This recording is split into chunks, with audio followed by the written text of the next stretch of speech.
Mike, hello? Hello? There it is. Hey, now my mic's working. Hello! Welcome! All right, who's starting today's stream?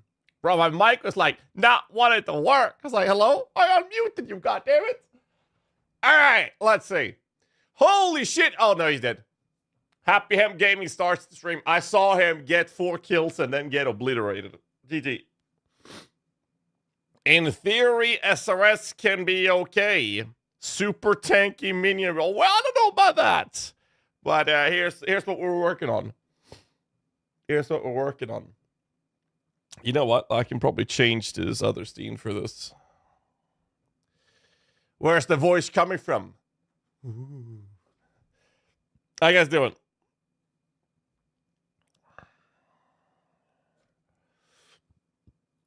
Oh, okay. Here we go. What's up, SEO? How's everybody doing? Y'all doing all right? Some goddamn fucking gauntlet prep. And since we decided that, yes, indeed, we will be playing... we will be playing a minion build. The only feasible answer is Elemental Guardian SRS. The problem with Elemental Guardian SRS is, well, minions are gonna die. We're gonna solve that with this node. Then the other problem is we are gonna die. I don't have a solution to that. So, we're gonna die. Well, I guess the solution is a little bit of block. Block, block, block. End of charge on hit. That's more almost block. 30. That's it. That's almost 30. That's true. 29 goddamn months. Thanks so much for the support. By the way, boys, there is September happening for another, what date is it? 25th, right? So another, like, almost a week left of September. You want to support the stream gets full payment, actually. So if you ever thought about considering supporting the stream, you're more than welcome to throw your hard-earned money on my face right now. Because it's going to cost you less than it will later. Anyways, so what I'm thinking is we work out how this is going to feel. The Gampi Ninja has a unique weapon. Infernal Odin. My man. My man. Thank you so much for the support, dude. Here I was thinking Infernal Odin had succumbed to become a Riker only fan, but no, he's here. He's here. Thanks so much, Infernal. Appreciate that, dude. What you dipping? Dipping? Oh, you mean the snooze? Wait. I'll pause the music. Whoa. Is snooze called dipping in the States? No shot. I got a question from the YouTube chat. Thanks again, Infernal Odin, for the 5 gifts, man. I appreciate that very much, man. Thank you. Is snooze called dipping in English or in the US?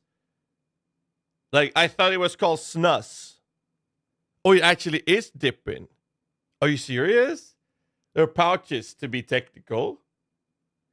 Well, there is the loose form as well, which is don't do that. It's disgusting. But yes, they are portion based. Yes, in packages or pouches. The action of doing it is called dipping. I did not know that. So to answer your question, I live in Sweden, so we have a lot of options from a Swedish batch. So I started with one brand that's no longer around, and now I went to Swave, and I like Swave, so sometimes I buy a couple stocks of Swave, or I buy Velo. And their Mango Flame is really good. And now I actually tried a new one, which is called... Is my camera mirrored? It is mirrored. So this is XQS. Black Cherry. The camera's mirrored, though. But XQS, Black Cherry. That's what I'm doing right now. And it's really nice. So now I'm tending to mix between this one and Swave. So what I like about those is that this one specifically is kind of sweet. Same thing with the Swave and the Velo as well. Like, they're all kind of sweet. And I barely touched candy as long as I had it. So you guys might have remembered when I didn't have snus, because I didn't have any at home and I couldn't buy it. So we had to wait a day before I got it. And that day, I was shoving candy in my face on stream. Because I'm always used to having this sweet taste. Because I have it every day. As in the States, a jealous of the European option of flavors. Well, you know why? You know why the shit is in you know why the shit is in the US to begin with? Because the tobacco companies refused to let snus into the States.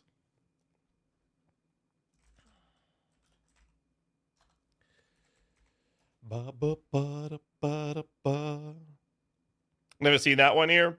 No.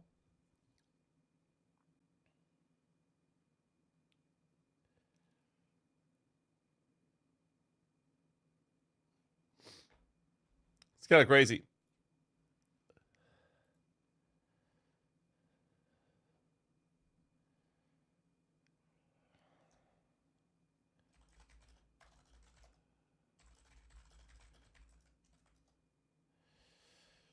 All right.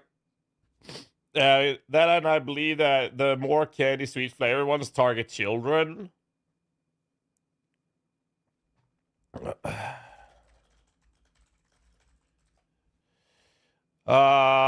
Yes.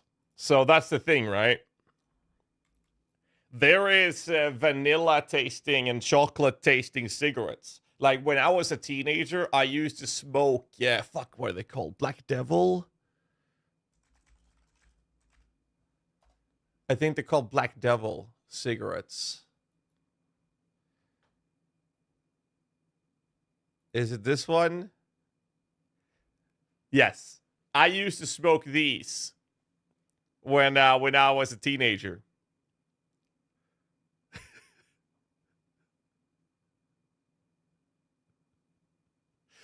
I just want to point out that they taste like fucking vanilla. And then there are chocolate ones. Look at this. Products. Look at this shit. The one tastes like vanilla. And all of these have special tastes. Like fucking chocolate and shit. It's just cigarettes. Since March 2010, flavored cigarettes can no longer be sold in France in a bid by the French government to combat youth smoking. Oh, man. So basically what happened in the States when it comes to snus was that they were marketing the whole idea that snus was for children. So that's why even the tobacco ones, what I'm snoozing doesn't even have tobacco in it. It's just nicotine pouches. But I used to have tobacco in the past as well. But I prefer to smoke over tobacco snus. But I prefer to have the non-tobacco snus over smoking. So anyways, so they were marketing how this was for children, right? Except for menthol, yeah. Menthol. So they never allowed it to happen. Then Swedish Match, which is the company that is like the largest snus company in Scandinavia. A guy from Holland Holdings. What's his name? Philip Morris? It's Philip Morris, right? So Philip Morris from Holland Holdings got 100% ownership of Swedish Match by, I think it was early 2023 or something like that. Some crazy shit, right? So what now happens is that now they're all over the States. Like all over. Now they're allowed to be sold. And suddenly all of the marketing that it's for children is now gone. That is the result of it. We used to get fake cigarettes as kids that were little chocolate sticks. Oh yeah, that exists as well. Or I used to at least. But yeah, Philip Morris purchased Swedish Match and now suddenly we get snus in the US. That's crazy. Like actually crazy. And the funny thing is, snus has been illegal in a lot of countries as a direct result of not having that compete with tobacco companies. It's true. And now that Holland Holdings bought it, now suddenly it's okay. Now it's even marketed as a way to help you stop smoking. You're just changing one poison for another. Then granted, snus is not as dangerous. Well, it's still bad. It's still bad. It's just not as bad. And if you do the nicotine pouches, it's really not that bad. It's addictive, but it's not that bad for the body or your gums and stuff like that. But all of the marketing that said it was bad is just gone. It's kind of crazy. Anyways, back to PoE. Little fun little trivia there on the side. Let's see. There's a Gampi Ninja that has a unique weapon that has been enhanced with resolute techniques. How the hell did he get that? Implicit. Is it corrupted? Because then it's a corrupted modifier. If it's enhanced, without that, I'm guessing there might be something from the King's March enchanters, I guess. But I'm assuming it's a corruption or corrupted modifier. It's the same thing in Canada, except for mental. Let's see that. What's up, God Zax? What's up, sir? Tobacco sucks. Stick with weed. Well, weed is illegal in Sweden, actually. It's not illegal in California. I learned that when I went there for the PoE2 event. God damn. Shout out to my girl, Valina. Not my girl. She's taking and I'm taking. I'm saying. Valina. She's a good friend. She apparently she has some strong motherfuckers. And I haven't smoked in many years. And I tried one. And I think it took too many hits because the fucking world was spinning shit after that, dude. God damn. God. Dude, it was crazy. We were drinking with all the other streamers at the hotel bar. And she's like, I'm gonna go out and smoke. And I just had this brilliant idea that I'm gonna tag along with the other guys that were smoking as well. I'm like, yeah, you know what? It's legal here. I haven't done it in years. Let's go. So I go out and she passes me one. And then she says, careful, it's pretty strong. And I'm like, yeah. Holy shit, dude. Couple hits, and then went into the bar. And then I know I stood still. Like, I know I was standing still. And I know nothing was moving. I'm aware of this. And I know my body, I was like standing like this. I felt that I was moving. And I was like, stop. Stand still. And I stood still. And then I started again. And like the whole world was like, whoa. Like, I should probably sit down. It was fine, though. It was fine. But don't mix the shit. Don't drink and smoke. Holy fuck, man. I slept like a baby after that, dude. Holy shit, man. I think that's like the one thing I kind of would have wanted weed for. I'm not a big fan of it. I like the taste of it. But it's like, high is kind of whatever. But it's like, so Snoop that crip walking after that hit. Oh, yeah. Oh, yeah. Anyway, I slept like a fucking angel after that, dude. God damn. I just lay down in bed and oh my God, it was so beautiful. Anyways, sorry, we're gonna go back to PoE. We're talking about smoking and shit. I smoked since I was 15 years old. And oh shit, how long have I been snoozing? When did I stop smoking? I think I smoked for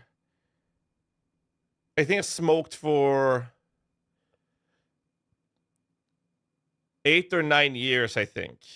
And I started smoking when I was 15.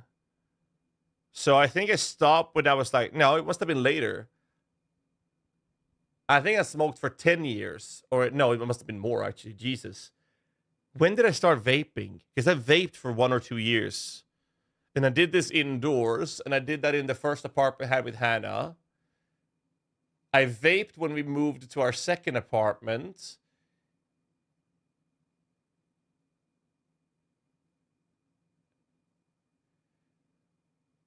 I was not vaping when it took, okay, so drive our first car. Oh shit, that's 27. Okay, so I did smoke for about 10 years. Then I just stopped. And I turned into a grumpy little bitch. I was such a bitch. I was a fucking cunt when I stopped, dude. So I was like, I need to get some nicotine. And I didn't want to do the snus with tobacco in it because I didn't like it. So I vaped. And I vaped for 2 years. And then I went from vaping to snoozing without tobacco. Actually, I started with tobacco. All right. So this is the plan we have for the gauntlet so far. So here's the thing when it comes to Here's the thing when it comes to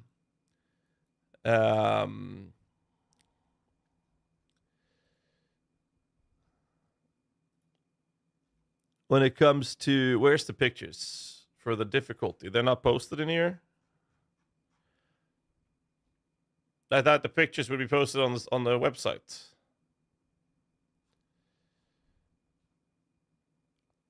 Either way, it's extra projectiles up to Act 6, and Act 6 after that, it's AoE, and it's the physics extra chaos. That's scary, right?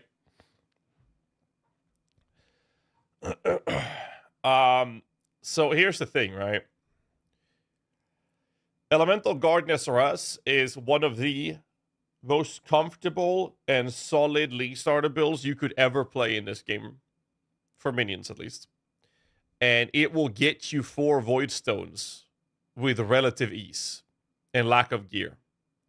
The problem is, after that, it sucks dick. LESRS sucks dick after that. That's why we stopped updating the guides. It's just terrible after 4 Void Stones. Anything after that is just dog shit. So what I'm thinking we're going to do for the gauntlet is we want to get the character up to the point where it can handle farming Merc Lab. At least that's the plan. Because if we can farm Merc Lab, that's significantly easier than the campaign. But we are assuming that Isaro is going to be giga buffed. So what I'm thinking is that we open up the first zone in lab, run that, go out, go back in, rinse, repeat that farm. That's what I'm thinking we're going to do. High-end mini builds for Guardian, except besides Bama. Holy Relic. Holy Relic, Bama are like the 2 high-end builds for minion Guardians that I can think of. There are some hop stuff as well. So for those of you wondering why I'm a little late and why I'm a little bit tired, I have actually been playing. I've been playing Sniffer. What does Sniffer mean? What does that mean? To draw air through the nose. What? Like, it's the second time I see Sniffer in the channel. I'm confused. Is it an emote? I'm confused. I tried Googling it. Why is that emote not in the channel? It's a 7 TV. Why is that not in?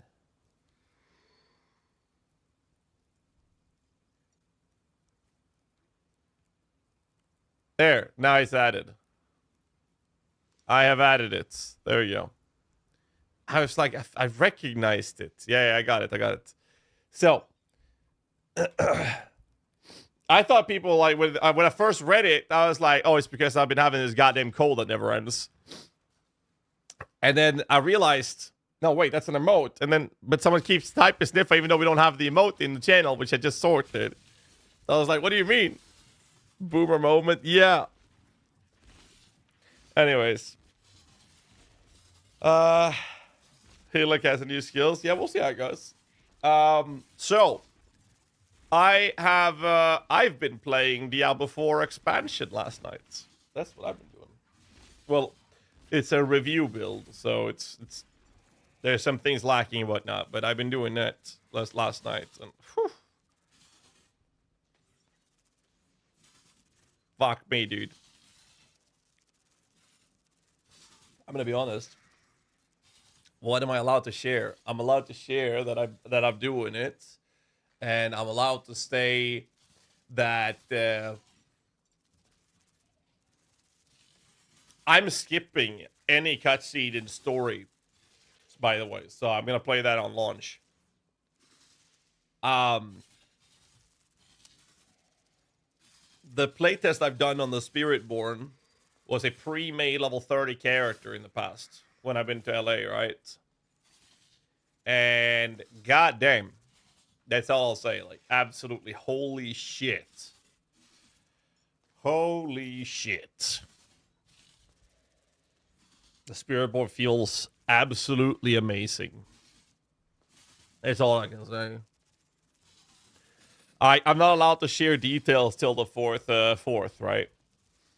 But no, it's wow.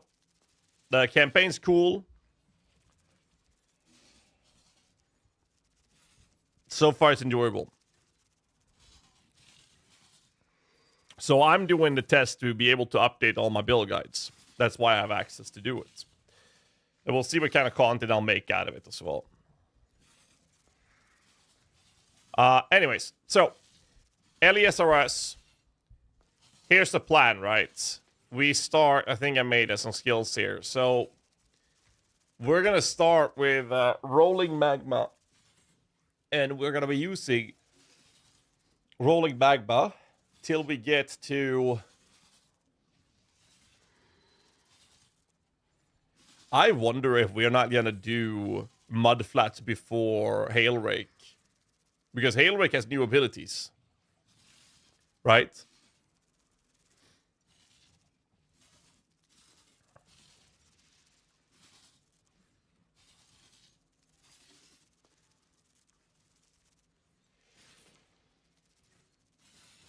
People do not want rolling magma, use purifying flame.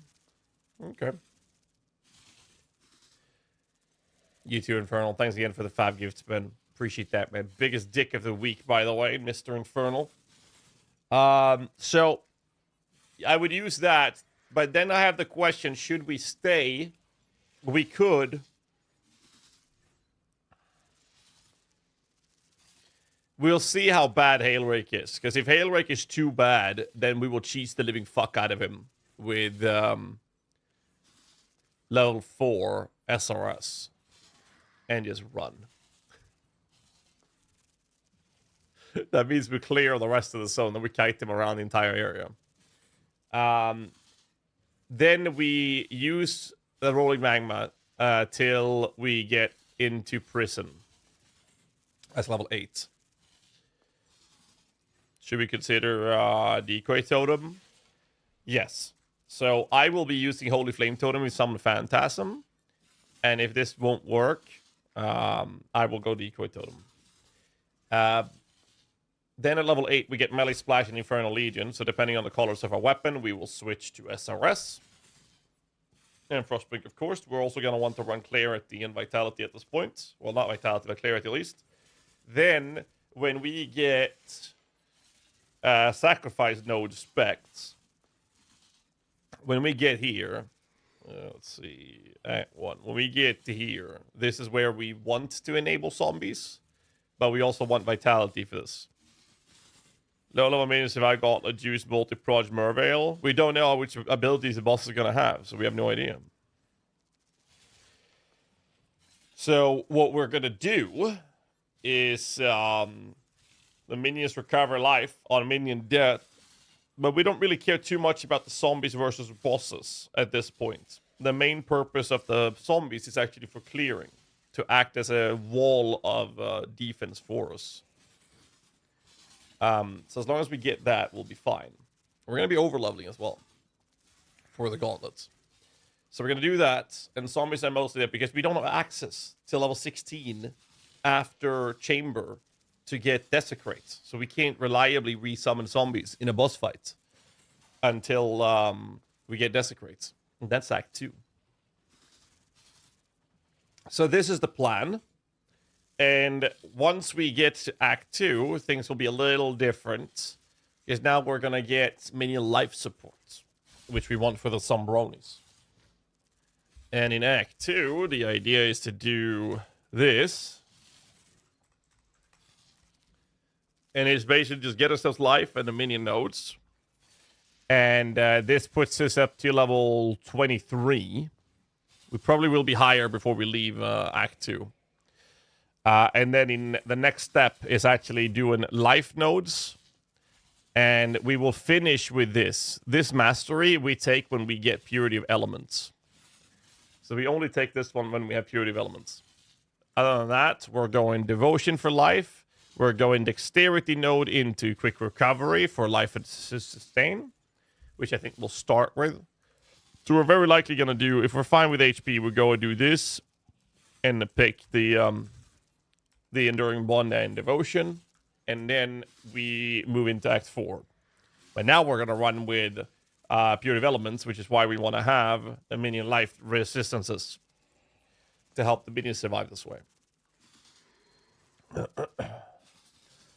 Next step is life and resistances, and Indomitable Army. And now we're going to pick up Eldritch Battery. Now, when we get Eldritch Battery, what we're going to do is we're going to remove Vitality, and we're going to switch that aura, and we're going to start running Tempest Shield for more spell block.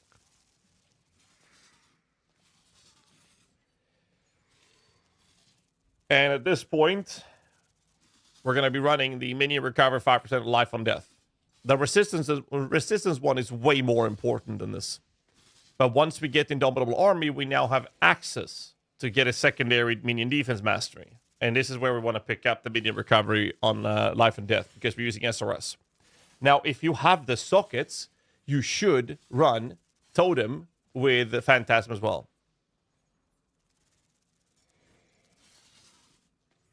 Yeah, we'll see what happens with Mervo. It's going to be very interesting, at least, to see what happens there. Determination versus Pure Development. Is the Purity just strictly better? Well, okay, so Determination is nerfed, and it gives us armor. That's it. Pure Development does a lot of things. It helps us cap Elemental Res. It helps cap our minions Elemental Res, and it gets us pure ailment immunity. So Pure Development will always be the choice, especially for leveling.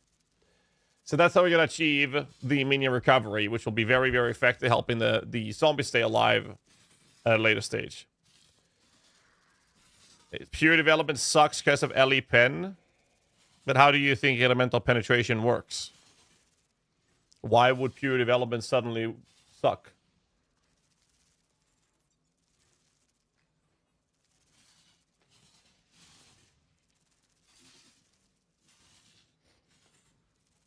If you have 50% elemental resistances and the enemies penetrate 15%, or sorry, if you have 60% elemental res and they penetrate 15, it's not like you're going to mitigate 60% of that. That's not going to happen.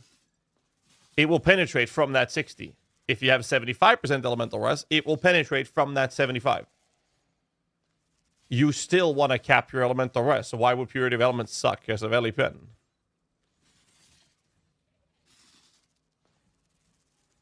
There's not DPS as extra LE in 1 to 5, right? I don't think that's the case, but there is elemental penetration. And we're definitely going to want to have that. Most importantly, you want to cap your minions' resistances as well, and you get ailment immunity. That includes shock, ignition, and freeze. You will be over-investing in LE anyway, so it's not... So it's to have, like, vitality, discipline, and determination. But how are you going to over-invest in LE? Okay, you do determination if you want to. I can guarantee you that you're going to want to run Pure Developments. I can guarantee you that you want to do that. Your minions are not going to be rest capped. And if you want them to survive, you need this node. And this will only function if you give them rest. You're not going to have access to 2 bone rings when you're leveling at this point, unless you're extremely lucky. Plus the elemental ailment, like the ailment immunity. I can guarantee you're going to want to run Pure Developments. But I go for the gauntlet. Well, I did agree that I was going to do a minion build, so we're discussing this elemental SRS Guardian build. I just don't know how it will hold up in the end game. Because normally a build like this is insanely good for 4 Void Stones, and then it sucks dick after that. So we'll see.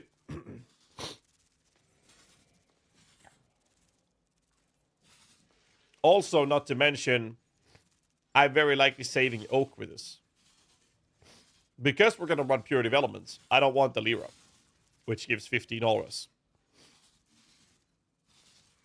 Instead, we take Oak for the 40 flats.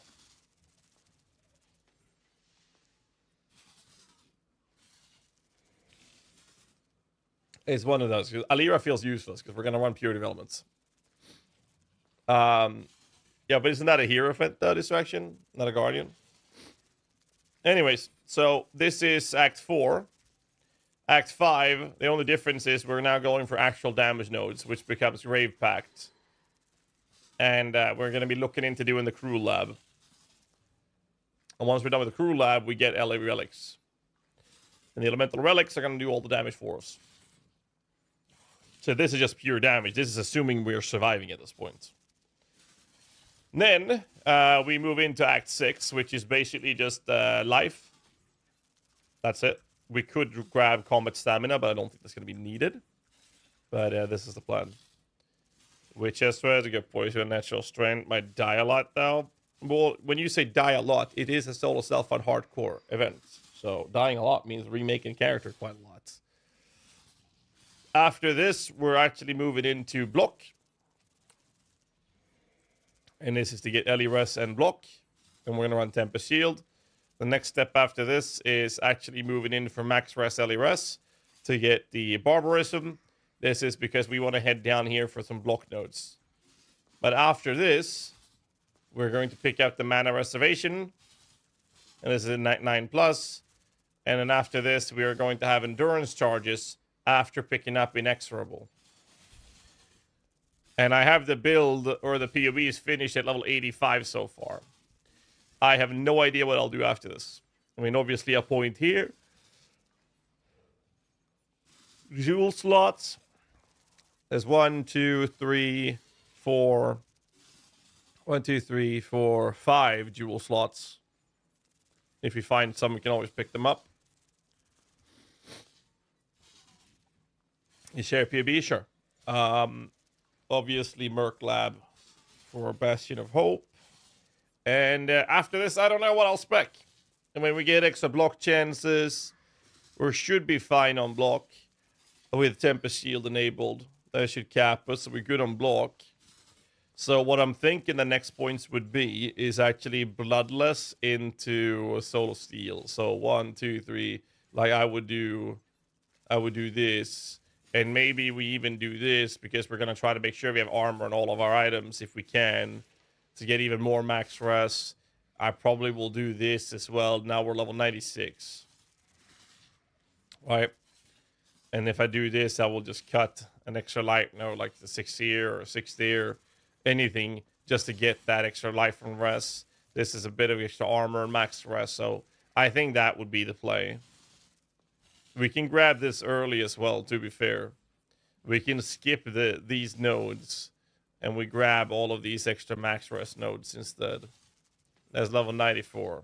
If the goal is 95, it's fine, right? Then we make the tree for 94.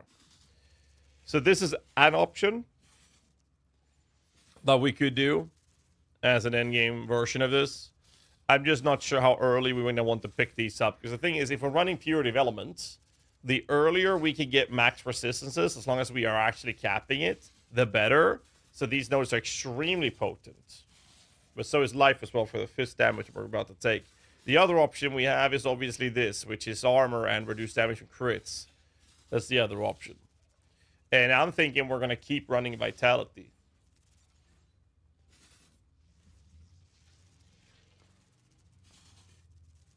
We're going to do this. So something like this. The skills, I mean, I've only thrown together what we're going to be using in the early stage, right? This is essentially Act 1. Fucking hell. Oh, I was playing too much Diablo last night. Alright,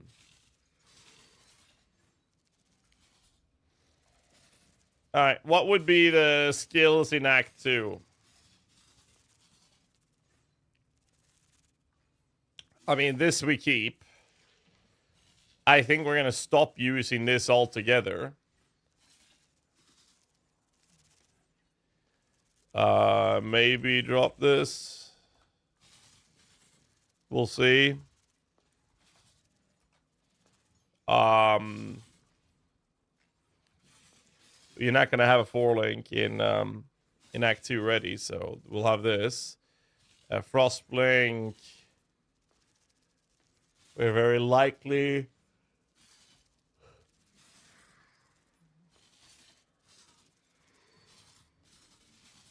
We're gonna want to do desecrate, flesh offering. Not sure about shield charge.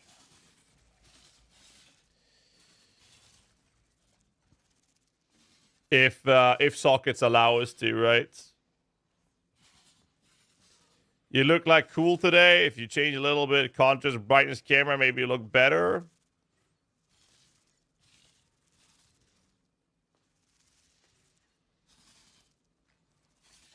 What, I look bluish? Is that it?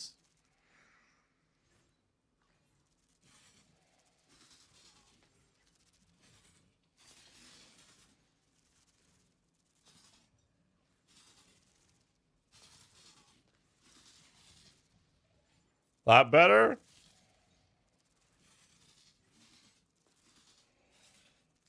I'm up on like 29k, 2.9 thousand, 2,900k. Like I can't make the light warmer than this.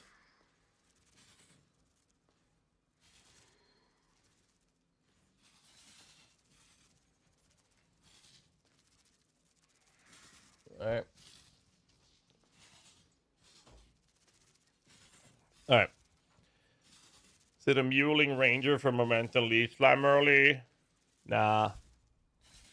We're not gonna do that.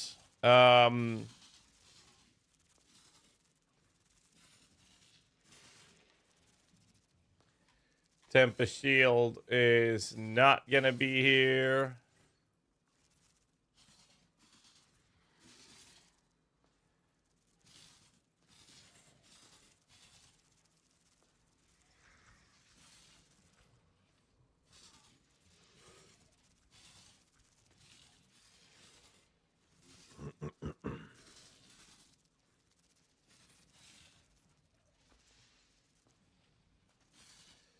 I guess we clean this shit up.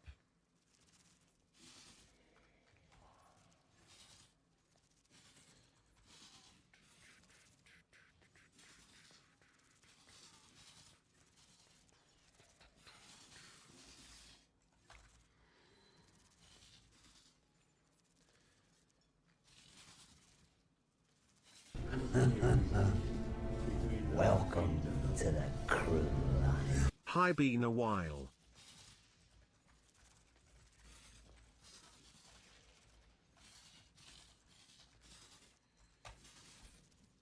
Exile, 18 months. How you doing, dude? Thank you so much, bro. Thank you, dude. Wave of conviction, maybe. Help with Oak if we decide to kill him. You just use a frost bomb for that as well. Speaking of which, we are gonna use a frost bomb.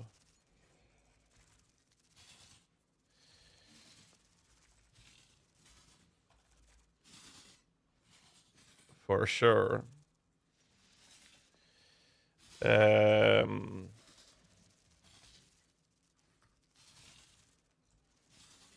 One socket mobility.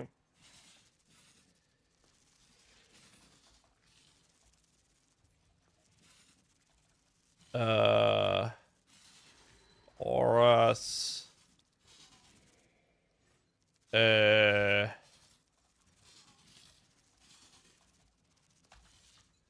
One socket zombies.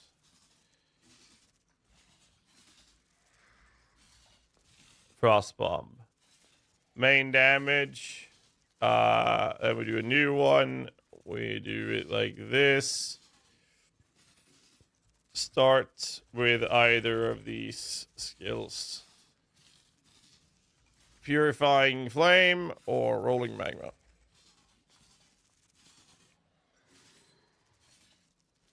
From level 8 plus. There we go.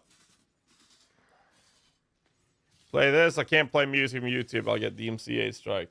Mr. Neck mic. Dude, this arm, it's so smooth.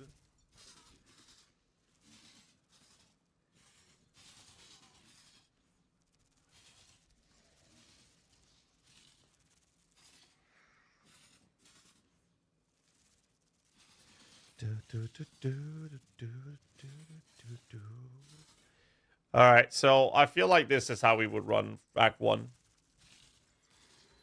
And then Act 2 looks like this. Melee Splash, Infernal Legion, and Edwa.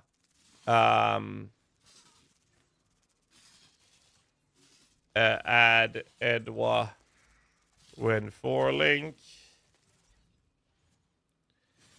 And now we do 1 socket 2 or 2 link, 1 socket mobility. Frostbomb for Oak. Yeah, but we're gonna save Oak actually. Then we have a 3 socket auras. Like this. Wait, this is Act 2. So we don't have pure developments yet. And then we have... Wait, where the fuck did that turn purple? There.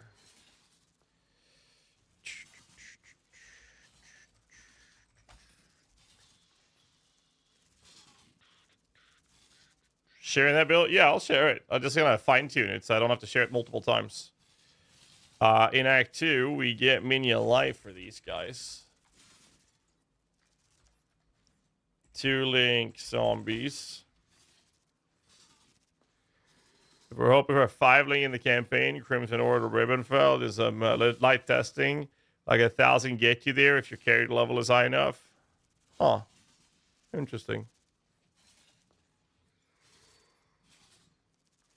Has the perfect Serpent Spectre been this OP? I would not consider him to be OP.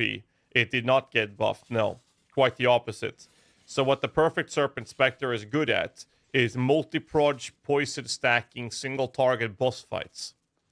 It sucks at everything else. But that thing does really well against bosses. But that's all it does good. Clearing is super sluggish with it because you need meat shield for him, right? And that's always been the case. Here we're gonna die, explode squids and Gavin Ranger and explode guys in Western Forests. Of course. Of course.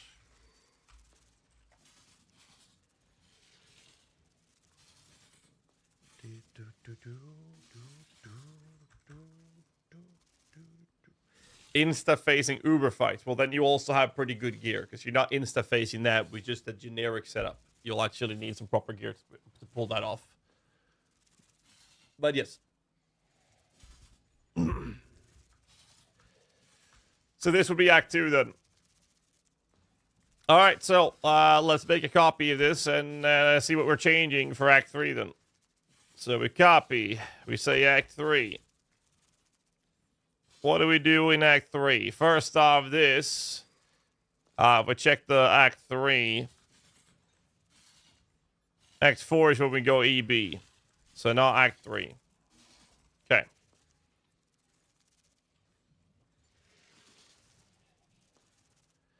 For people, snitching, minimum you want 25 or 5 link. Crimson North. No need for 1k anything. Yeah, but you're talking about getting enough gold to hire a Bodhi boy to then sending me off there. Imagine rolling up in Hillock and hearing the fires of 1,000 suns. That would be fun. This turns into a 3-socket aura setup now. We are going to add purity of elements in here. Main damage. We're still running this. Edward doesn't have the reduced attack speed. Zombies in Act 3 are going to get Feeding Frenzy from Library. That's really it, right?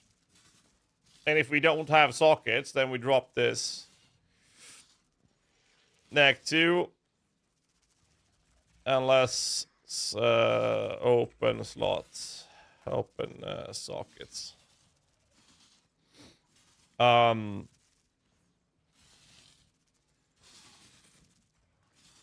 Are we good with this in Act 3? It feels like it would be fine.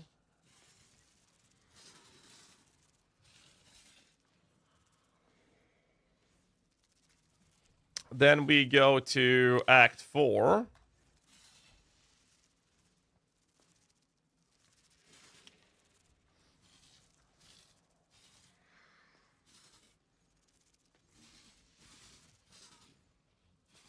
In Act 4, this will be gone. We're not going to run Tempest Shield in Act 3, no. Won't be able to fit that. Not effectively, at least. How do you do in the LE race? I never participated in the LE race. I've been doing some weird shit in LE instead. Eternal Blessing Determination. No, because we're running Vitality and Clarity. We can't use Eternal Blessing. Need some mana reservation? We don't need mana reservation.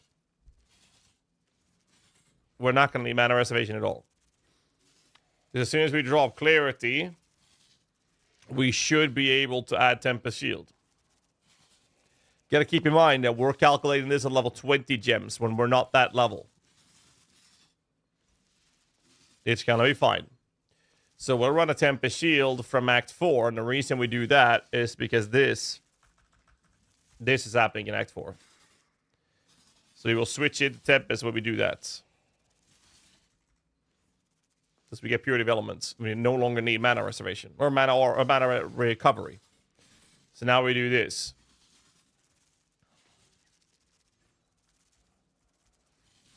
Is there anything else we're changing? Act 4? No. There's nothing else we're adding. I mean, maybe we could add a curse.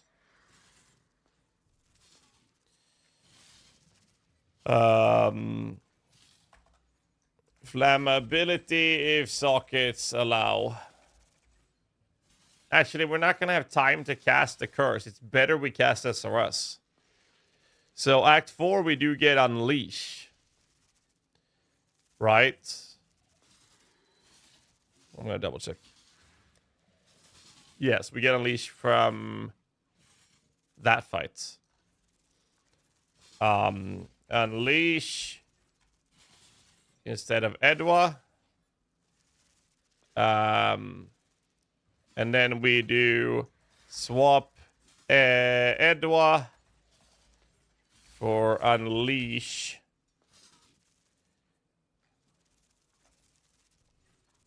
We need colors for this, though.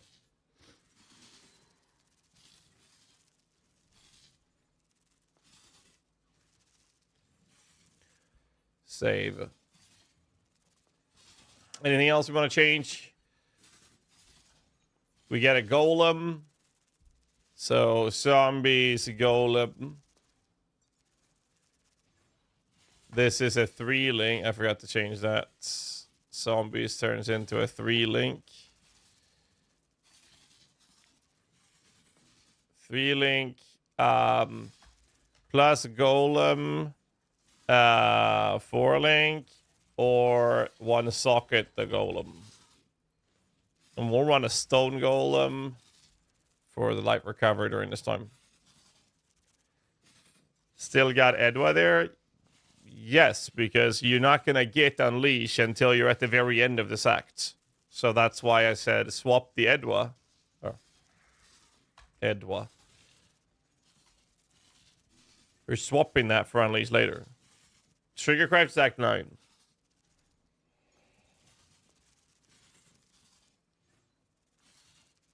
Yeah, I misspelled it. You know, it's called WED. Weapon Elemental Damage is what it used to be called. They changed it. Now it's called Edwa. Edwa. Actually, if you want to be really picky, I think it's Edwas.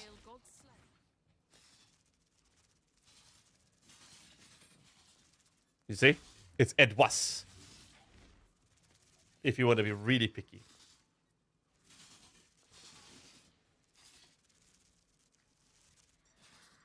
Yeah, we always call it WED before.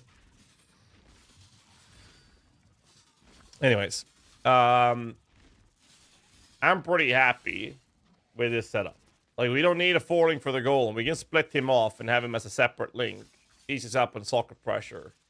So what happens in Act 5? I think we're just getting Grave Pact, right? Yeah, we're just getting Grave Pact. Okay. Is this ever going to change? We're for sure no longer going to run Infernal Legion as an option. I don't even want Infernal Legion in Act 3, to be fair. So, Act 5. Act 5.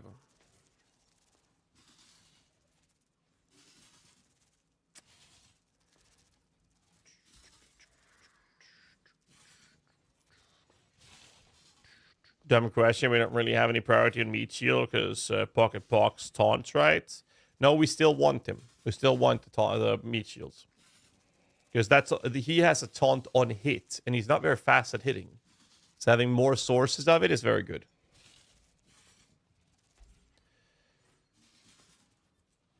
So SOS with main damage better than Infernal Legion? What do you mean?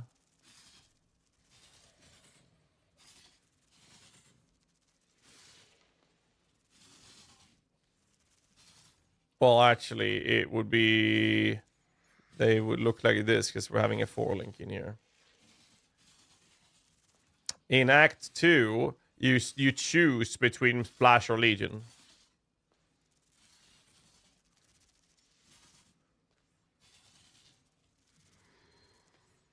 Yeah, I mean, the thing is, Act 1 and 2, you just take whichever you have the colors for. So if you have 3 blue, you go Infernal Legion. If you have 1 red and 2 blue, you go Melee Splash. You pick one. Whatever the colors that you have. You want to do Splash, because you're going to want to run that later anyways. So Act 5, we're just getting Grave Pact at this point. So I don't think we change anything. We're going to run the same setup. And that means we're going to run the same setup. In Act 6 will be the same setup. No. Oh, God.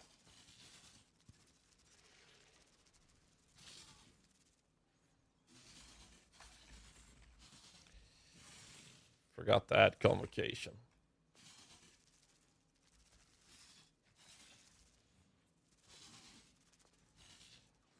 Now it's going to be the same setup.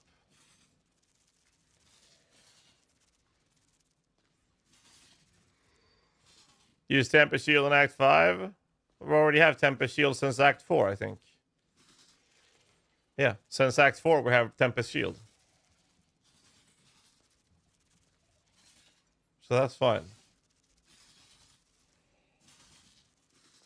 Second goal on PDR. So I was talking about it, and I think we just settled with a Stone Golem. I don't think these nodes are worth it, generically speaking, because you get better EHP value out of getting Tireless sooner than getting this. And because of that being higher value that early, then this will be better. It also allows you to earlier get to nodes like this, or down for the inexorable. So this will be, no matter what step of the line you're looking at, this is arguably a higher value investment than getting the second golem. Not to mention that it will put another pressure point in your sockets early, which you really want to avoid. You'd rather have all of this than have to choose between it as a result of you specking 3 points, which are already arguably worse. Don't get me wrong, I think that it would be really good to get a Chaos Golem in here. It's just that it's not good enough to beat the other options at this point of progression. Anyways, Act 5. I don't think we're changing anything from Act 5. Act 6, we're keeping the same thing. Act 7, we're getting block stop. We already have Tempest Shield running. Nothing's changing. What about swapping Splash for bosses?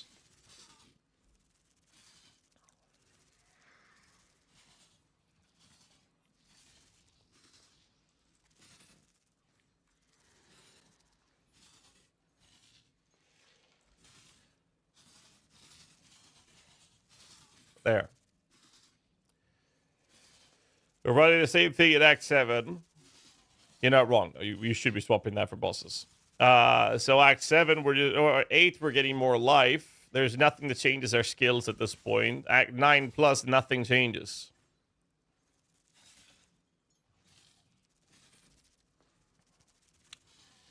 So this is rename act 5+.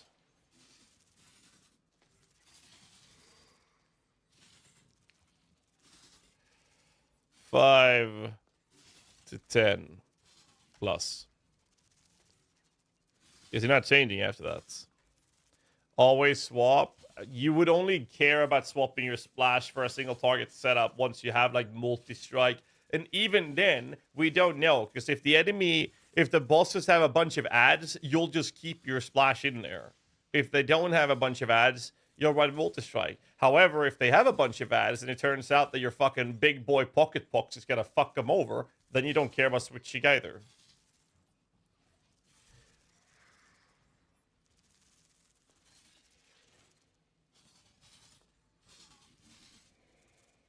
So we'll see. Depends on your gear. Like, if you're killing a boss fast, you don't really care about it. Like, I've just added a shield to get the block numbers up here. To see we're giga block capped at this point as well. So, I guess that the question would then be, how would our endgame links look? Because it would be like this, 4, and then we'd have 5. We'd actually just add a splash to this on a 5 link. And, I guess the last one would be just adding melee fist or something, right? Either that or Ellie Focus. Ellie Focus probably, right?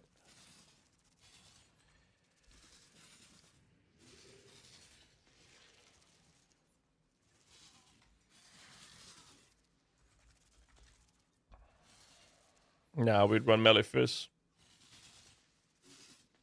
We'd run melee fist. Additional boss amethyst rings. Or what about additional boss mods? I mean, we'll see. We have no idea what's going to happen, right? It's going to be a surprise. Long farm session and chamber for amethyst rings. Could. Is there a vendor recipe for that? Including like an amethyst flask?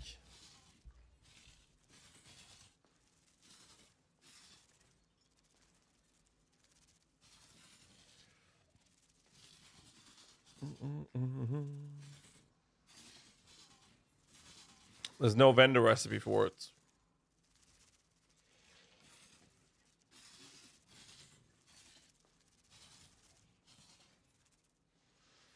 Your build the healer is gonna kill a lot of people, very likely, yes.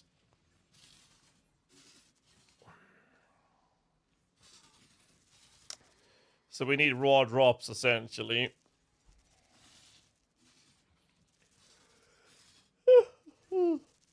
Okay.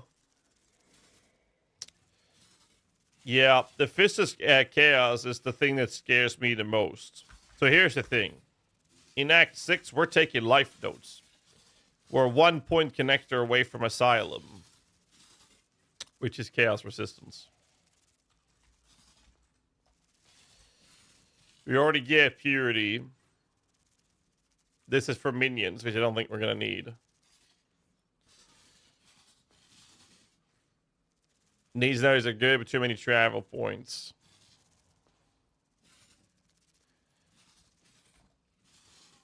So the real question is, are these worth taking?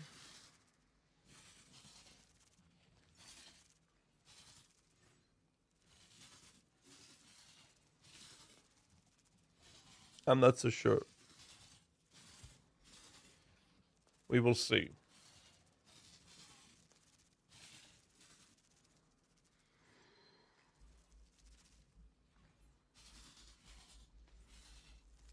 But what are we gonna use corrupted blood immunity to when we're leveling? Like, what's the point in doing that? How many abilities are we using that actually hits enemies? Frost, blink, and shield charge? Will we need corrupted blood immunity for that? Like, very specific content in the high end game, maybe. Plus, we're going to grab this, which gives us access to that if you really want it. So there's that.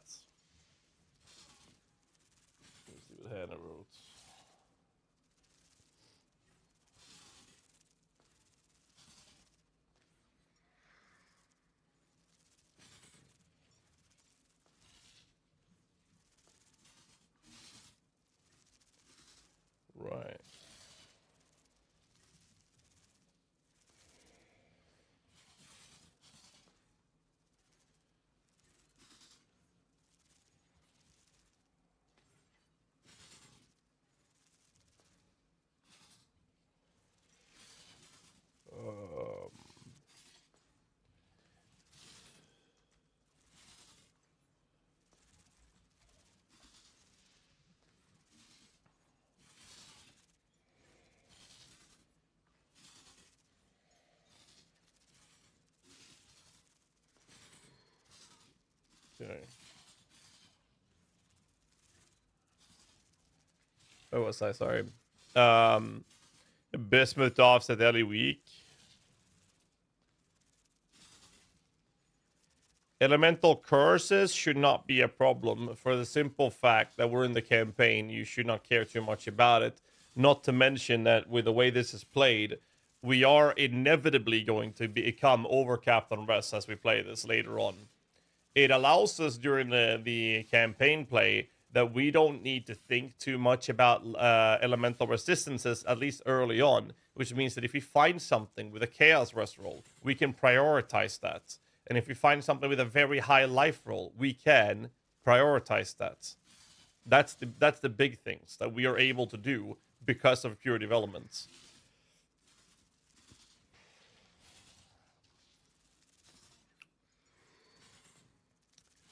Well, Chaos Res needs positive. So here's the thing, right? You have two ways of handling the Chaos damage in Act 6. 1, Chaos Resistance. 2, more life. Pure developments will allow you to prioritize any modifiers on gear that gets you any of those stats. Because you don't need to have as much LE res on your gear. And Act 6 is like the big resistance jump in the campaign, where you are expected to have at the very least 40, 50 plus elemental res on all of resistances. That's without the gauntlet mods. Now with the gauntlet mods, I'm expecting us to make sure that we're fucking capped. So we can do that very easily with pure developments, which allows us to, you know, you find a pair of gloves with like 60 life, but you choose to run the one with 10 life on them because they had more resistances. You never have that happen when you run pure developments. You just run the one with the highest life because your res is covered. We'll go CI super early. I'm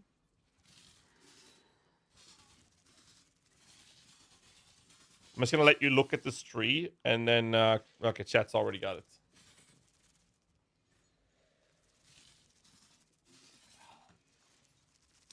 For the memes. In the solo self-found hardcore race. No hit run campaign. Yeah. Need to add purity of chaos in the game. There's a Watcher's Eye that gives you chaos rest up if you're wearing pure developments. Actually.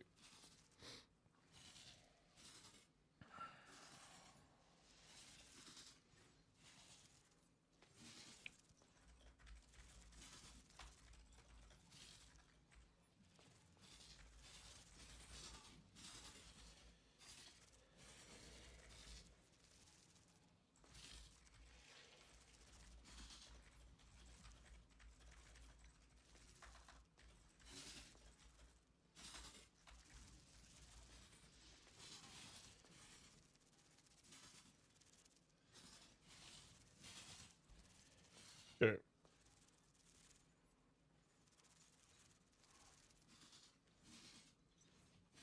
Right.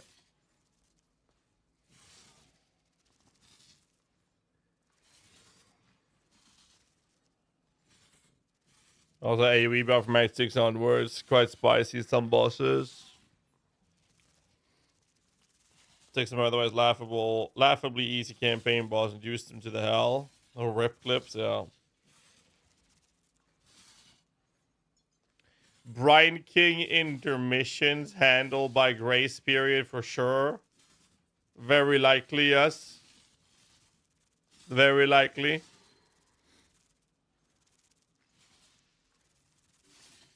We'll see. Alright, so, again, what do we do with the endgame tree? So if I copy this, call this endgame.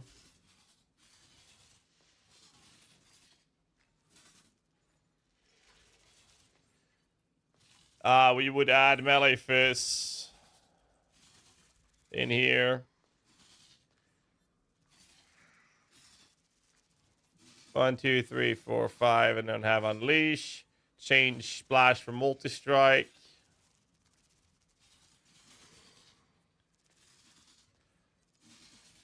Hell yeah, 6 by 1 and she. Oh, right. Act 7.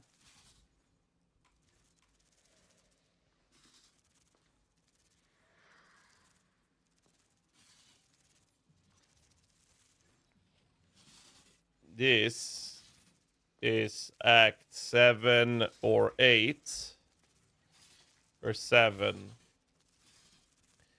Copy 8 to 10 plus.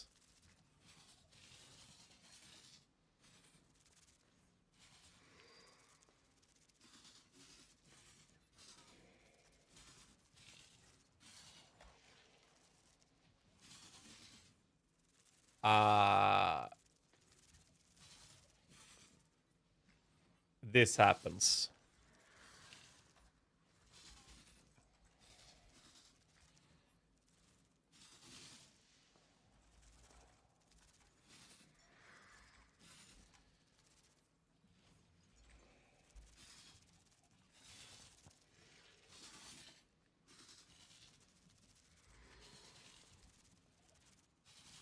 Moo moo moo moo moo. Moo moo moo moo.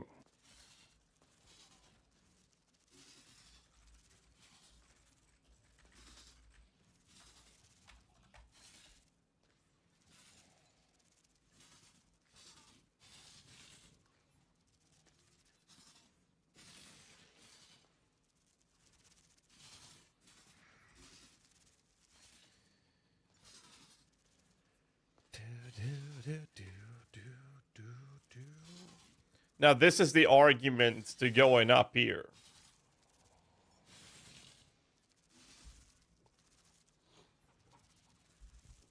This is what I wanted to make changed, or to change. Then I would copy this. And in here, we would just add melee fist and we're done. And socket that one. So, here's the problem, right? Act 8 is where we're able to do this. The thing is, if I do, it would cut these points out. Cutting those points out means I'll get later to get the extra block. We don't need the mana reservation here. We already established that, I think. Because we're going to have lower level clarity and vitality. We're level 67 here. If I go to my auras, if I run a lower level vitality, it's fine at this point, right? That's all there is to it. Just balance vitality level. This is the endgame tree. We're in what act? Act 9. That would be around here. So vitality doesn't go higher than this, then. Moo moo moo moo moo. Moo moo moo moo. Well, so here's the thing with more minions. Yes, it's more damage. It's more damage. However, what it also does is it gives us area coverage. It's an expression I like to use when it comes to minions. That means you are covering a larger set of area on the screen that you're actively doing damage to. The next part is you have another unit or another body. Stray projectiles comes your way. You have another body that can take that hit. An enemy runs towards you, another body that can soak up aggro. So it is a lot of value behind it. Butts are nice, by the way, but we're not talking about butts. We're talking about another thing here. It would come at the trade-off of getting these nodes later. Because the investment is 1, 2, 3. 1, 2, 3. It's the same connection nodes. So 3-point connected, and then 4. It's a 7-point investment. This is 1, 2, 3, 4, 5, 6, and I guess 7. So it would still be an investment of these nodes to get that. I think SRS covers that well. I would focus more on survivability on boss fight. SRS does not cover that at all. It covers part of it, but does not cover that. Area coverage is way better to cover in the form of ranged units. SRS needs to fly over to the enemies. That's one thing. SRS can be damaged by stray projectiles and AoE collateral splash effects, but here's the thing. They do not have an aggro table. SRS cannot aggro. So an enemy... Put it this way. I'm going to illustrate. Does it show you what I mean? Here's a room. If you are standing here and you have a zombie here, or this is a pack of enemies here, and you send over a zombie here, the first thing that's going to happen is these guys will run straight to them and start hitting them because they can be targeted. A Spectre will do the same thing. Now, let's say that we added a that we summon SRS. That's going to fly. You target here. If you target there, what's going to happen is they're going to fly. This guy's going to fly here because you targeted here. Then he's going to be doing a snake noise, man. Oh, shit, there's aggro. Oh, there's enemies. They're going to fly here. Question. What are these guys going to do when SRSs are flying over there and starting to hit them? What are these guys going to do then? What do you think they do? Nothing. They're just going to sit there, take the beating, and then die. They will never try to get to you because they don't have aggro on anything that can be aggroed. This is also why SRS minions cannot taunt, because they don't have an aggro table. Can I post a link? To what? Do you listen to new Nightwish album? No, I have not, actually.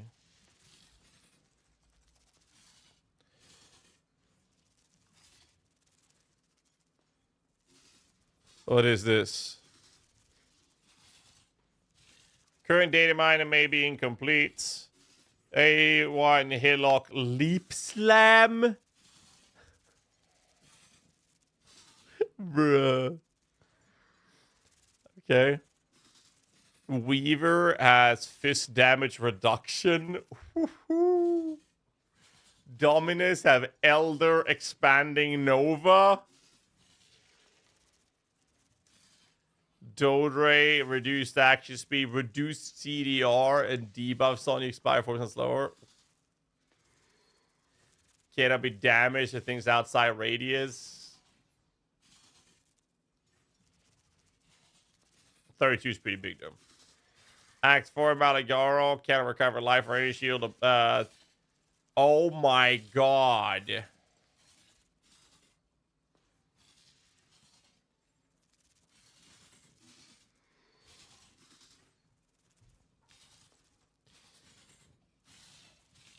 I'm sending Neon a message. Give me a second.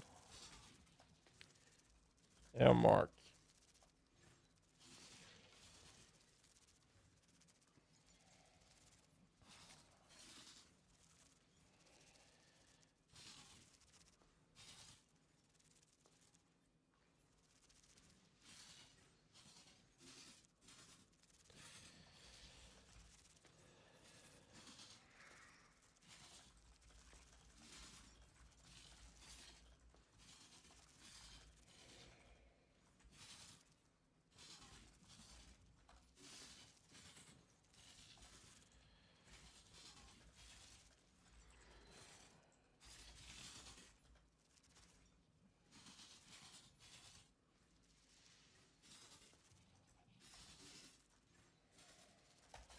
Give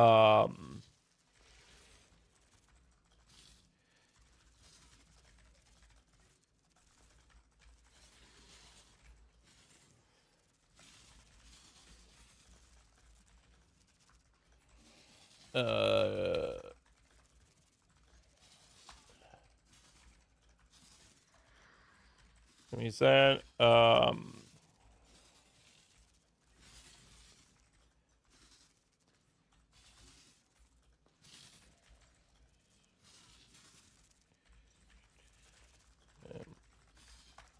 Let me see.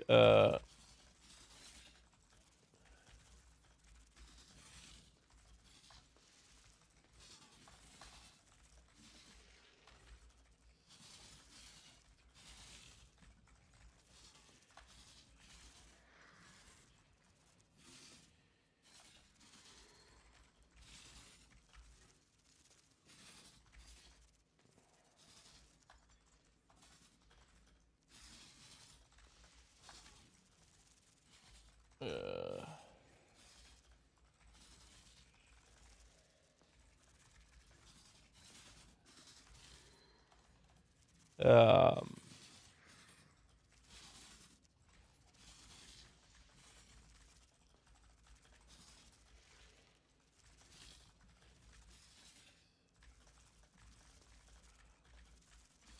There.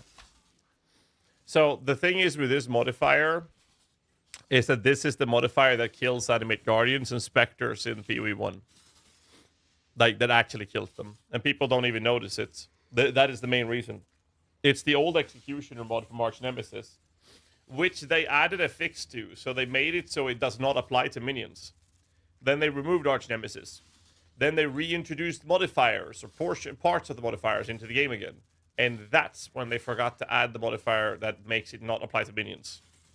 And this has been a few leagues now, and it's been reported every league by multiple people, and they still haven't fixed it. So now I'm poking Neon about it.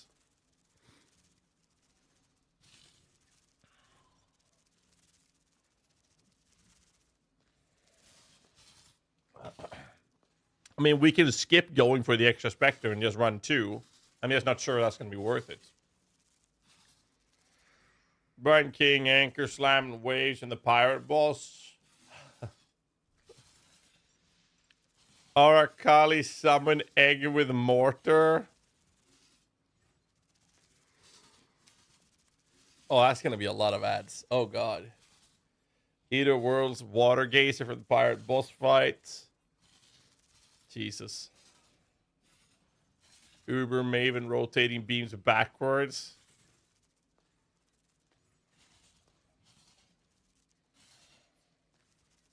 Huh?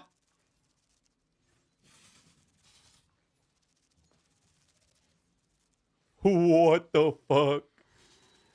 Okay. Anyways. Maybe it's intended to apply. But that's the thing. It's not, Lazarus. Because they had that modifier in Arch Nem. And when it was reported, the way they fixed it was to make that specific modifier not affect minions.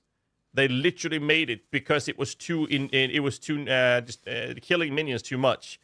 The thing is, it's killing animate guardians and expensive specters. The shit that you either have to find or farm yourself or purchase. If you can't find FAS. Well, here's the question, right? They decide it's fine nowadays. The problem with nowadays is that now they're not as common. So now people don't know why their animate guardian just disappeared or why their expensive specter just disappeared. So now fewer people are reporting it. A lot of people are, but fewer people are reporting it because they cannot tell that that is what killed it. And for us that actually can tell that that's what killed it. I think this league has spent 65 or 68 divines resummoning animate guardians as a direct result of that modifier. And that's with animate guardians that had well over 1 million EHP. 1 million EHP. Still got completely destroyed.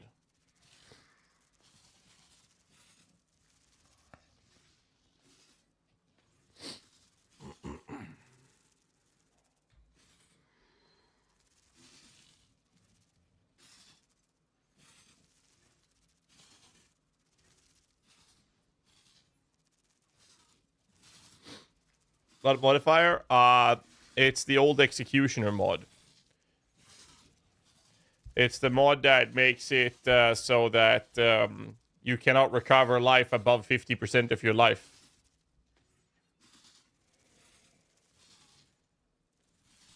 Losing 50% HP shouldn't be that bad. Why is it bad? How do you think minions survive? Minions don't get stacks of mitigating features. So the way minions survive is most of them is life recovery or regeneration, not so much from leech. And then they survive by having a significantly very large chunk of actual life. For example, the animate guardians I kept losing to this modifier, they had well over 120,000 life. In regards to your 1 million EHP, that's EHP versus average hits. They are surviving from regen, yes. Animate guardians, the way you keep them alive is regeneration effects. You either do it with minion death recovery, which is just an added very specific builds can do that. Or you do it with like growth calls, or other features that gives them life regen. And they get this life regen very high. And then they can take half their HP in one hit and recover that very quickly. But what happens when their HP can't recover over 50% is that their max hits they can take is essentially cut in half. And for minions, that is devastating because of how they survive. They survive by being able to take half their life, even more, in one hit, and then recover a lot of that very quickly afterwards. But if you have 50% of that life cut in half, like, that's just cut. It's gone. They can no longer take that hit because they will just die. And there's nothing you can do about it. Nothing.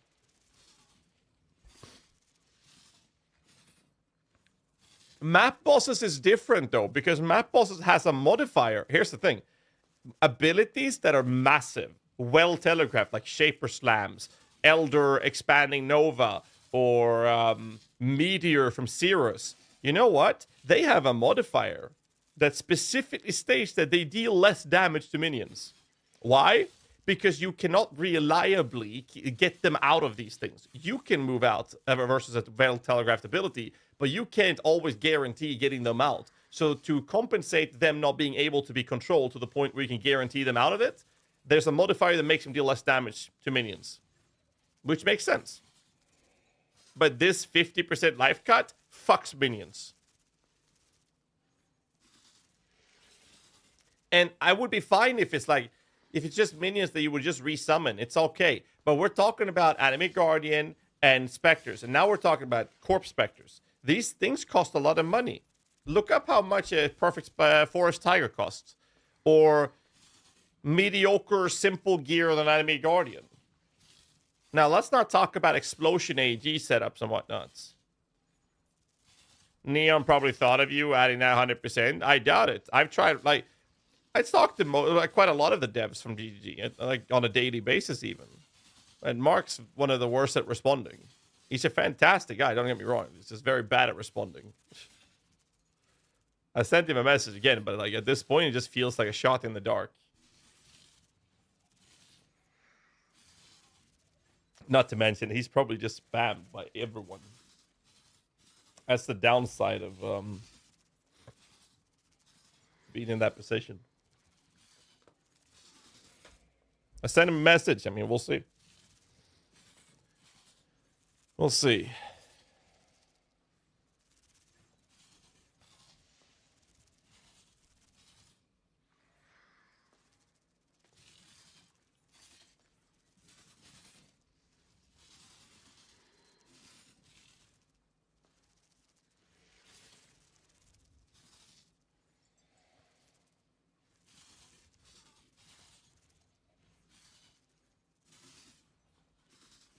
Anyways, sent him a message. We'll see what happens.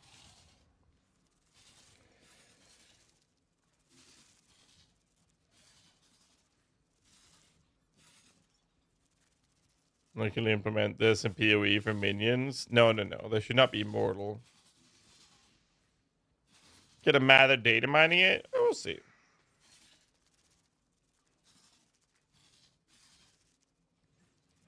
By a minion for the first time since the permanent Spectre change. Does streamer have a nice video to get up to date, chat? What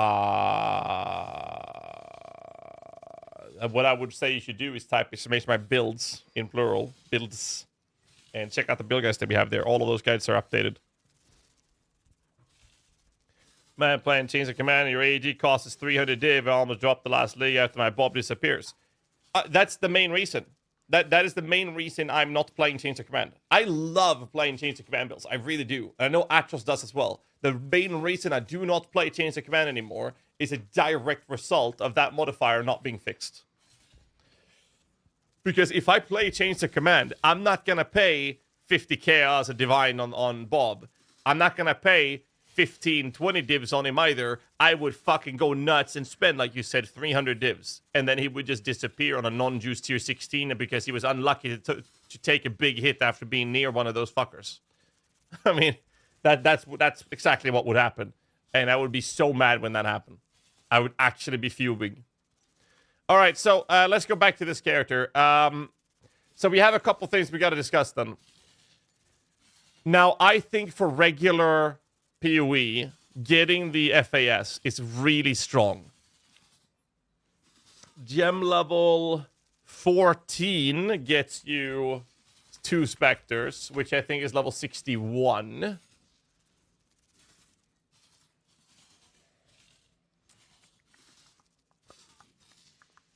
$56 even, and 13. Sorry, my bad. So level 13 gem level at level 56. No, 56, yeah. Will get you 2 Spectres. Now, I don't think it's worth having a 3-link setup for them with 2 Spectres, but it is worth it for 3. And the only way we can get 3 is this fucking node. Now, we could farm some oils, but we're not going to do those. So with this in mind, there's a couple of other things, right? 2 things we got to discuss. I think we're skipping FAS. What is FAS? FAS is Frost Auto Scouts. Frost Auto Scouts comes in repository and tunnel heist contracts. You first get access to heist in Act 6. And I'm expecting you to be able to run it to handle it between Act 6 and 7 in the Gauntlet. But in regular content, you would actually get this shit. And then you would buy a contract from here. And you're looking for tunnel or repository. And if they don't have that, you'll have to run some or level your character up to get one of these contracts. You would buy them. You talk to this little chick, prepare heist. You put this in, and you'll just sign the contract. You go in. And in tunnel and repositories only. They're pretty tanky, actually, so I wouldn't be too worried about it. But you would go in here, and now you're in the area. All you would do is this. And you would look for the FAS, right? Now, they don't exist here because this is the wrong area. But that's what you would do. You wouldn't even run it if they have it. But if you don't have the tunnel or the repository, you just make sure you open some lockers. And that's it. As you're playing, right? Or caches, rather. And then you get your FAS that way. So now the real question is it worth doing this instead of this? Now, here's the perk of doing that. If we do, we could route this way just to pick this up. But that means we're not going to go down here for the endurance charges early on. Well, would be better for being survivable, grave intention, indomitable army. Indomitable army would be way better. If I only choose one, you would always take indomitable army, and you take the physical damage mitigation side of it. You can farm Wraithor reliably in Gauntlet. Wraithor is from tier 17. So if you're good, yes.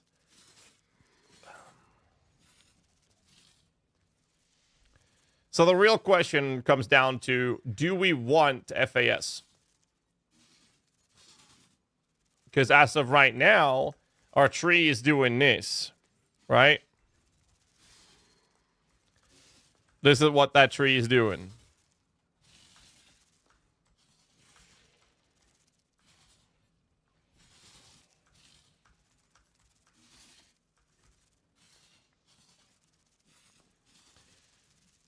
But if we do this, we can pick up Asylum.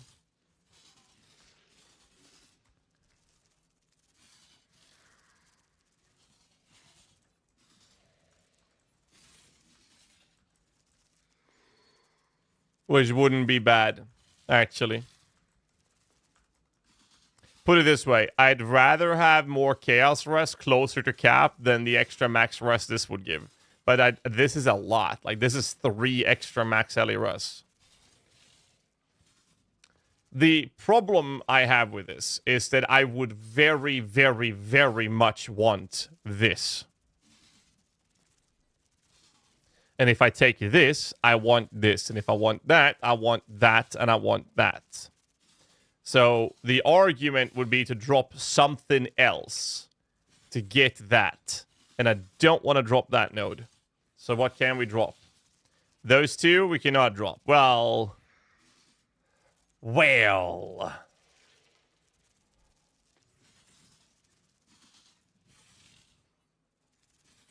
On a small cluster in the Gauntlet, you want to farm Delirium in the gauntlets during campaign. It's not going to be feasible. I know Dino from YouTube chat said he was running it without Eldritch Battery. I don't want to do that. We can also cut small life nodes to achieve it. I know we don't need this. But I'd rather have that in the end game. And I don't want to drop life. That's another thing. I think we skip it. Stay a bit for the free mystery box. I mean, I'm gonna share this once we've decided exactly what to do, and then I'll post it for everybody to use. So, okay, so if I do decide that this is worth a lot, which I think it is, I still say that this is worth more, which means that the only argument I have for this is dropping life nodes, which would mean this. I would drop those nodes to do this.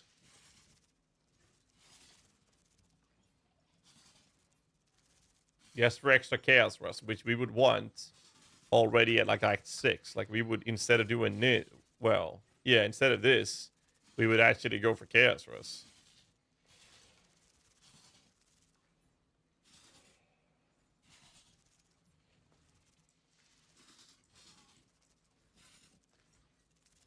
The thing is, I would like to rush down for this as soon as I can. Because it is so good.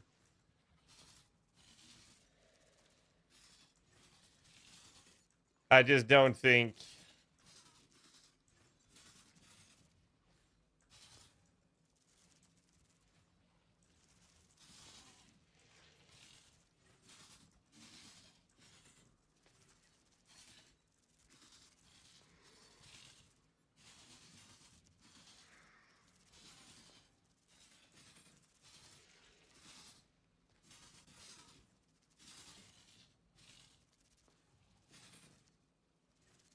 New info. Is it more spoilers, Sweaty? Because if it's more spoilers, I don't want to see it. You know, if you were a subscriber, you could just link it without asking. I'm just saying. More spoilers. Yeah, no, I'm good. Thank you. I don't want to see the spoilers. I'd rather be surprised. Thank you, though. Okay.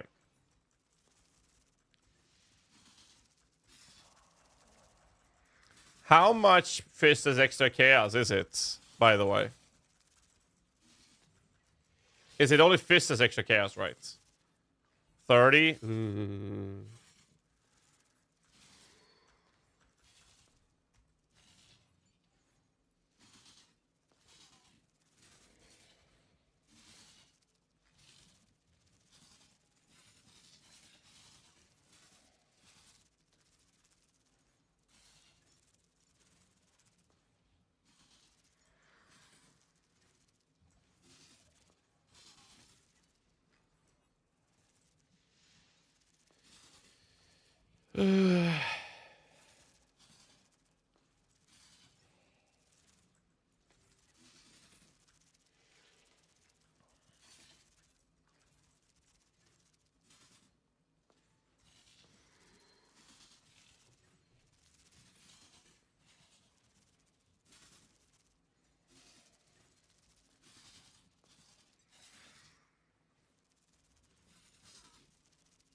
That's it. This is how we do it. We do pick up Asylum. Means taking chaos DPS? Nah. In Dom Army will be enough. They'll survive the chaos.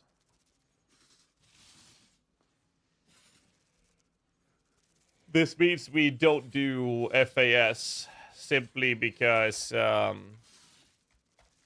not going to be able to reliably keeping them alive.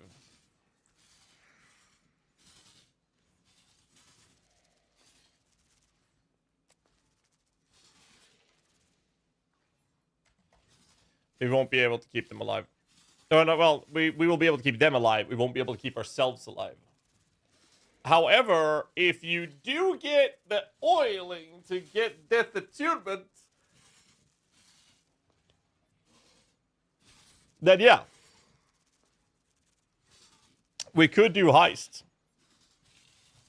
to get oils. And if you get death attunement, then yes, we can do it.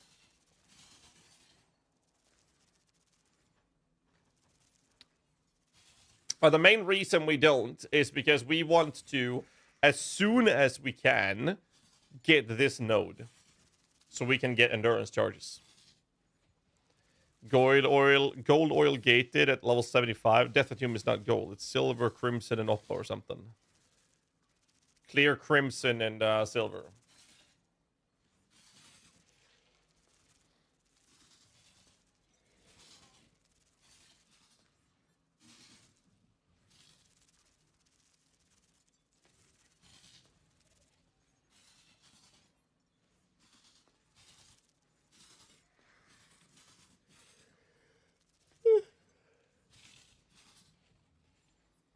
No, I've seen the modifiers. I've seen some spoilers. I don't mind looking at the spoilers. I don't want to actively go out looking for them. I appreciate it though. This is not very hard to get, but you would have to run some heist for it.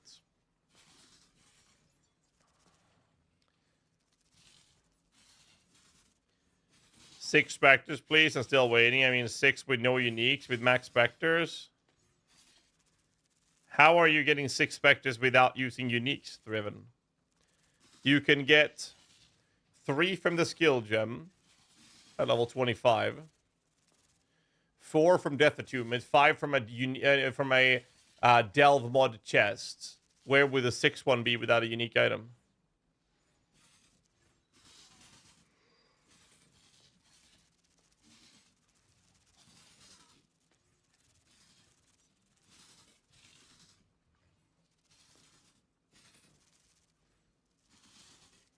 I cannot think of any way you can get more than 5 without a unique item.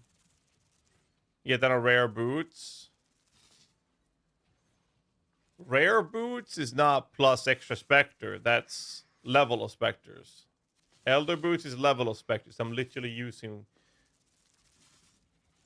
+2 level of raised specters here. That's elder mod. Elevated even.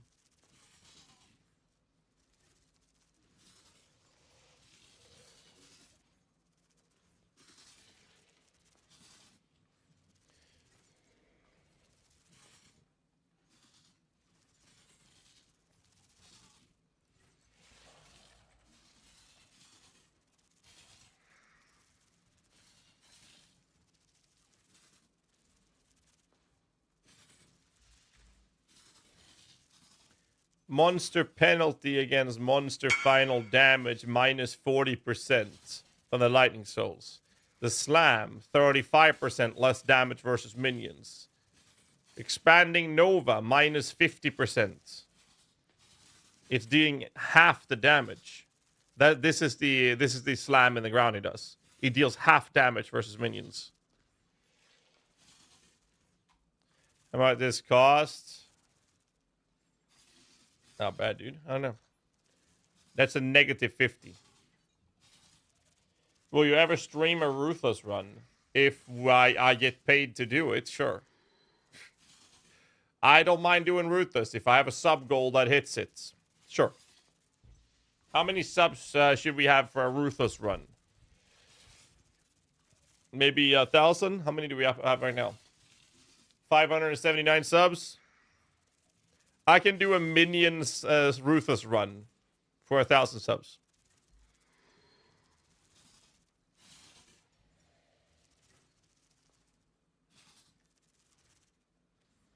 This is what I kept saying. They have a minion penalty modifier. Monster penalty against minion damage. Lowers the final damage.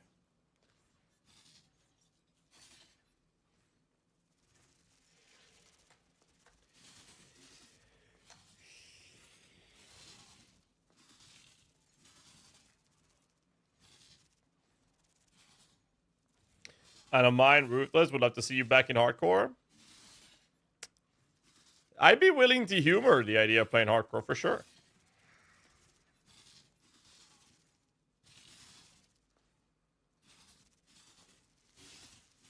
What is the meta Guardian build in the Gauntlets? Probably Archmage Hero, right? For Templar. But for Guardian, I don't know. But what about Guardian? You don't do Archmage Guardian. You just don't.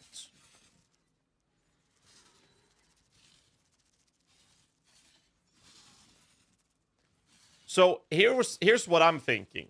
This will get us through the game. However, what about switching to Holy Relic? How many years has it been since you started PoE League in Hardcore? So I spent my first year playing Standard like everyone else. This was little over 10 years ago. I actually have an anniversary. I had a 10-year Twitch partner anniversary recently. And soon I will have...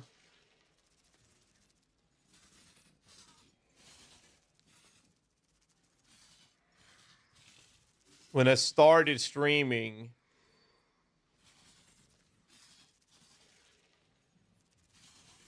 Is that 11 years? I don't know what that says. But I had a 10-year Twitch partner anniversary. I played 1 year Standard, then I played Hardcore Leagues. So that's like 9 years ago.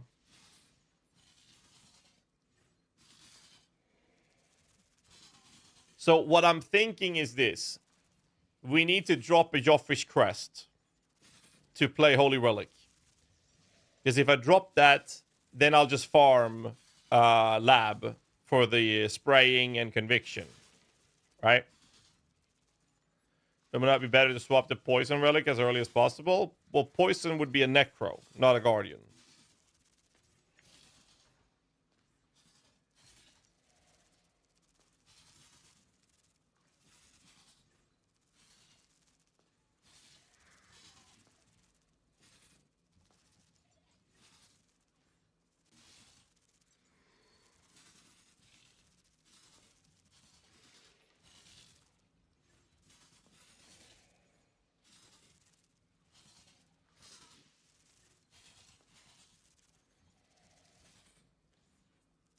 How important do you think Chaos Resist Circle is? Since it is 30% of Fizz's extra Chaos, I genuinely believe that this will help a lot early on.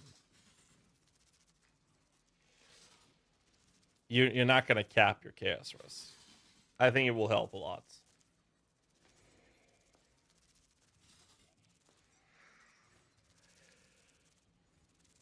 So, okay, so the problem with going Holy Relic is that you would do Holy Relic with Joffrey's Crest. That's it. The problem is you're not going to run a Diablo. But how would that look?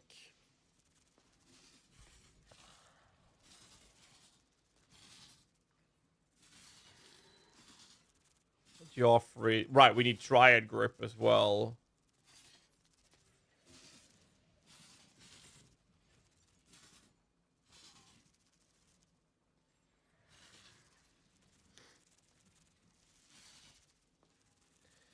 You know what we could do?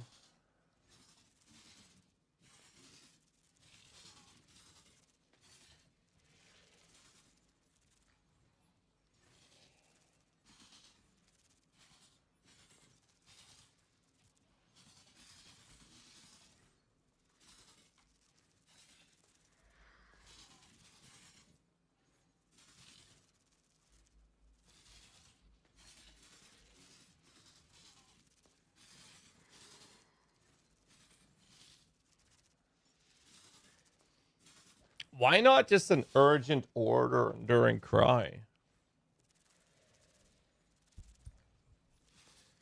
Because the purpose of this is to get endurance charges.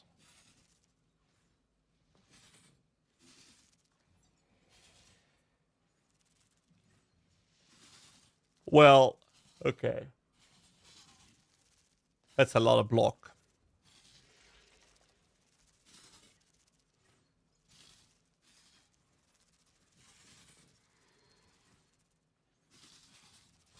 It's a lot of block.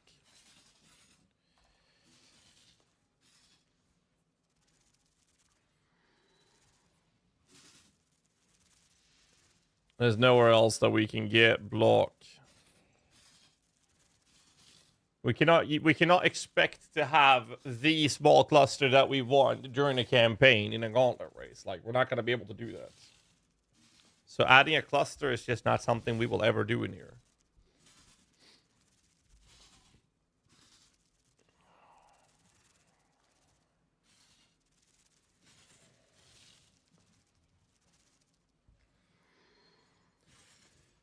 How much chaos was do you want minimum for 6 to 10? I would like to stay away from being negative chaos rush, and the more you can get, the better, I think.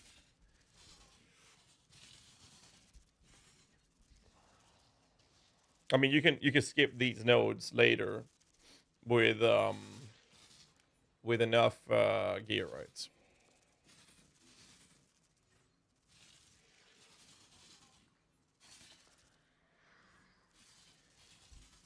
But I guess the real question would be,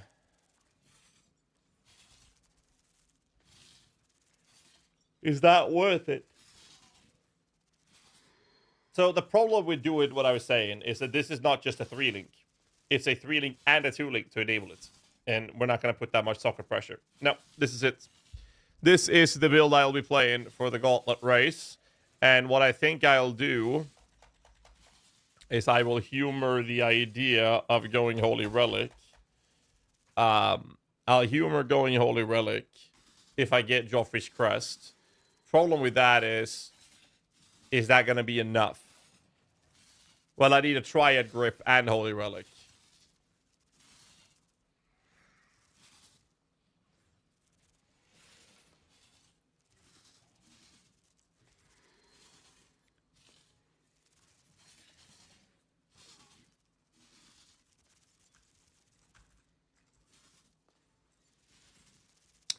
There will be a flammability curse in the end game on that tree, by the way.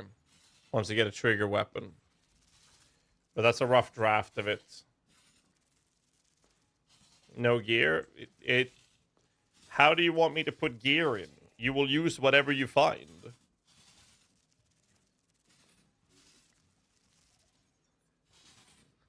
So you'll use whatever you'll find.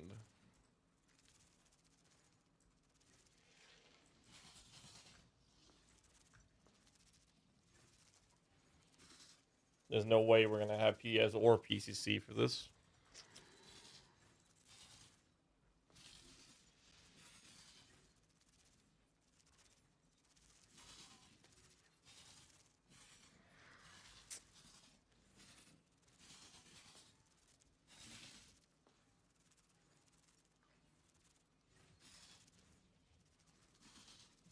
This is not Sumasino.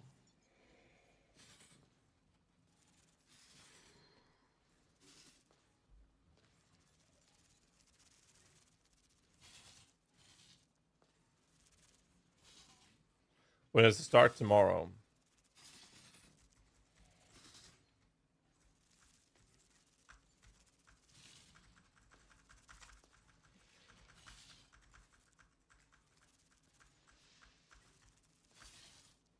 We will need to hit the drawing board if we are to run. So here's the other problem, though. You would need quality on the conviction as well. I wouldn't mind it, though.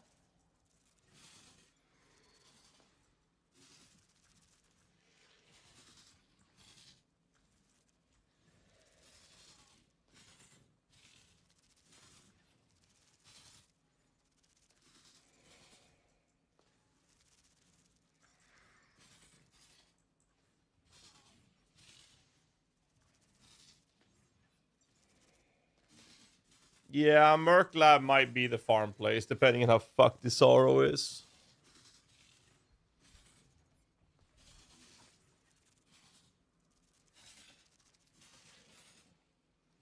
But yeah, Threven, the problem is that this is solo self on hardcore in a gauntlet race. Gear, like, you'll use whatever you find.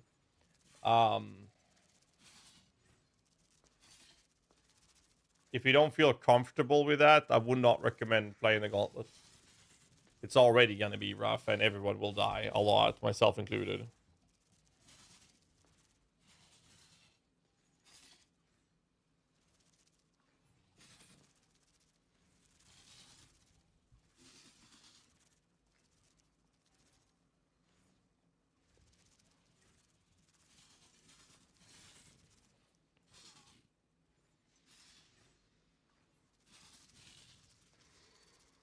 Merc Lab is a Zone 68, so it will have map mods. That's why people are saying farming Merc Lab. That's 68. So that will have white tier map mods on it, which are very lenient, but we don't know about the boss. So what might happen is that we might actually farm as early as we can, because this will be easier. Higher level scaling will be easier to do this than it would be to do the campaign. So I would very likely go in, do this, and clear this entire zone.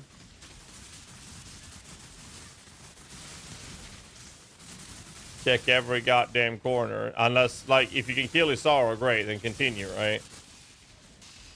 So you would clear the side. I mean, there's nothing here, but it's like, you would clear these things, finish off this area. Oh, you're done. Well, I'm not done. A little bit more.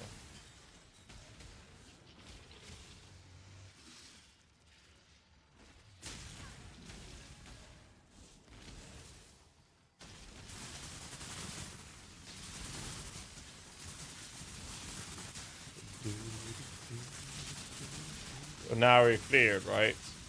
You would place a portal. You'd get the fuck out of here. And guess what? You're going back in.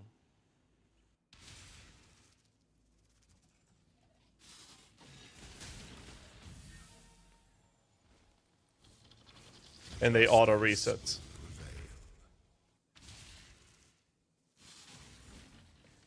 No, you wouldn't even do the boss. You would stay away from it. You would just clear that.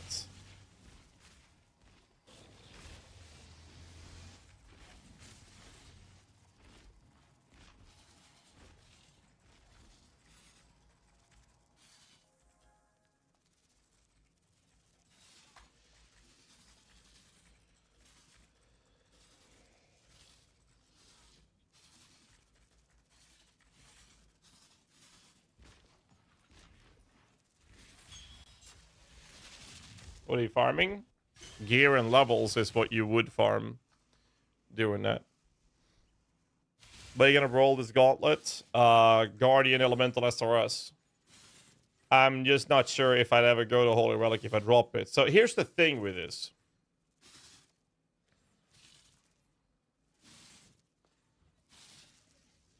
Here's the thing.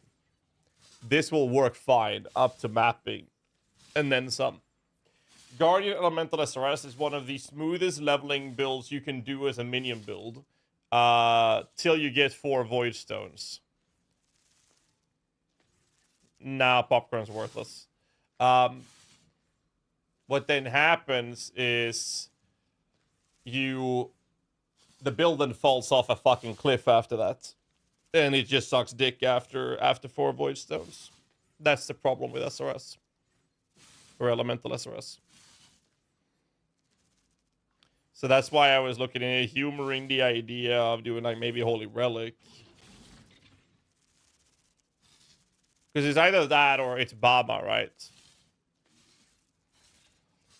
Does anyone have a POB for low budget Guardian Bama?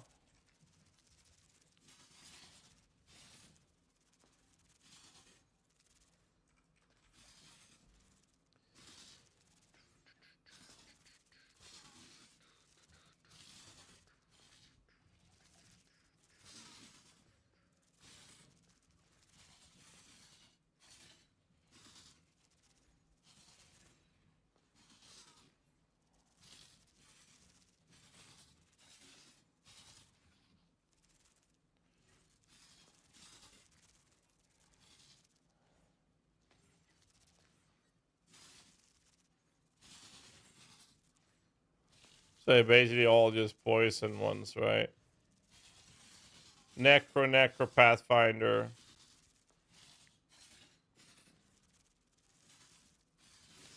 Where's his document?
So maybe we do a switch over to Obama.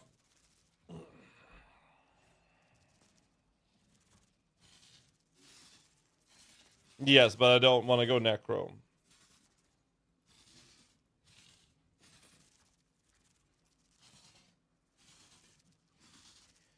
We would need to farm the gems to do this, which I'm fine with doing. And if I turn that off, max visit goes down. Like, there's not very little tankiness in this budget for it. Rest is fine, gem-wise. Except we're not going to have the Spectres. What Spectres did he list in this? We're not going to have those in a while. That's fine.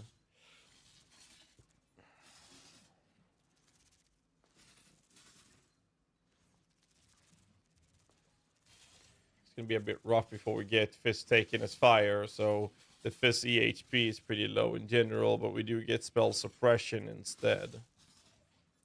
Which we're not going to get without the gear for it.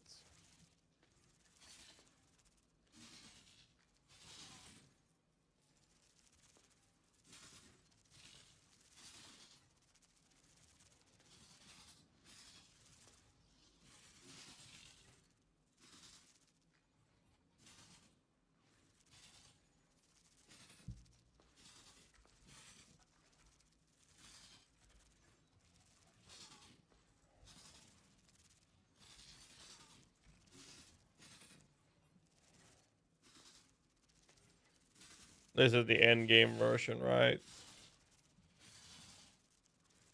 And now it gets really tanky. Let me turn off that molten shell. And this is really tanky. Less damage though. What minion is best for the gauntlets? No one. No minion is best. But if you really want to play minion, I would say... Okay, hell. Oh shit, I was up playing the Diablo 4 expansion last night, man. Whew. Anyways, Elemental Guardian SRS would probably be the best for leveling. then you have some options. I think Bama is probably the best choice. Holy Relic can be made playable.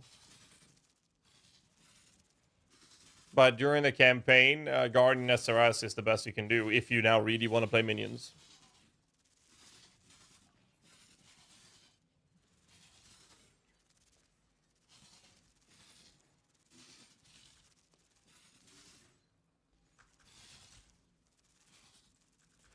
Alright, this is fine. This is the problem here. So that we can do. But this is playable. This is achievable as well. The problem is, what about us dropping... Like, the spell suppression is a huge factor here. Necroless tanky. Well, yes, there's that. But you also get free damage from the Guardian because of elemental relics. Can SRS already ignite Prolife work with Gauntlet? It's possible, yeah. Well, I'm gonna play Elemental Guardian SRS. And I think I'll play that till I can switch to a Guardian Bama. This is Previ's work, by the way. Previ is a god when it comes to these things. But I was wondering if there's a way for us to change this so that we can actually get higher fist damage mitigation. Because right now, a lot of it is carried by Molten Shell. If I turn this off, max fist hit is 11.8k.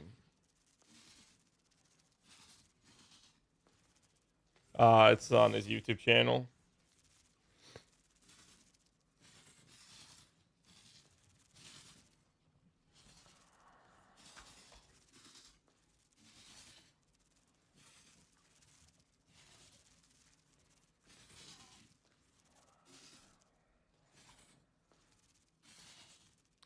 And we also have like this, like reduced cost and fist taken as fire. So if I take away the fist as extra fire from the helmet,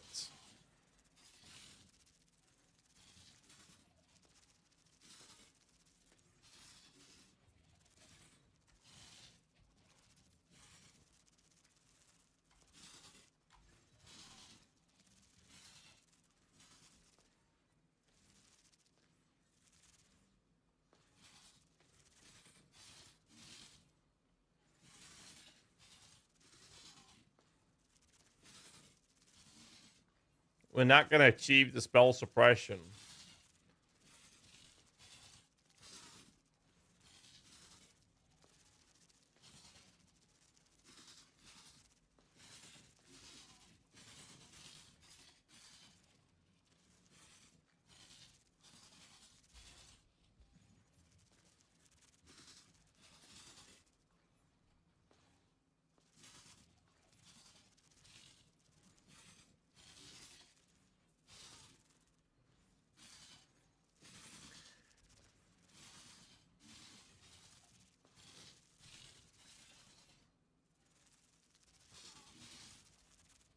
There's no way we cap it.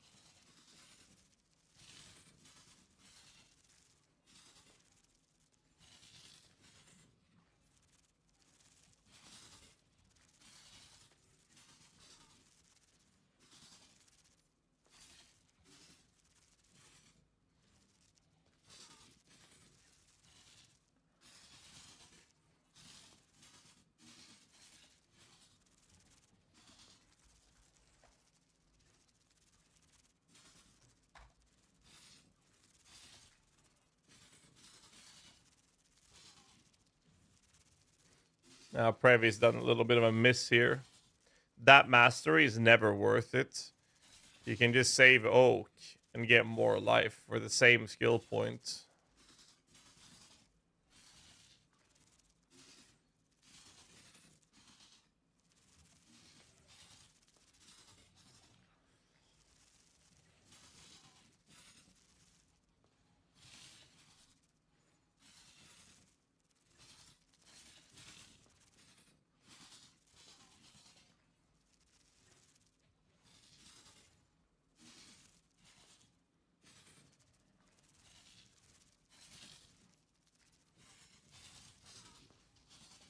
I have no idea how the fuck we're going to like, we're also oiling instinct, which is up here.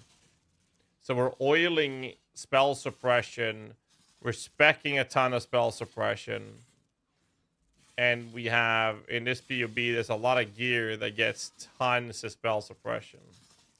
Granted, nothing from the helmet. But we got 18% here. That's what, tier 1, right? We have 12% on the gloves. We have 12% from the boots.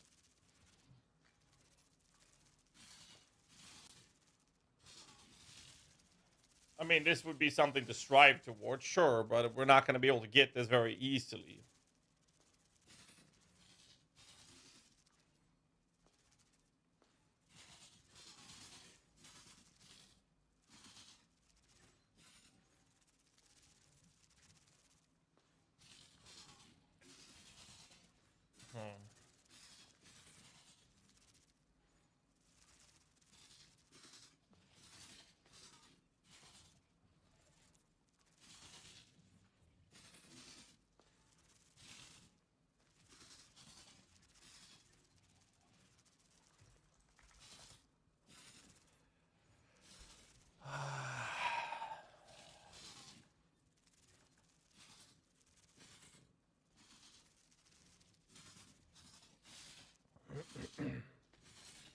We could just spend more points into these to help suppression.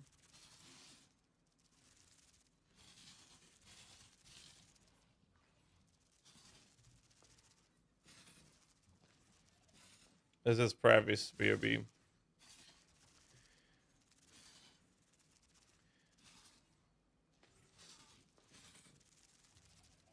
The one thing I lack from this is endurance charges, but we're not going to be able to get that. And this is also oiling a Sepia Sepiacio. That's actually very easy to get your hands on, but you'll have to farm it.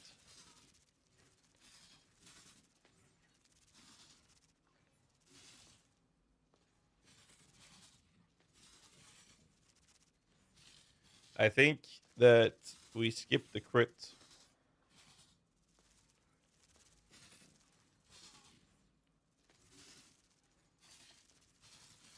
We go for as much suppression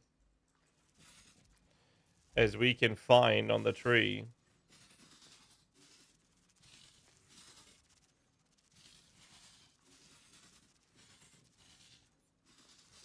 Well, that's it. And I guess the rest is just dexterity.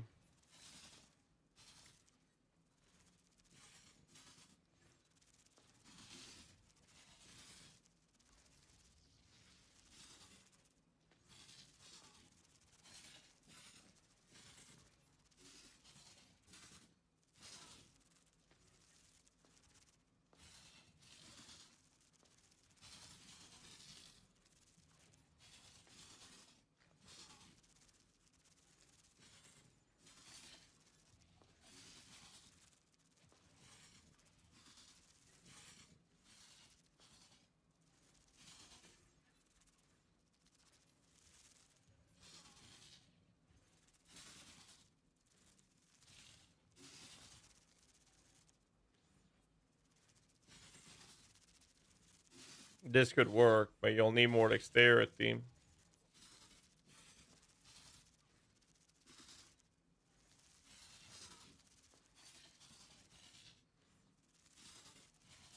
We could cut this connection and connect from here instead.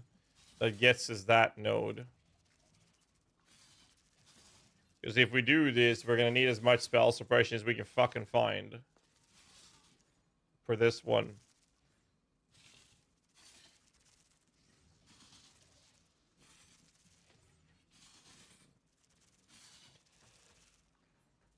At least this will do the damage. Fucking hell. I need to wake up.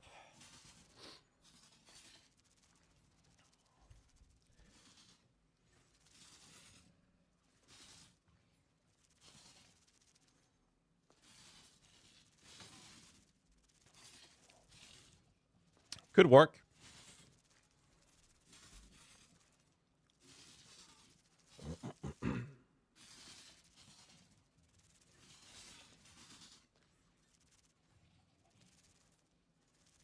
next suppression would be like.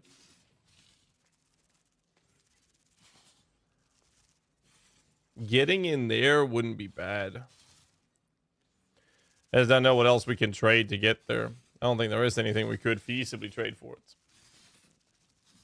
Well, we don't need that one at least.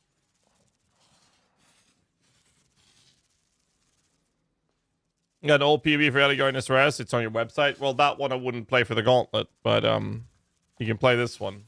That's the one we threw together for the Gauntlet. So I can do that, and then if we're now gonna farm Merc Lab, we can farm that till we have the gems. Then we need to get the gear, or then move over to this. I mean, look at the max fist hit here. I'm gonna turn off the molten shell. There's an 11k. It's actually 11.2 because we're not gonna have that helmet. 11.2 versus the Guardian SRS, which is not geared. So never mind. Oh shit.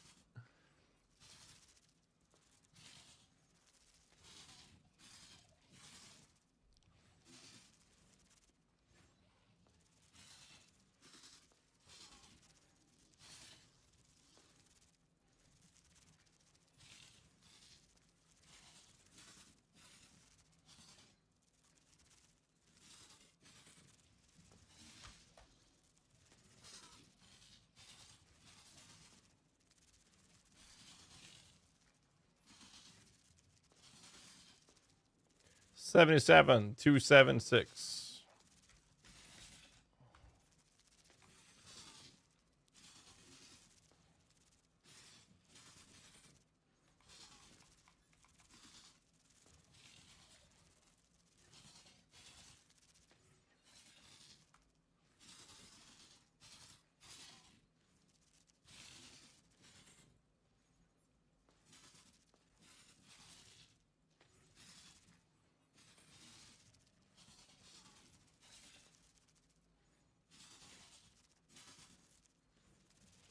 I think we'll do it.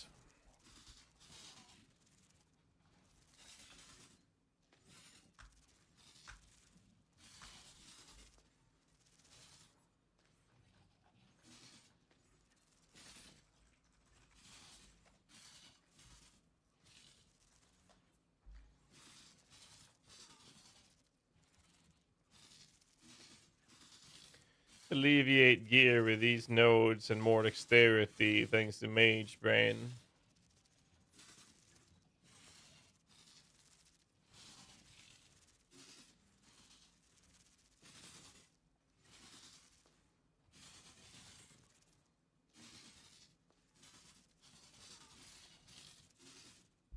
A Hag's Army, like, this is the SRS build that I'm going to start with. Here's it for YouTube chats.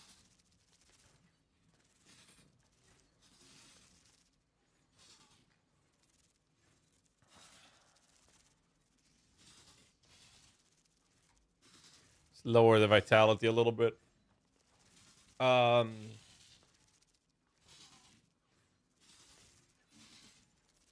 then we'd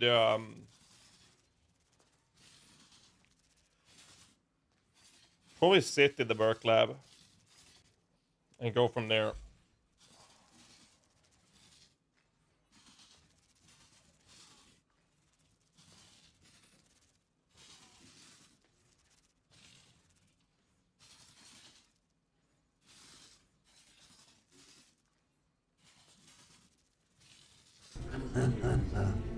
Tronlin, thanks so much, dude. To the crew.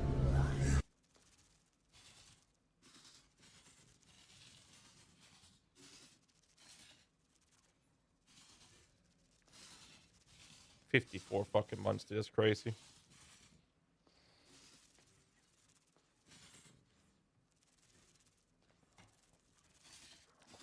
I think I'm set though. What time does the shit launch tomorrow?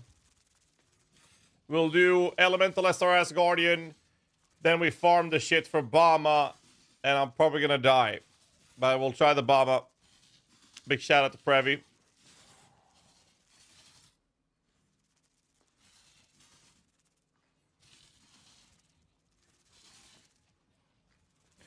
But we are changing the bomb a little bit. We're lowering the damage a bit because we're not going to have high spell suppression gear. So we'll take all of these nodes for the spell suppression. We'll have multi-shell, but without multi-shell up, the fist hit is kind of low.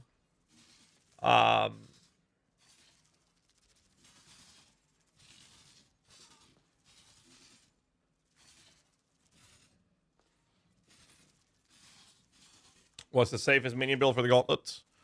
Very likely Guardian something for the campaign. You see the Sentinel guy has a 100% chance to taunt on hits. Trivializes a lot of difficulty from bosses for you during the campaign. It's this motherfucker.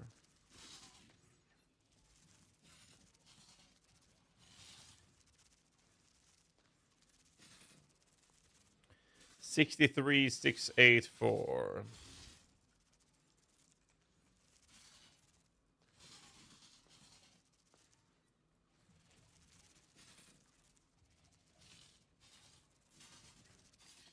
What minions are a horrible idea for campaigning the gauntlets?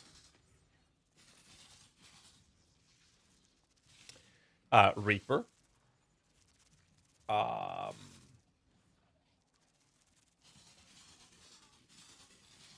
Pure Spectres. Zombies. Golems. Phantasms.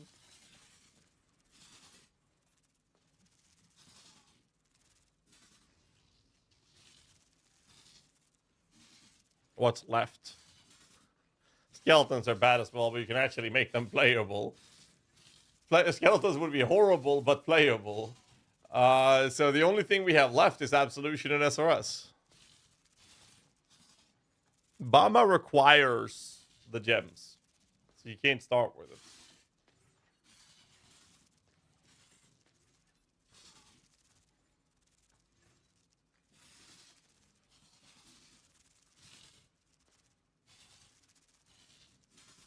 Well, duh, but if you can't get gems for it, you're sitting a duck. Yeah, that's why I'm gonna go Guardian Elemental SRS.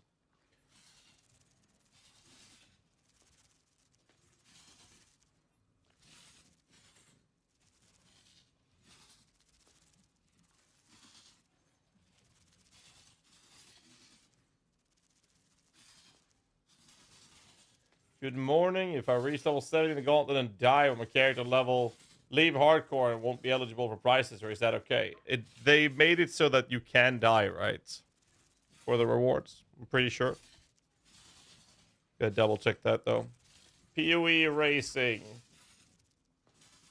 What's the bounties? Have they been posted?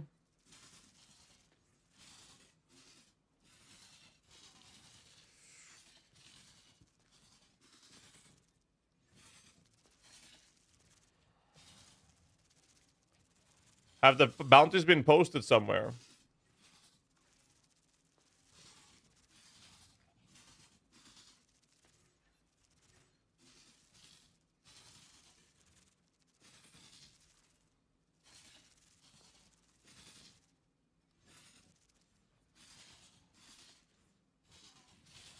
Well, you say that, Telian, but we don't know how fucked they made Isaro. There's a spreadsheet on this video with a bounty.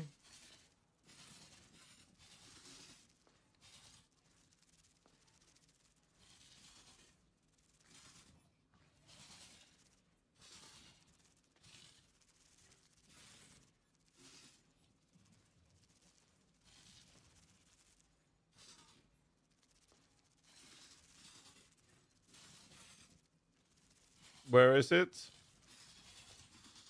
Am I blind?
It was right there. You do not lose points for dying. That's not what I'm looking for. I'm looking for the bounties. There they are. Flash bounties. Bounty will pop up every day in the racing Discord and be announced live during the daily casting broadcast. First person to submit the goal. Oh, so they have flash bounty. That's pretty cool. It's a good way to attract more activity on that server. But I don't see any. I don't see a list of the current bounties. A YouTube or Twitch link video required. Yada yada. Will ever ask for any personal information. All bounties are first to provide proof.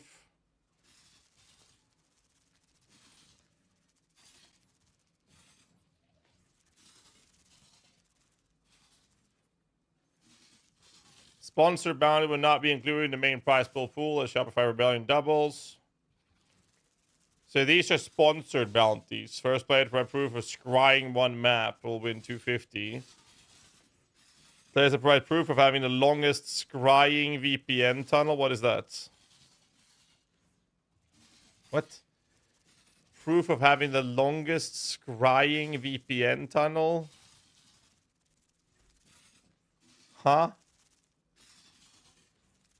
What the fuck does that mean? Video explanation. Sys has to record. Okay. Nordics chill. First player to provide proof of having any sapphire ring with at least 100% cold resistance.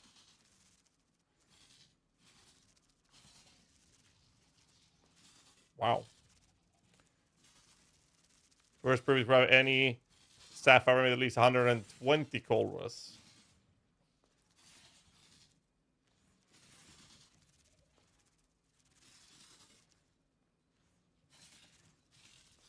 Okay.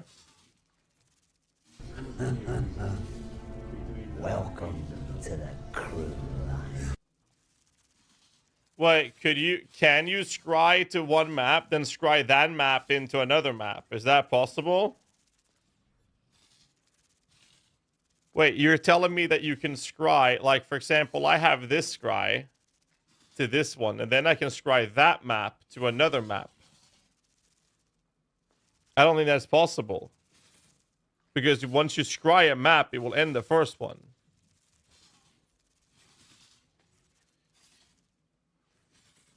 Or does he mean that if I scry this map into another one, that I would then have to scry one of the connecting maps that this one has into another one to create like a little tunnel or something? So you would have to like do here to here, and then I would scry this one to this one, then I would scry that one to that one, then this one to this one, then I would scry that one to that one. That might be what he's talking about. And then scrying this one to this one.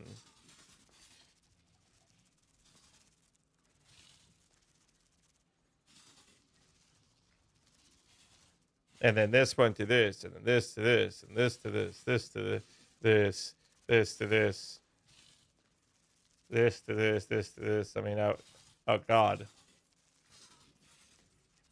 White tier map grinding, here we go. You're really playing Gauntlet? I always play the Gauntlets. I always play it. We'll see what the explanation will be.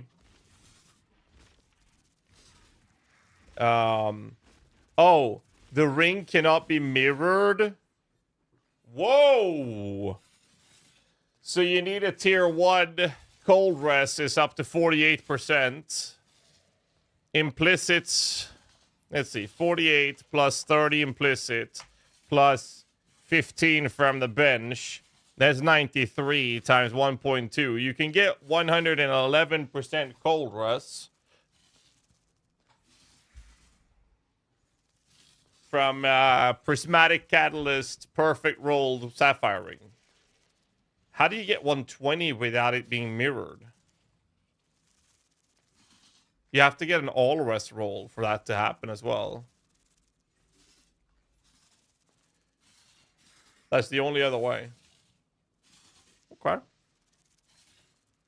Harvest juice farming, reforged cold. Ashling, yeah. You need to get a tier 1 cold rest.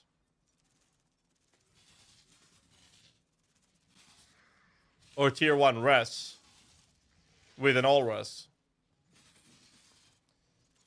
First player to pry proof of any ring with at least 200% Cold Rust will win. Okay, so 200 Cold Rust. Okay.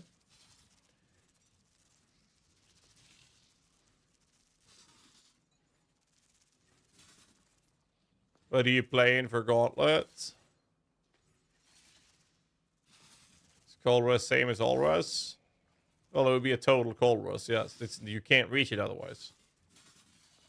What are you playing for the gauntlet? Ellie Guardian SRS into Bama Guardian. Highest Cold Rust resistant ring at the end of the event is $1,000.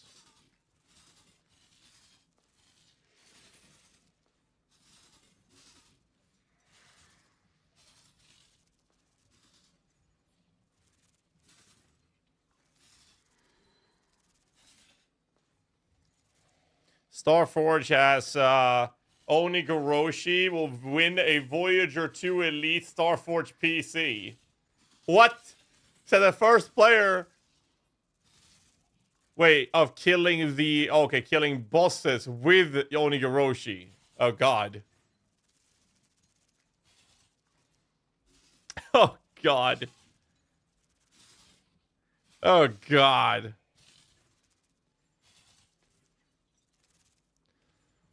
The PUB tuned? Yes. Find my sword. First birds provide proof of having a Starforge Infernal Sword will win $500. Intel's Intellect. The first 3 players to provide proof of having at least 1,500 intelligence will win $500, $300, and $200. Displate. These plates. The player that provides proof of having the highest armor plus evasion shield, cardinal round shield by the end of the gauntlet will win $700. Player that provides proof of having the highest armor royal plate will win $500. Creator Studios. The first 3 players provide proof of having 1 million kills.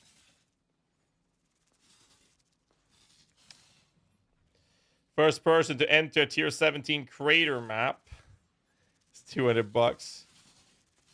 This is a Voldo map linked above. First player to provide proof of clearing a tier 16 crater map with the following mods will win $300.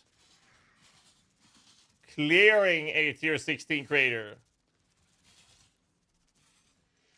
Yeah, I'm not doing that. First player to provide proof of full clearing a tier 16 crater with 300 quant. Yeah, I'm not doing that.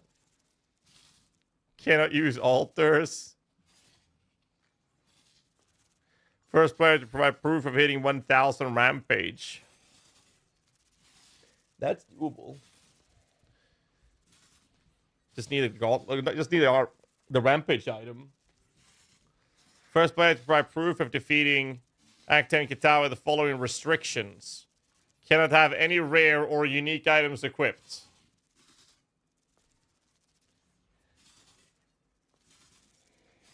Cannot use movement skill. Cannot have benchcraft and mods on any item. Cannot have supported gem linked to any skill.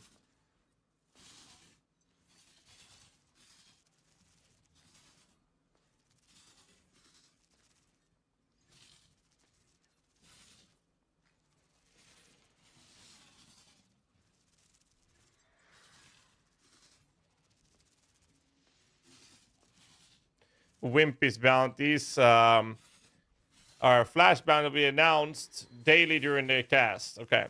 DM's bounty. First player to provide proof of having a level 21-23 quality shield crush skill gem.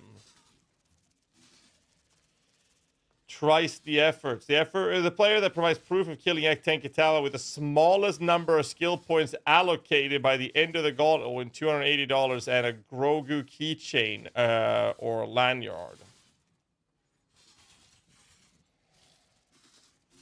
Entire fight must be played with the same number of allocated skill points. Clearing 2 Katawa with more is allowed, but upon fight start, those points are locked in. No other restrictions. Chomper's bounty. The player that provides proof of being the lowest level character to kill Isaro in normal labyrinth will win $250. Must have chaos inoculation for the entirety of lab. Okay. Kenny drives bound. The player that press proof being the low character kill X5 Kitava in the first 48 hours of the gauntlet wins 200. Ufval's bounty. First player to provide proof of completing Grim Refuge Strand map will win 250. No, must have either Svalin, Gilded Tower Shield, or have more than skill allocated. I have Glad Ascendancy or Flame Mesh. Okay. Fabgun's Garf Olympics bounties. Simple mission. Having one emote spammed in Twitch chat. First player to provide proof of competing Tier 16 Cowards Trial while having I'm John Grown in their name will win $255. Simple mission, having one emote spammed in Twitch chat. What do you mean with one emote spammed? First player to provide proof of completing Tier 16 Cowards Trial. Okay. First player to achieve level 100 while having I'm John Grown in their name will win $255. First person to provide proof of completing a Tier 17 Sanctuary map with a below scare requirement will win $252. Jesus. I'm trying to raise an emote. Yeah, I know that's an emote. I'm just saying, like, I can't compete with this. There will be people faster than me to do this. All right. I kind of like the scrying thing a lot. How long does it last, the gauntlet? This I can. This happens if I can get a rampage item.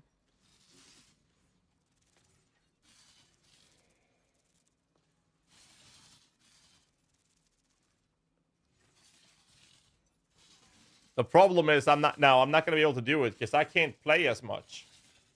That's the problem. I'm not able to play as much because I will do my streams. And then after streams, I'm playing the Diablo 4 expansion on a review build. Because I'm currently updating all of the Diablo 4 guides for both Necromancer and Spiritborn.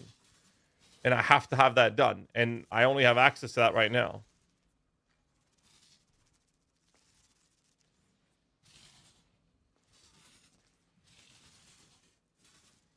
When a D4 new expansion going live? 8th of October.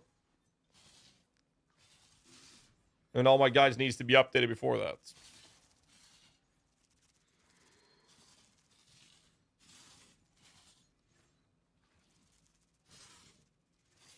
Is it fun so far? I don't want to say something that breaks my NDA.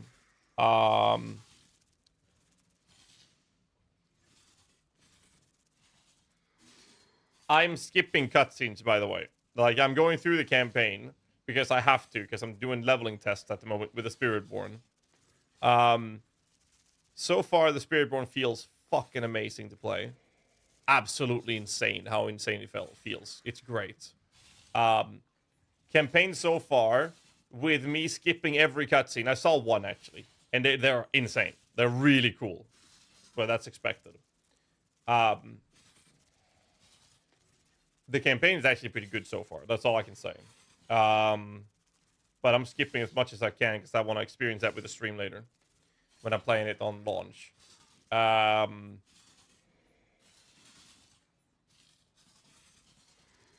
Spiritborn class is just fucking crazy. It's so good.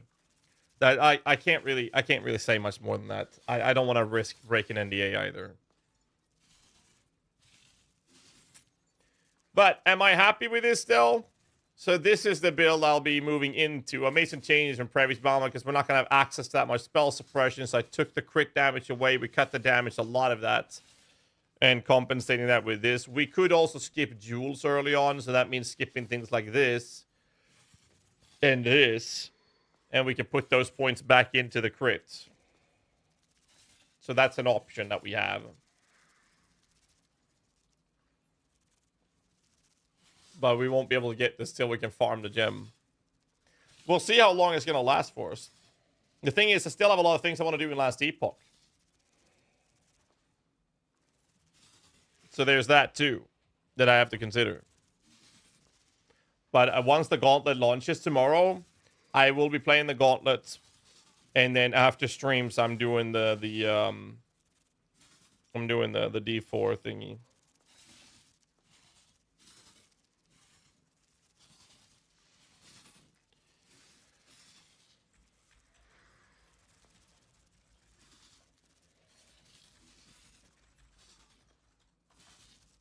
Is that?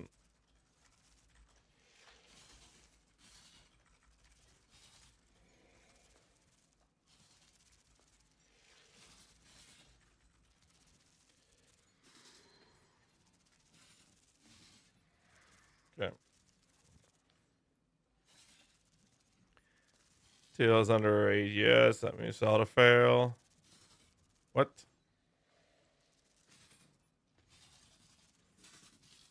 If Throne of Liberty fails me, I'm jumping into D4.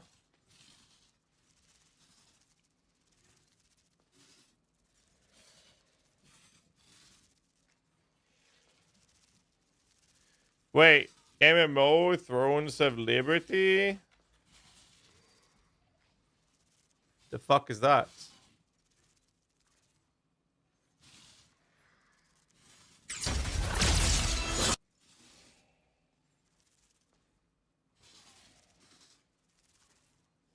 It's a free-to-play MMORPG game.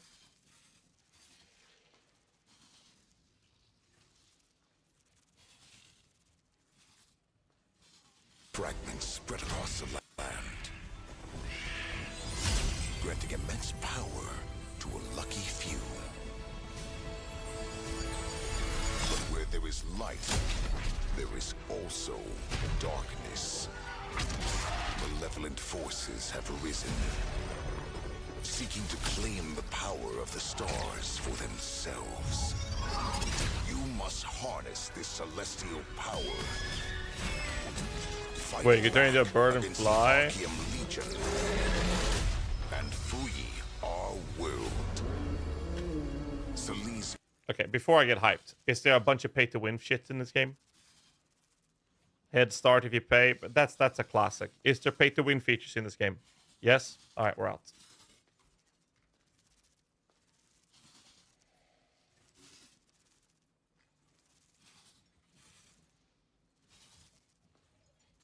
I don't give a shit. Like, I love MMO games. I do.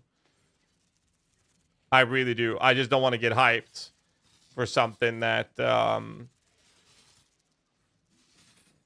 has a bunch of pay-to-win features. Like, I don't mind Tibia because there's some pay-to-progress faster in there, but there's no ending in Tibia. That's why I don't mind it.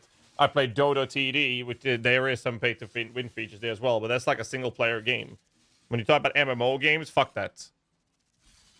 Is great. Pay to win is irrelevant in this game. Is it?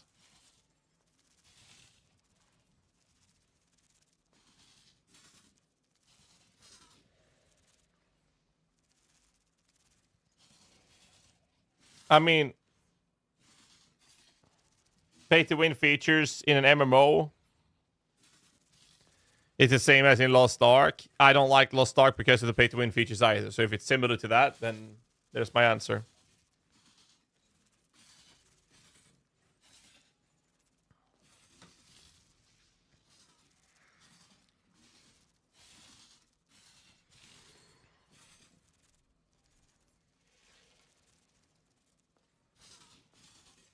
Plus, I don't have time for an MMO. I was so hyped about playing Cataclysm in Classic. I ended up not doing it because I don't have the time.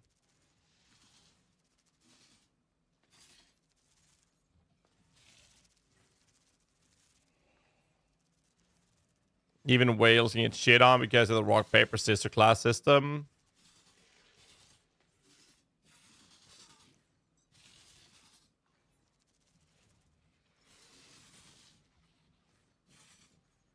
It's fine. Graphics look good though. Alright. All they had to do is add Hello Kitty ears to cosmetic to make money. That's so fucked though. I played for 3 months in Korea and got boring eventually. If you like PvP and don't mind pay to win, go for it. Alright. Yeah, now I'm good, man. I'm Gucci Tucci, as they say. I gotta play some fucking D4 to get shit done.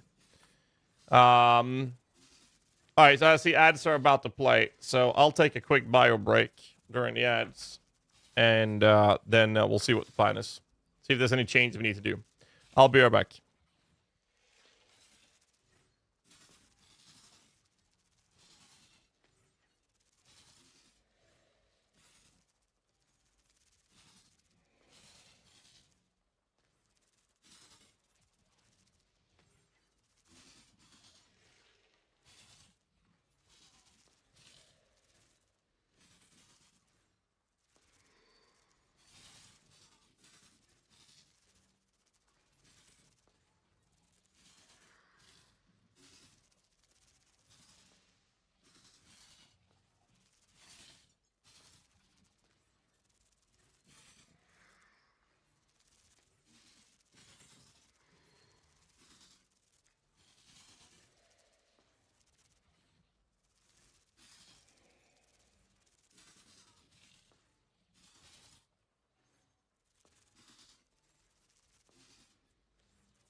All right.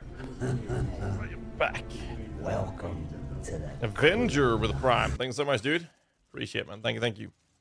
How are we looking on the giveaway? Right. All right.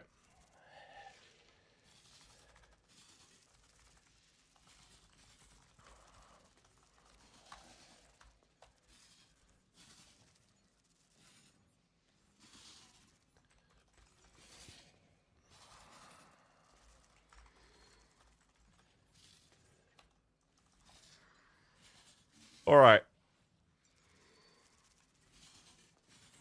Which kind of filter will you use for Gauntlet? Just standard never sync filter. Can't be arsed with anything else. All right. This is what I'll start with. Let me share this in the chat. YouTube chat. That's what I'll start with.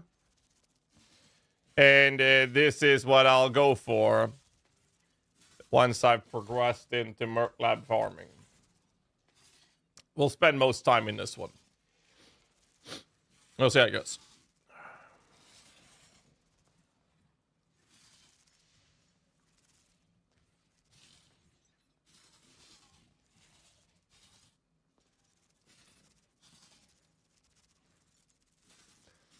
I'm 100% with GHAZZY on this. If the monetization is even remotely comparable to what Lost Ark does, I would definitely avoid the game like the plague.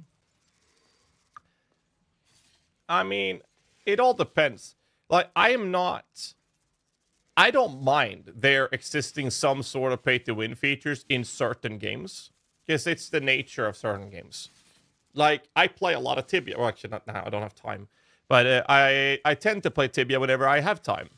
Tibia has no ending, and I choose to play on a PvE server, so there's no PvP, which means that the pay-to-win features there allows you to level up faster, skill faster, and get gear, get money so you can buy the best gear for your level. What does these things do? They make you clear things faster. That's it. That's what they do. In a game that has no ending, the highest level player in the world in Tibia. Let me find out, actually. Just out of curiosity. Here's my character. I am level 503. Highest level character. Let's see. Where is level? Tibia high scores. Experience. Here. Goraka and Bobek, these two, that's a married couple, by the way. Those two are married to each other and met in Tibia, to my understanding. Those two are married and have played this game for many, many, many, many years. This guy, I believe, is a Polish dude that actually, no, this is the Brazilian dude, is he not? I think he's a Brazilian guy who finally was the first person in many years to ever have out-leveled these two. And he's level 2,685. He gets 334 million experience a day. Where does my experience say? Where's my total experience? Where does my okay, so I have 1.9 billion experience in total. Is that correct? No, down here. I have 2.1 billion. They get like a third of my level a day. It's absolutely insane. So you can progress faster, but there's no ending in that game, so I don't give a shit. So we play with some friends, and we have a good time. We actually have people from our stream communities join in and play with us.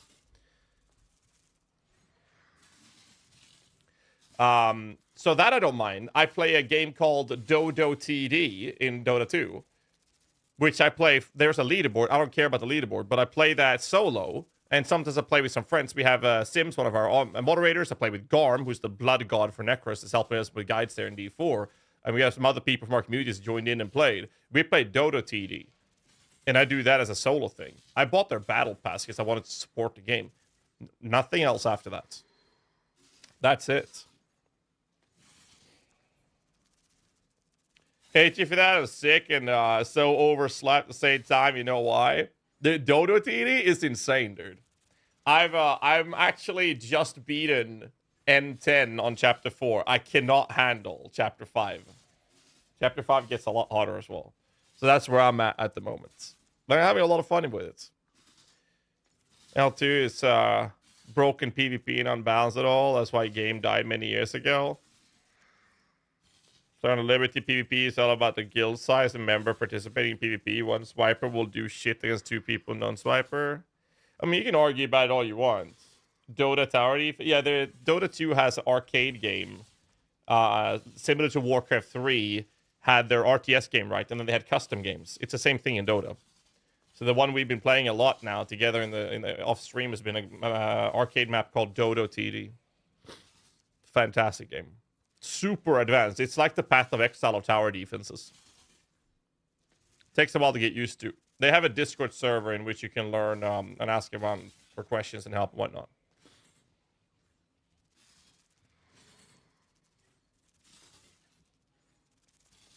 Cleared C4 and 7 yesterday. Nice. Yeah, I'm currently farming N9. I can do N8 full overdrive, but I can't do I can farm N9 effectively at the moment. That's good, Shadow. Get your ass up there, man. Enjoy this. Should have some fun. Anyways, and there is some pay-to-win for features in that game, and I don't mind it, because I can just completely ignore it, because it's a single-player game. And I don't mind there existing faster progression or pay-to-win features for single-player games. I really don't give a shit. But when it comes to like a game that the entire idea of the game, it being MMO, is you play with and against other people. That's when pay-to-win features just takes a hard stop for me. It's like, that's not okay. I know what effect does my minions get from tree, like elemental overload. Like, I'm not saying that you can still have fun playing it. It's just something that's going to take a lot for me to enjoy. What effect does my minion get from the tree, like elemental overload, point blank, the massive 25% chance of reverse enemy rest? If it says minions, yeah, what Sims is saying. It has to specifically state that it applies to minions, otherwise it does not apply to minions unless you have external ways to make it affect minions, like this one here. Makes it so that everything that is on your shield applies to minions, whether it says minions or not, because the shield makes it so.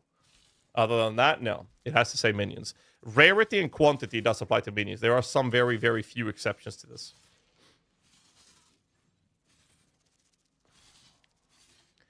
I'm not sure about Ballista.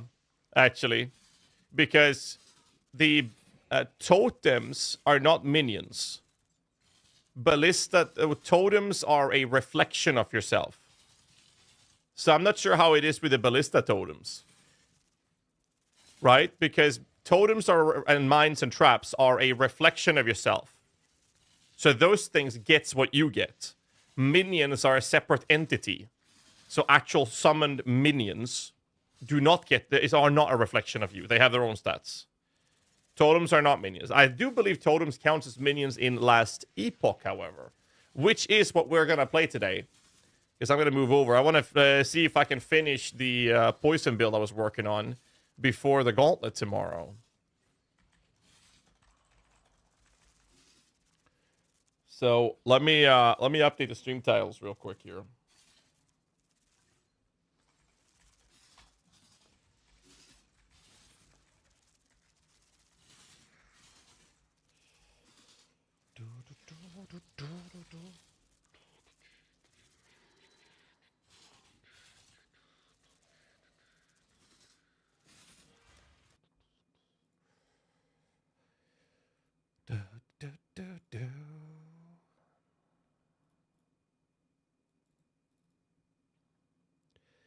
Yes, copy, paste the necrab solution, pass a tree for Guardian version, or would you recommend a different setup considering the upcoming gauntlet? Would love to try pushing the build for the event to see how it performs. I would bring it into PoE and make it tankier. That's what I would do.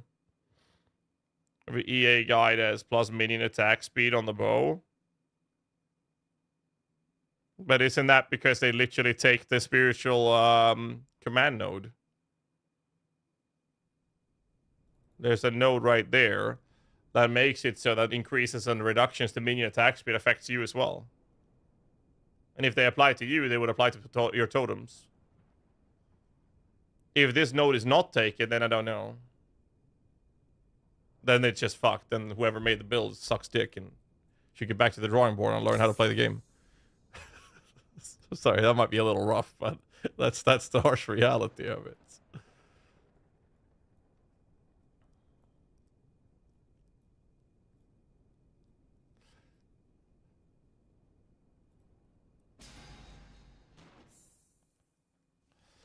Reading, understanding words is the biggest power move in every game. True. Okay, how far did we progress? We started doing monos, right? Yes, we did. Any explanation? Hey, Tommen. Guys, have any questions, just fire away. We're supposed to be using the Barbuta, which is usable from level 65, right? All right, let's go. What am I speccing next?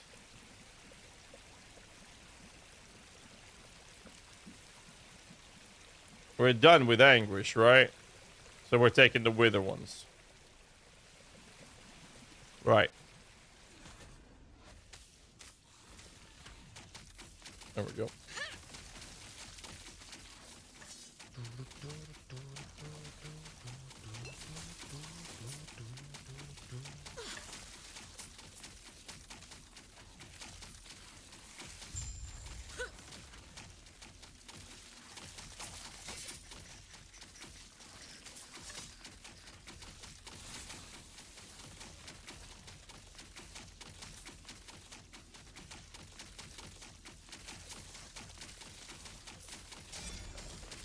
What do we have here?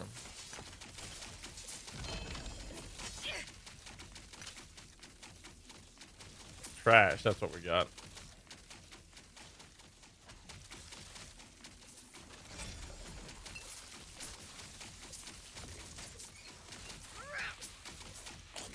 As a family, state of RFD, you feel the best day is Vince's release? Not sure if I would say that. I'm doing alright.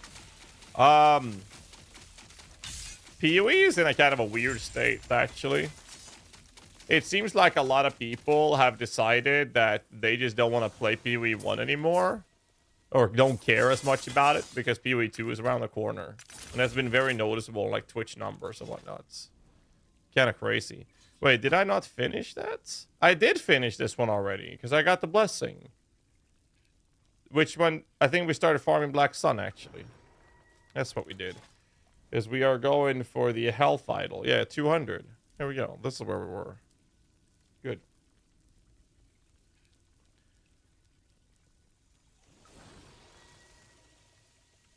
Impossible skill, more like. You're not wrong.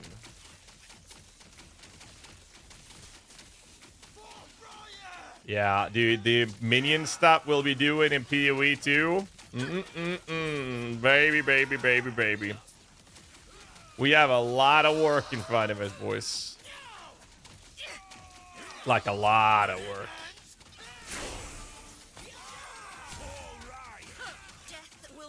It's gonna be very fun to do. I'm very excited. I'm all here for it. Come here, little shit.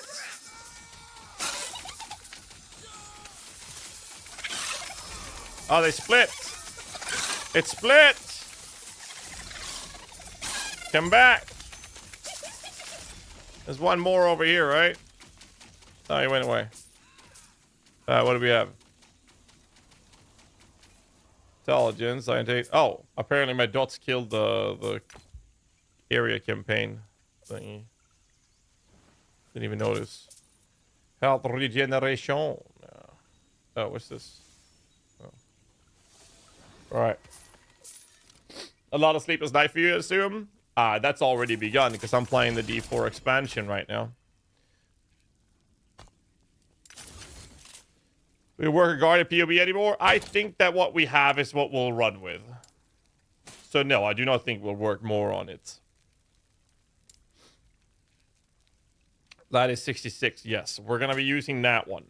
Now, I don't think I have a Ghost Maker. I don't. Do I even have a Strands? I do not. Did I save a third eye? I did not. I don't have an Omni. I definitely don't have a red ring. Okay. Wait, what did I drop? Rainbow Edge. Yeah, Strands is empowered, right? Follow the Outcasts. Yeah. It is the fall of the what? Fall of the Outcast timeline. So it's actually the first one empowered. So we'll be running that later.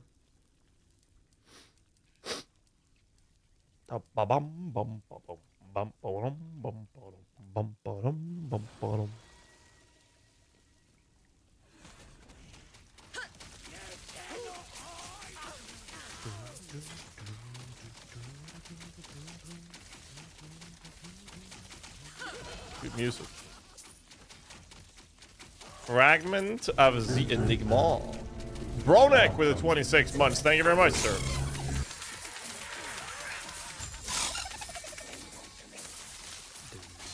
Oh, shit. They hurt. Help. Wait, I forgot. I don't have my resistances. Oh, yeah. So, for those of you who played this game before, you know how important resistances are, especially in the early stage, right? So, yeah, I have really good rest right now. No lightning, cold, or fist, or void rest. Welcome. Like, literally the most important fucking things you can think of right now. So I might not have some of that. Forsaken with the 34 months. Thank you very much, good sir. Oh my god, more of these. Come here.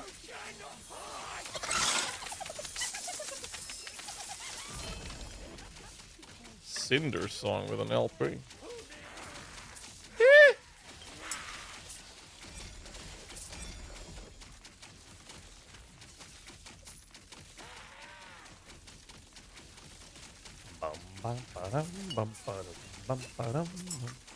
Good song.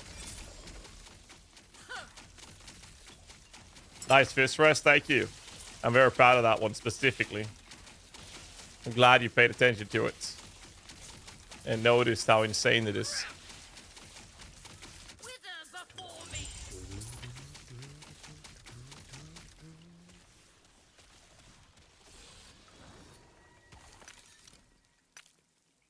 Rest in D4. Yeah, rest in D4 is needed as well.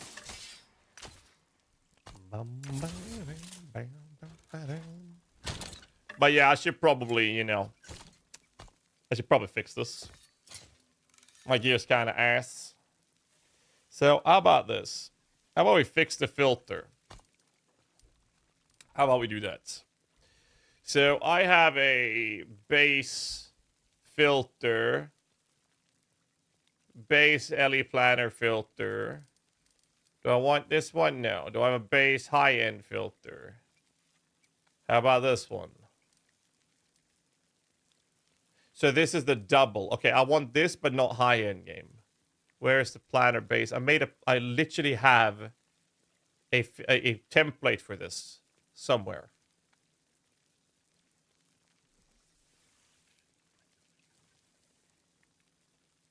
Where?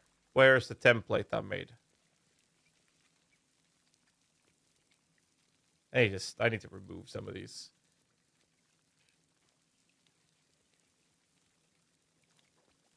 Initial endgame. Okay, so it's this one, right?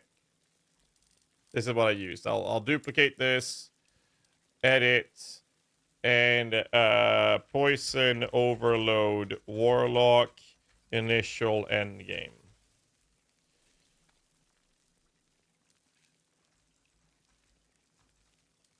Confirm. All right, let's make this happen. Body armor. That's not what I clicked, motherfucker. All right, body armor. Now I would like the sanguine regalia. Sanguine regalia is this one here with a leech. Leech's health. Now I would prefer it to be on that base. We're not going to do that because it's the initial endgame. We will cut this, and we'll add it again. No, only once. Affix. Advanced. 6 or higher. And what I like is Intelligentsia. And then we want the hybrid. No, we can't get hybrids. We'll do this. I don't know what the other prefix would be yet. That's not really set. What can we add as prefix mods? Do we care about levels? Not really.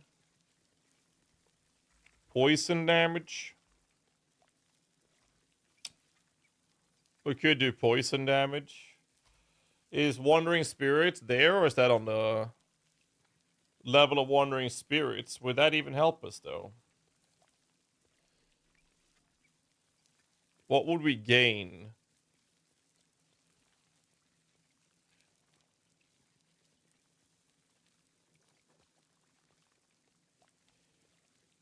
Would we gain anything? Yeah, I guess that Wandering Spirit would be kind of nice. Yeah, item filter support forging potential filter. I think so, right? Okay, so that covers the body armor for this kind of filter. Oh, wow, Demon. That sucks, dude. We don't care about the base. We just care about the... Because this is something we're going to LP. And the LP I want is mostly poison damage.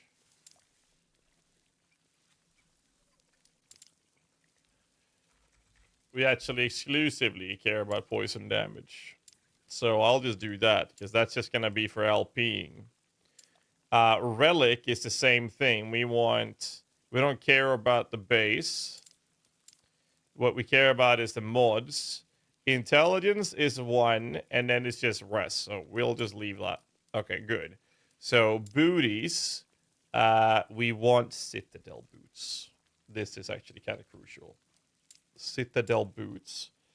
And then we can cut that and then add affix advanced more or equal 6. And then I would like movement speed, intelligence. Oh, let's do Hannah Roads.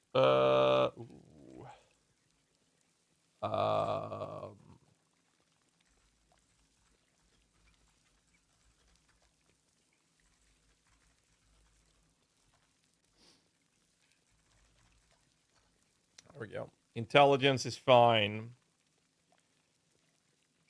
We could work on a hybrid HP as well. That's boots. Gloves. Let's see. We would prefer to see mana region with us, which is arcane bracers. Now, I don't mind other bases. Let's leave the base untouched then, since we're not super endgame. We'll cut this. And then we add mods. And the mods is going to be intelligence.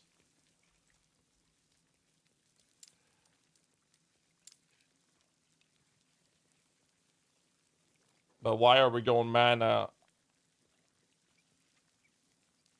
Because the initial beam don't matter. I could work on a hybrid HP here as well, actually, for this specific budget. How's Bill going? Fine so far. We'll leave like that. We're just setting up an initial endgame filter that is very limited. So I don't recommend doing this. This is something I normally do because I'm too lazy. That's gloves. Ring. Now we have unique rings. We don't care about the base ring in the early stage then. We're going to use 2 unique rings, actually. The LPing that we want is going to be poison damage and intelligence. So I'm just going to add just generic bullshit, and we'll play with this. Because we're supposed to use 2 unique rings for the specific character. So that would be intelligence and poison damage. Can you fucking click it? Thank you. Poison. Seriously? Thank you. Amulet's supposed to be an Omni. So we can scrap the base.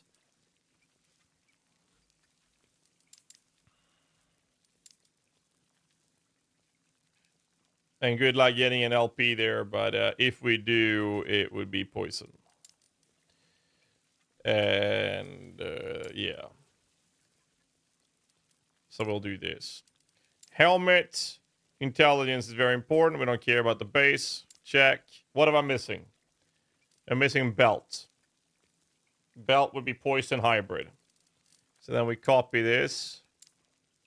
We say belt. We cut that. Affix. We're looking for poison and hybrid. Check. More or equal 6. Check. Belt's done. What am I missing? That's it, right? Well, I guess the weapon. So we would do one-handed weapon, dagger. Cut that out. I said cut it out. Affix, advanced, more equals 6.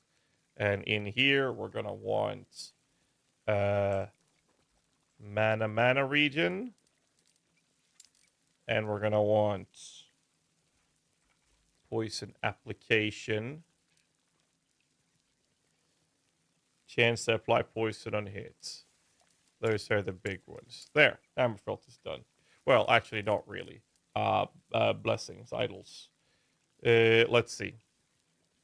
We're not using an adorned. We are going to use a small one with mana HP.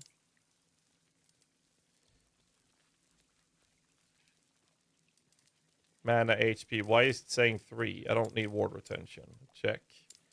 We're not going to use an adorned. That should be a large.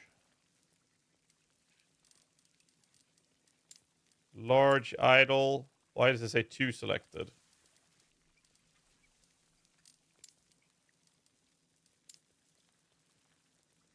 Okay, let's do this from the start. Item type. Idols.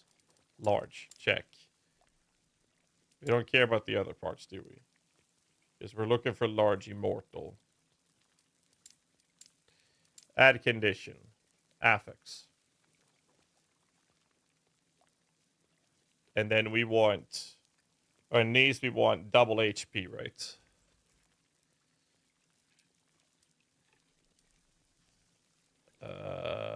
Where is it? Those 2 can check.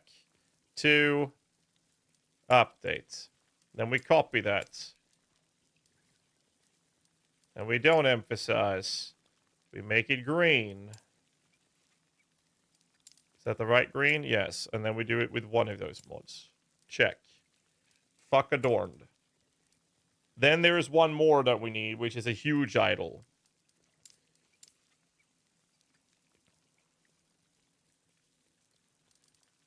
A huge idol. Huge. In which we're gonna go for decay. No. That one. And mark for death. Check.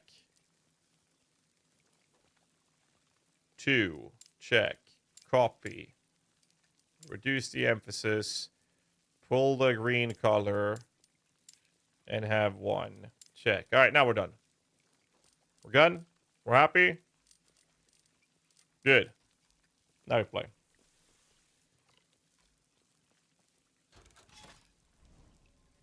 Loot list and Super Des Robs are fun. Yeah, I think it's nice so far. I mean, it's just an improved version of the same cycle, right? And I think this is way better. They definitely needed the extra content of it. And I think that's a really nice addition to the game for sure. Now, do I wish that they had more content? Yeah, absolutely. I think all of us do. We're going to get that for the next cycle. What do we have here? Physical damage.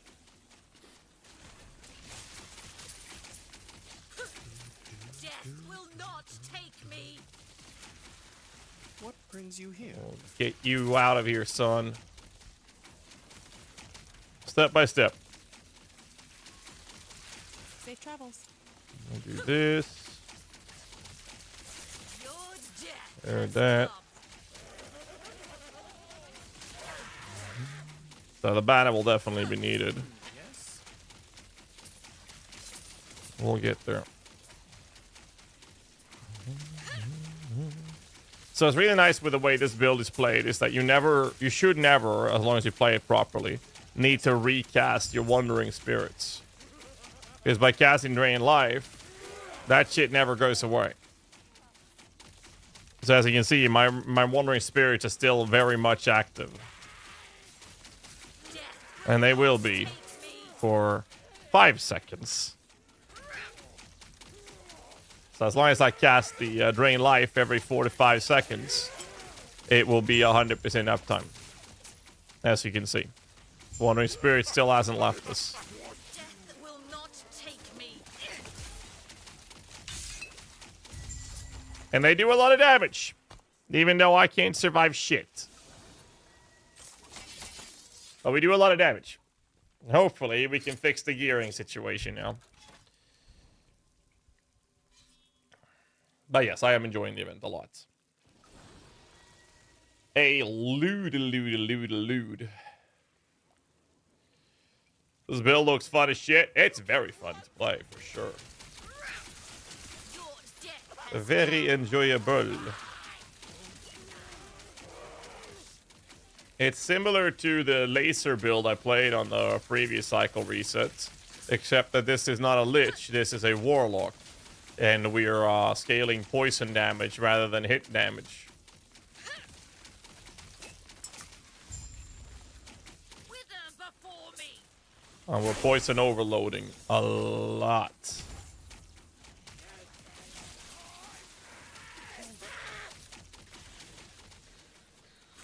We can see how by Wandering Spirits is the green ghosts I'm spawning. They're still active.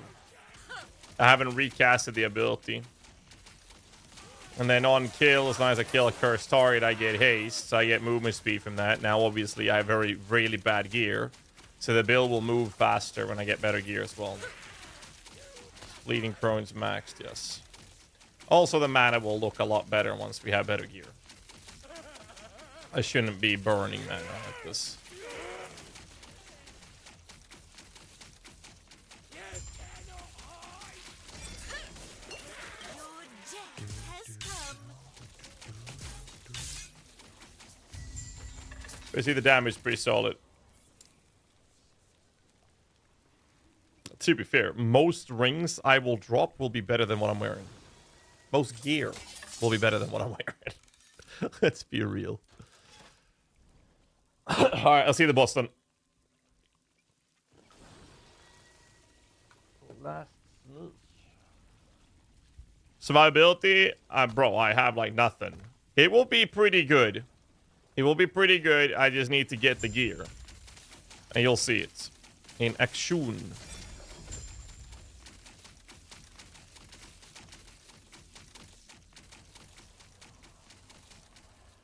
Considering playing Tournament Warlock again, but this looks more fun. Yeah.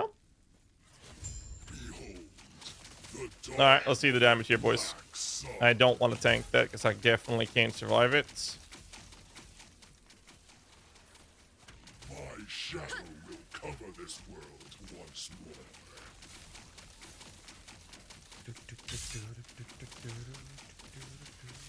That's it. Are you gonna come in here? Hello? Where are you? There you are. My vengeance will be paid in ash.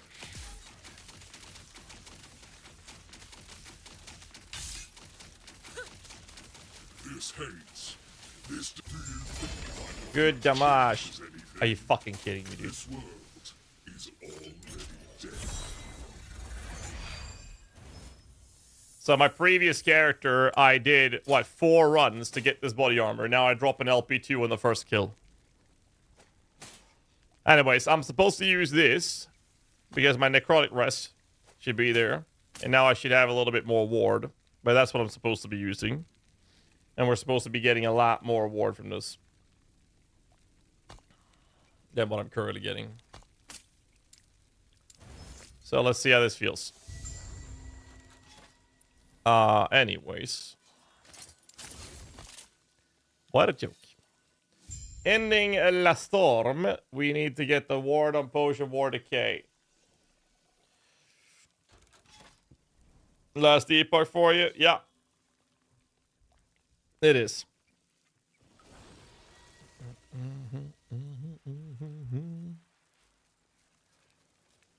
Summon loot lizards. Here we go. Here we go. Here we go.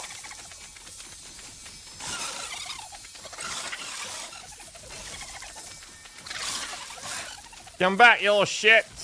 Where did the other guy go?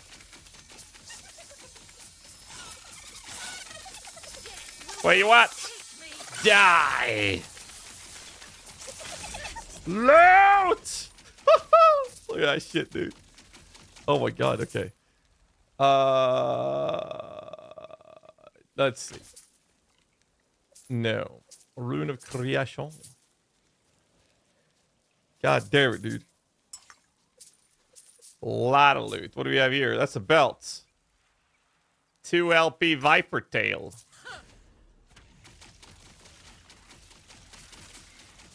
Your death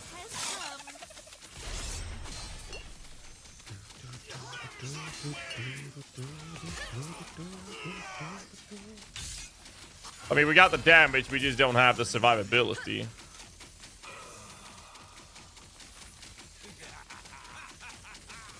Yeah, I can hear the dude. I can't go there because I can't leave this guy without... Yeah, it's gone. All right.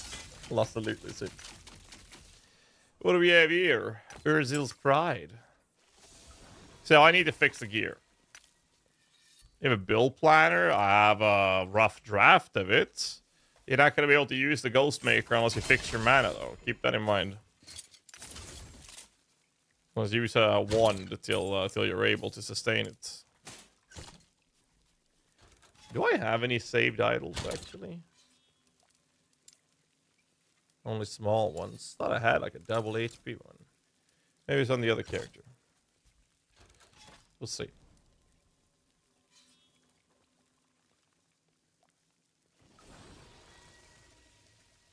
Any survivability if they're dead? Yeah, that's true, but we don't have instantaneous damage. We are stacking poison and then they die, which means they will fucking hit us. We would like to survive that.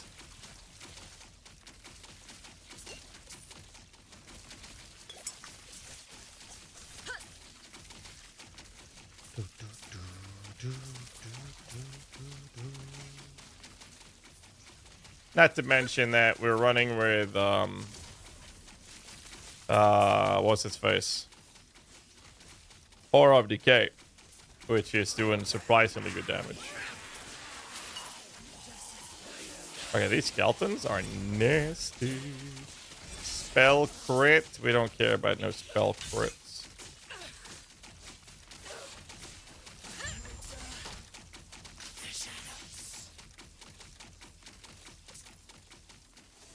Okay.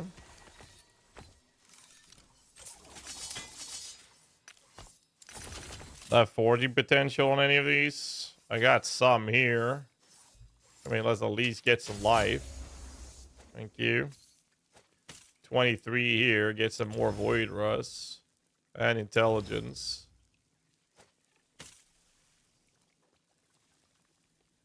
Got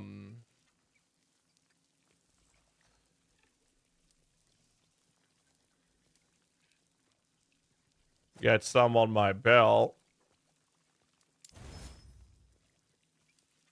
Can't do more.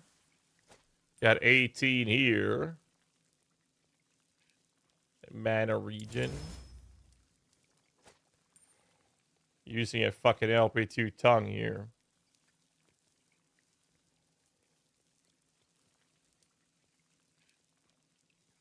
You like my weapon, by the way? My weapon is fantastic.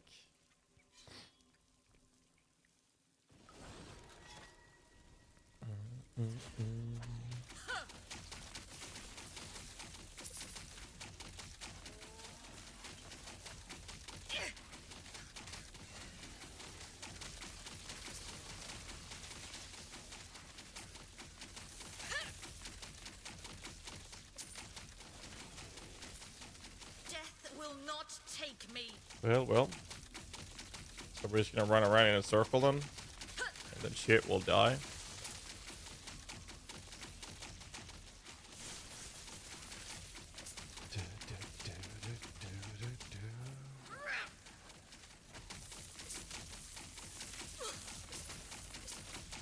Feels pretty good.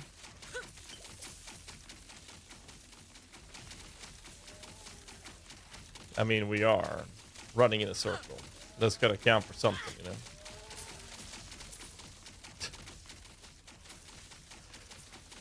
Spitting.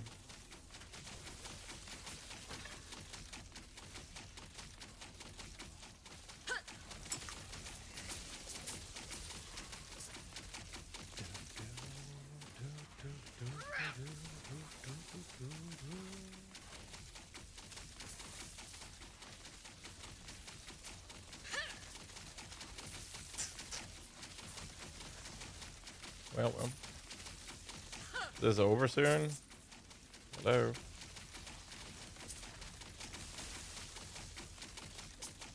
Game. Death will not take Well. And if any given time you fail keeping up the drain life, you'll have Wandering Spirit off cooldown to reapply it. And it's all cutesy.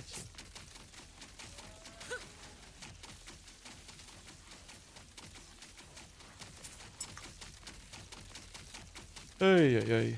Where's the enemies? Thank you. Oh, we're done. Wow. Keeper's gloves.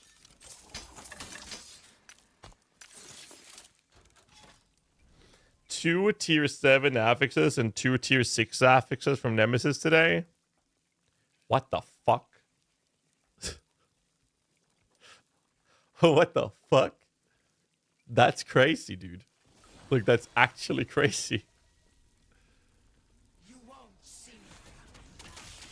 Not even empowered. Okay, that is nuts. Keep me alive.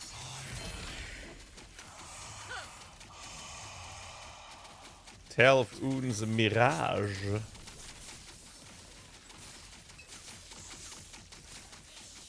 For heaven, though serving in hell. This song is so good. Yeah. I know I don't have resistances for this, bruh. I'm aware. Don't have to, like, show everybody, right? And I misclicked away my fucking thingies. There we go. Now we do damage.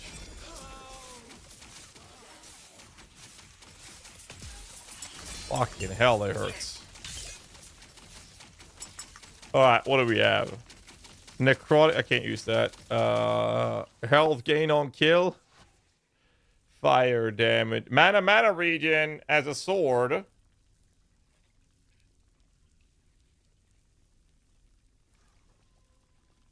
It's a sword. That's why it's not showing up. I was like, wait, hold up a minute now.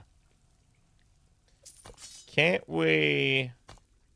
Oh, I can't use it till 75.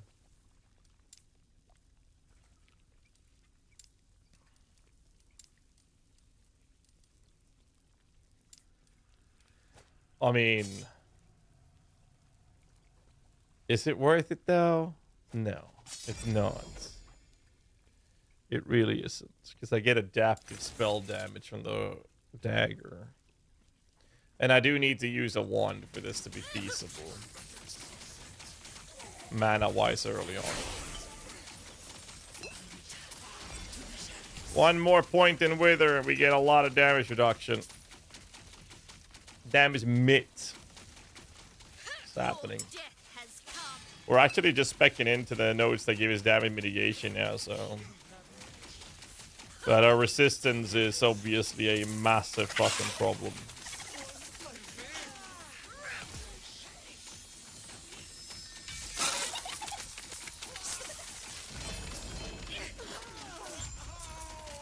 Echo has been conquered. Allies return. Oh, and 1 LP Dragonfire? Don't mind if I do.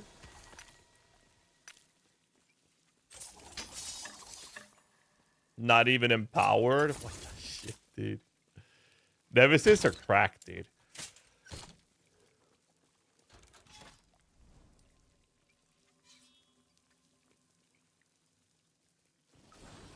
I like Nemesis.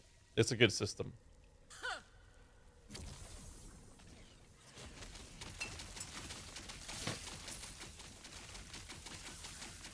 Wella, wella, wella, wella.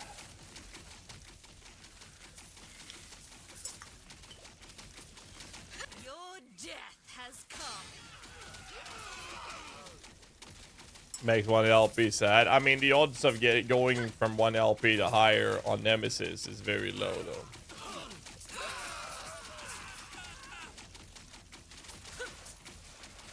Possible, but low.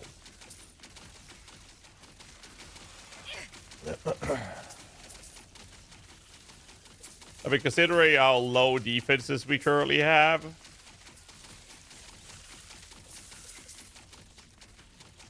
just saying. Bill's doing fucking well.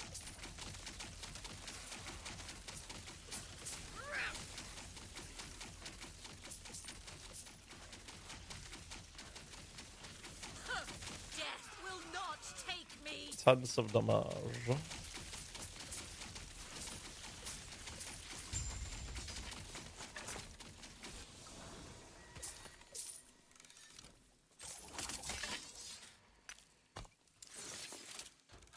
What's 27? Get some idols up there. Oh, good lord.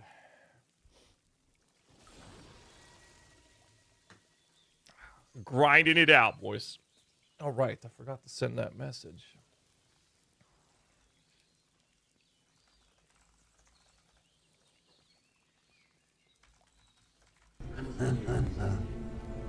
Welcome to the crew line. Toxus with the 22 months. Thank you. Appreciate it, good sir. 22 months. Man, time just flies. It's crazy.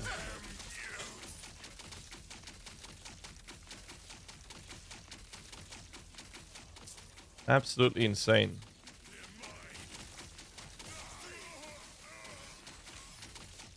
We even have people in this channel that's been around for over 10 years now.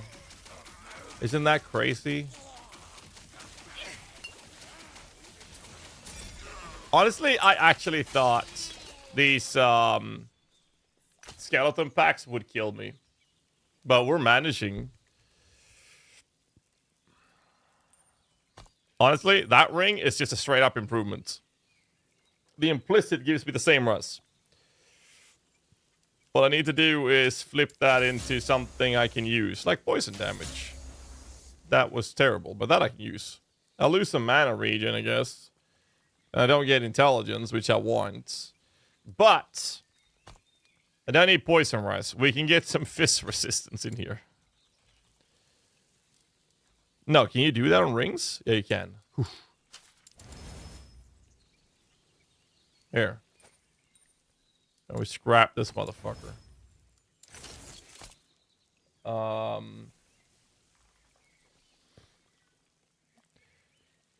Shiny Cat will get 70 hours in game. What's the best class to go for mage builds? Mana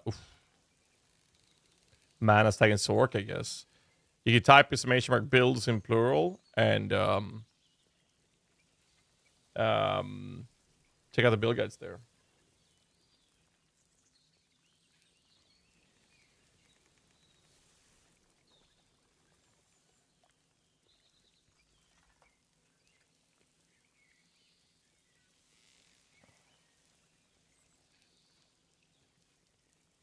See what Hannah wrote. Give me a second, guys. Let's see what she wanted. All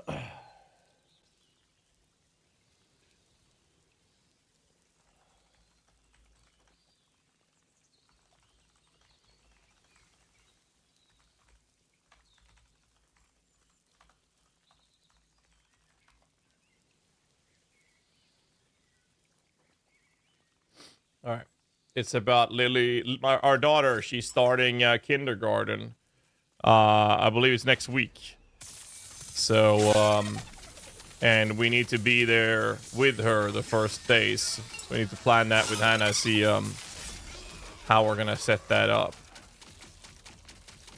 So I can be there as well. I lose Void Rest if I equip that body, but maybe we can play with it. Might have to do this. So we want intelligence. We have intelligence. That armor roll preferably would hit. We lose Elirus. Or we get Elirus from here. Joe Breeze, my God, with 100 bitty titties. Well, thank you so much, sir. Appreciate that, dude. Let's see what she said.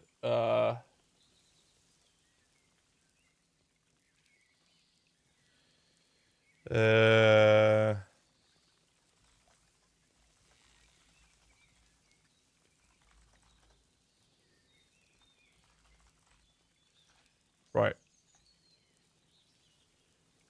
Okay. Can I even use this? I will lose a lot of Void Rest. Elirus gets covered. So, best case scenario, this turns into a Void Rest or a health then. Then I can use it. I didn't, and now it's fucked, so we can't use it. Okay.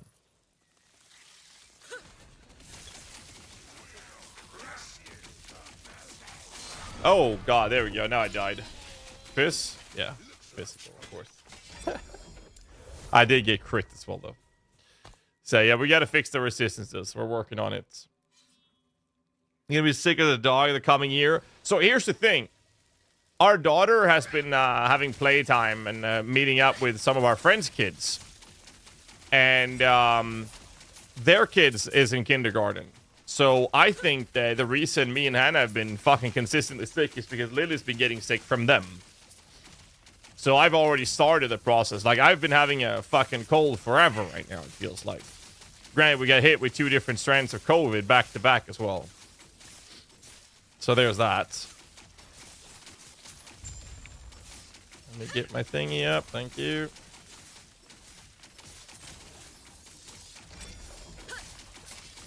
Like, realistically, I should be able to kind of face tank a lot. Like, here's the thing. I'm supposed to be ward based. We don't really see much of the ward right now. Let's just put it that way. I don't see much of it at all.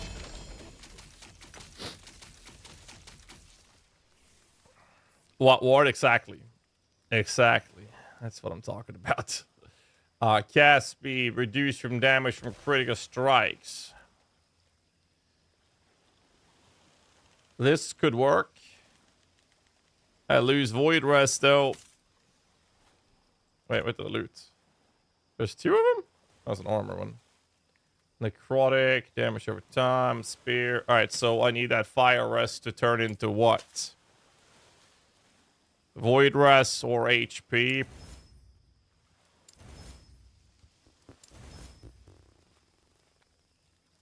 It's a flat life. Can I use this though? Well, now I can't.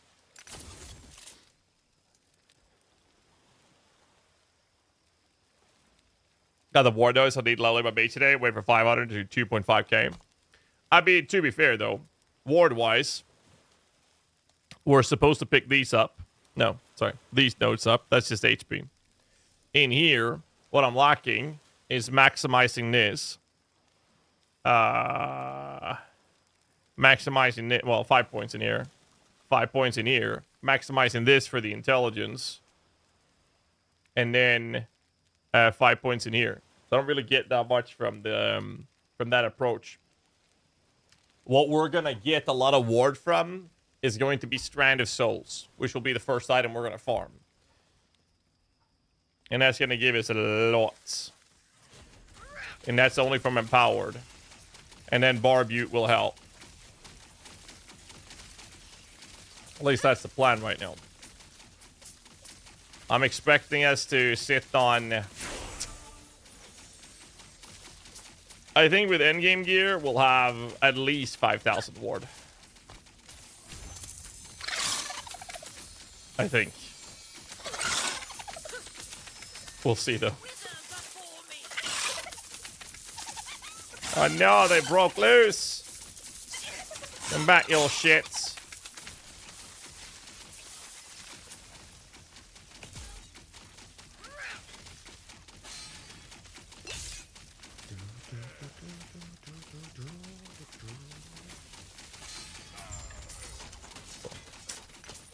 A lot of crafting mats, thank you very much.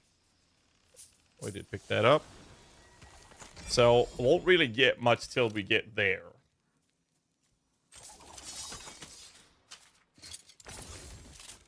$171.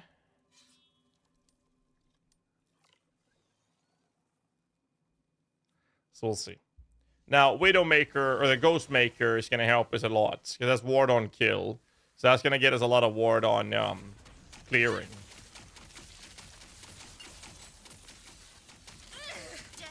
So that's also going to happen.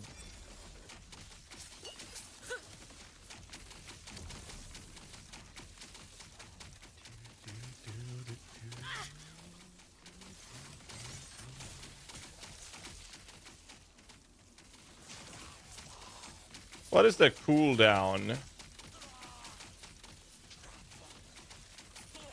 of my Chthonic Fissure? I need to find a way to get a feeling for when I have to click what. 3.5 seconds. Okay.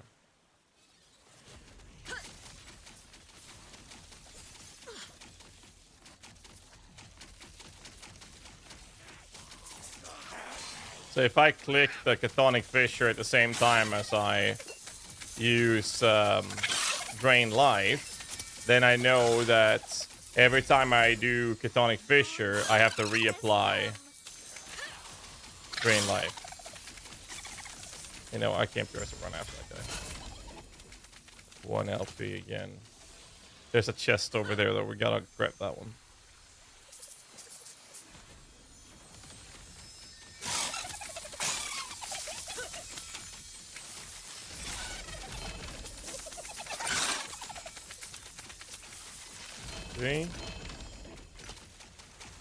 Fire starter. Fiery dragon again.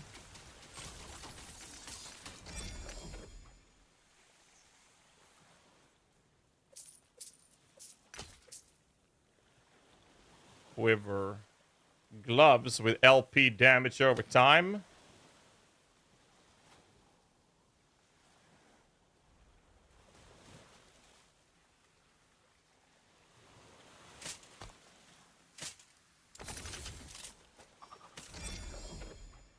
Can I flip that into like intelligence? Not anymore.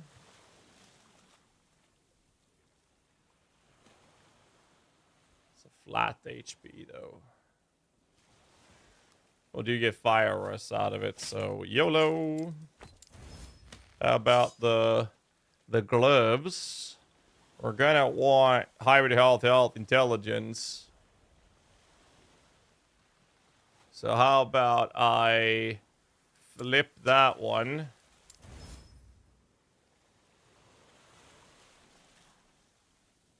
Give me like a rest or the other health then. I don't want that.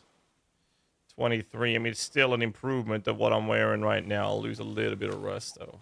So let's do that.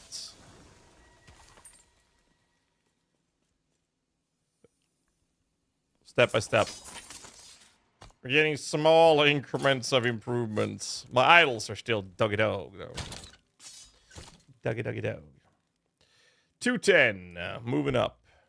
Get the experience. A monolith right after this one.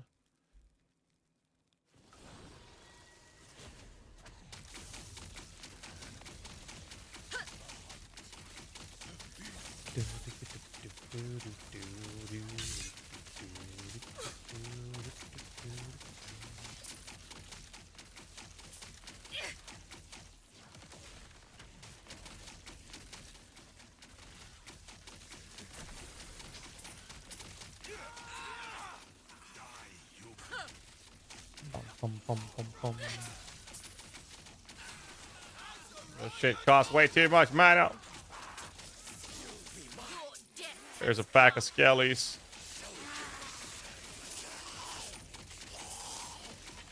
At least the skellies are not feeling as terrible as they did.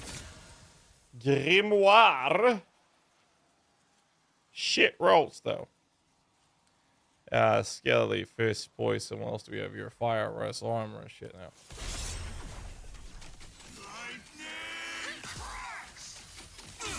Look at that damage. Oh my god.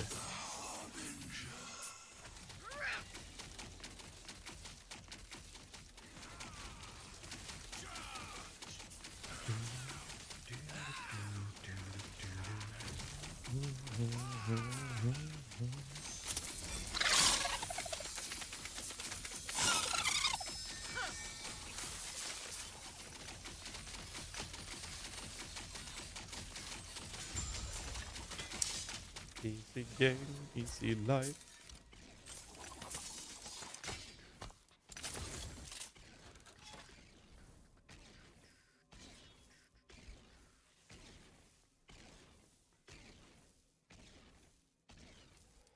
$247. Let's get some XP.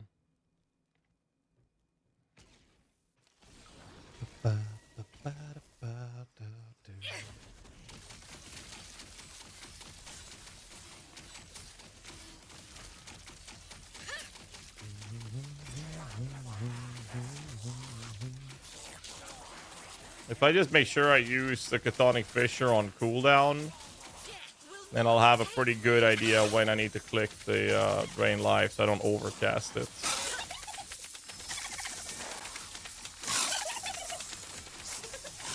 Just need to make sure I click the Chthonic Fissure on CD. As long as I do that and connect that with a click of the Drain Life, it's fine.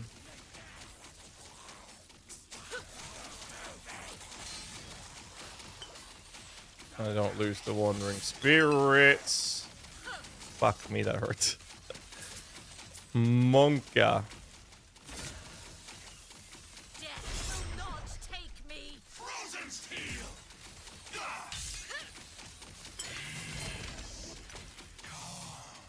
Ragarath's Claw.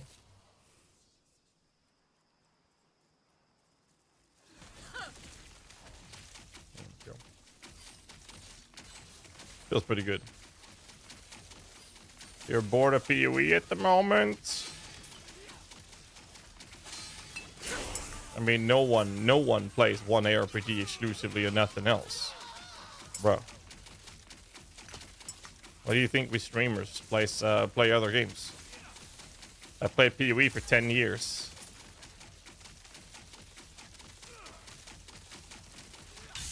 Have to play something else or you get a burn out so fast.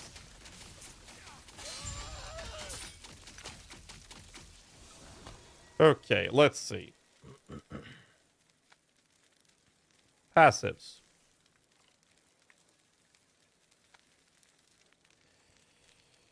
Now, we could take this for more global poison damage as per ailment overload. Grab this, which is life. Not to mention that vitality gives poison and necrotic rest, which would help us with the ward. Or we grab 5 points in here and we're going to be way tankier, and that gets ward per second. We're supposed to put these points here. We'll do that last. Lich is 10 points. We already got those. Then we're supposed to get 5 in here, but we don't need to care about that right now. That's a later stage. I think we just grab this. 5-pointer Rooney. And that's going to get us less damage taken per curse on the target. 291, and we need to do at least one more. Place up the chill. Yeah, like a TD map or play Last Epoch. Just have fun, dude. That I've only ever seen play PoE. WoW no longer plays. And Oxygen I included. I mean, everyone plays games differently, right? Your death has come. Everybody plays games differently. Freedom Stain.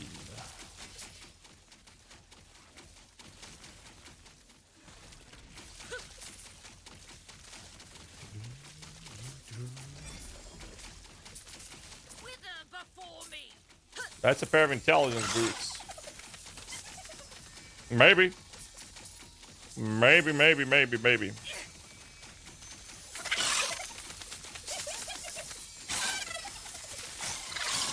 Good, drop some here. These drops idols, right?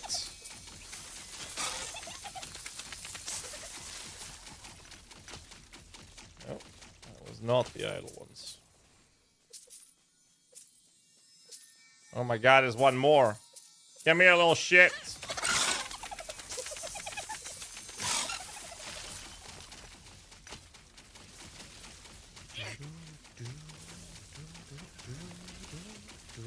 Your death has come.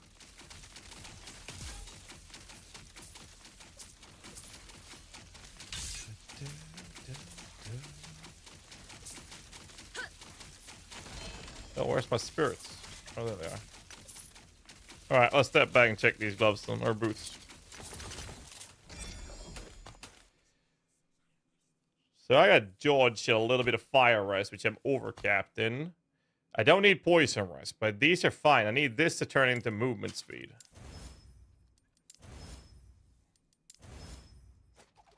And we can move on with our lives. It's like people play games for what they find fun. Wow. Oh, that is so true. Holy shit. Oh my god.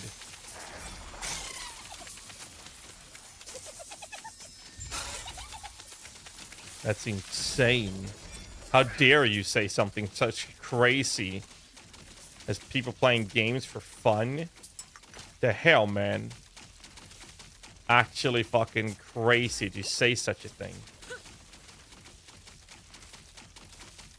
You gotta work for what you want to get, you know? Playing games is just your second job, man. Haven't anyone told you that?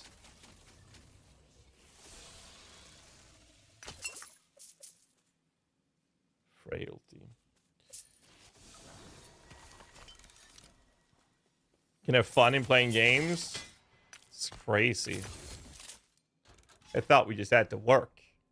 But it says they aren't good for mapping tier 17. We don't believe him. Please help. Wait, which one? I'm trying to find some fun, some info in this, but I'm new to PoE and I started Poisonous Rust build. I can't do maps up to tier 16, but once I'm in tier 17, I get rolled. I know Balor Mage has the Poisonous Rust guide. So I would recommend that you talk to Balor Mage. Check his guide out on the PoE Vault website. And there's also a Discord server in which you can make a guide help thread there and tag Balor Mage in that. And he will help you out as soon as he has time. Poisonous SRS is a really good build, so it not being able to do tier 17 does not sound right to me. There are better builds out there these days, sure, but that one should be able to handle that. Tell me that 43 years ago? Exactly, dude. It's crazy, man. Now, you're right, though. You're right, though. Games should be fun. And people should make sure that they do play things, that they play games and play them in a way that they find enjoyable. And I feel like a lot of people are missing out on that these days. A lot. Yeah. Will not take me. Doesn't sound right to me either. I know there are better builds, though. But if you want to play Poisonous Rust, that should be able to do that. I don't think I've ever heard of it not being able to do it. Big fan of metal music. You ever checked out Winter Sun Time 2 album, especially the song The Way of Fire? No, I can't say that I have. Can't say that I have. Yes. Echo Concorde.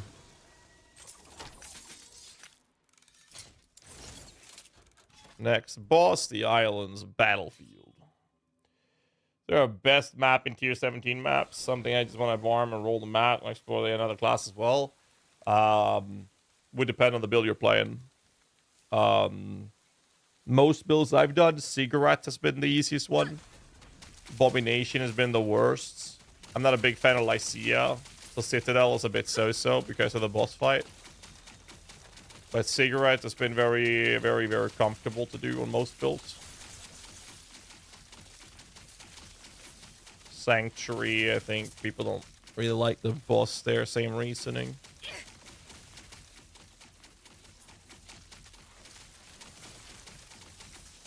But I think Cigarette is like... I guess Cigarette is commonly known as the easiest tier 17. I guess.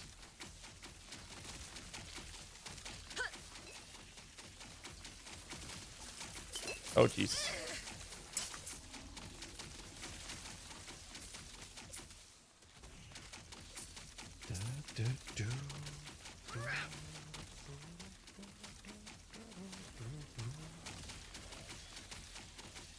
Yeah, this song is gonna make me fall asleep.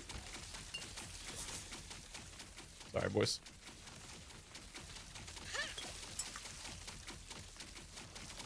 I had to get rid of that sleeping pill.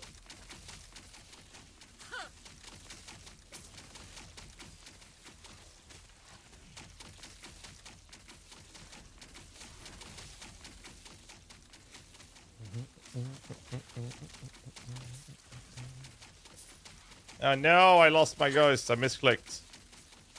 Get him back. Thank you. I meant it's a new class build. Archmage Hierophant. Pure Spectre.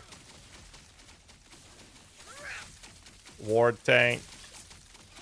Or the version I made. I don't have a guide post on that one yet, though.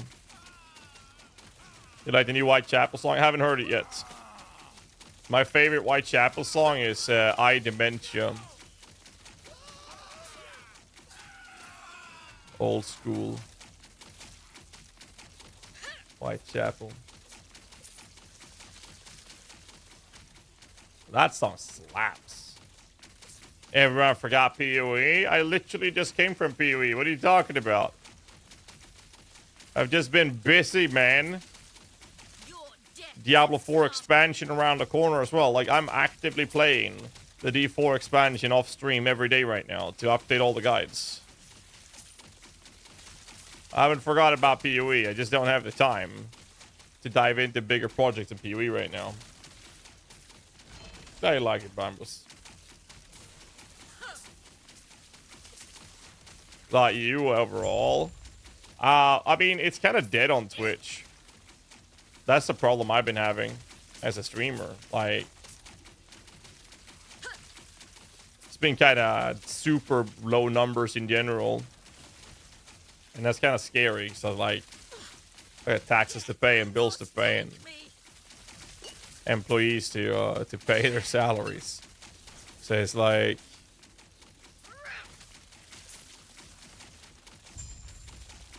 kind of devastating.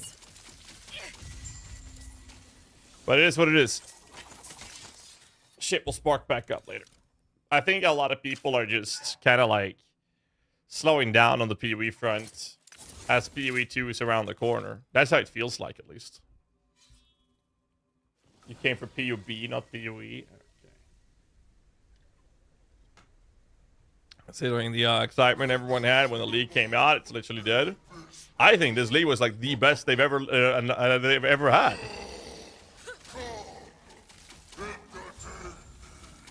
Which is so crazy.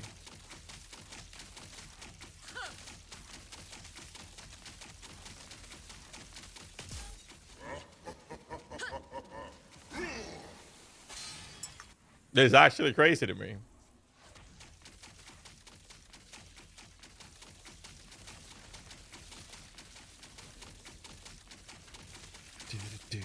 I don't have cold rust, dude. I have 24% cold rust.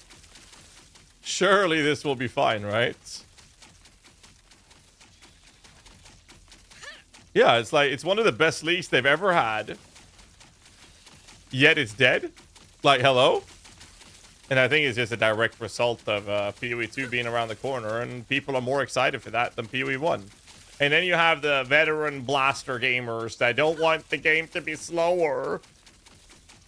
Yet everyone is excited for PoE 2. So it's like, it's going to be more casual friendly. It's going to acquire a lot more new players. That's just to be expected.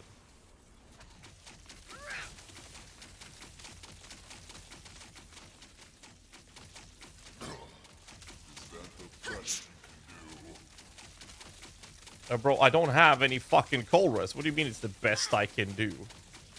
It's the only thing I can do.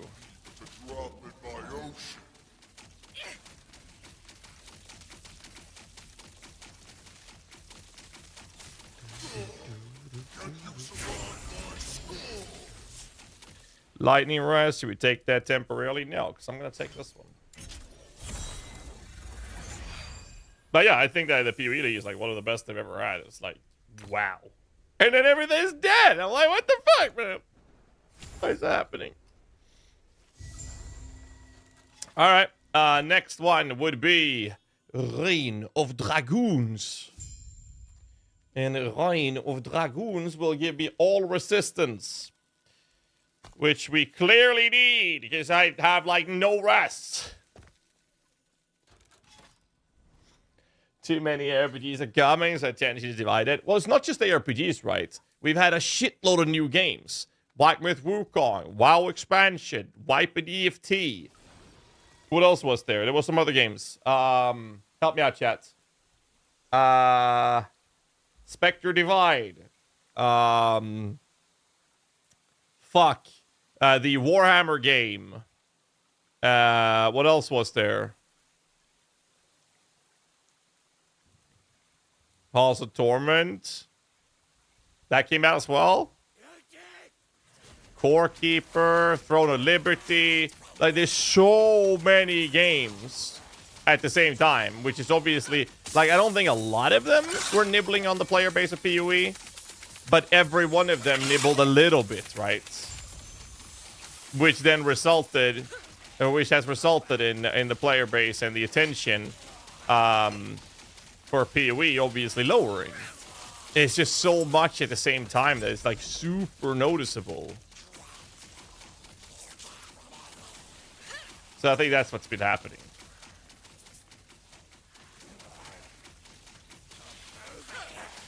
I definitely need more mana. God damn.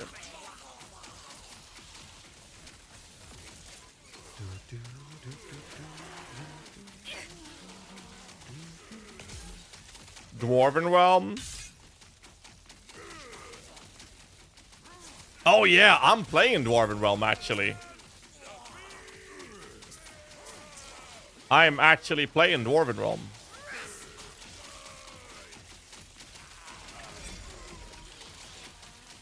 They reached out and asked if I was up for a sponsorship, and I'm like, for Dwarven Realm?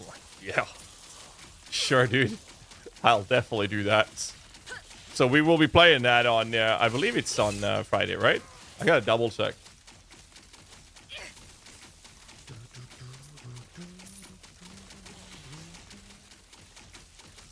Dude, these matriarchs, they hurt so much.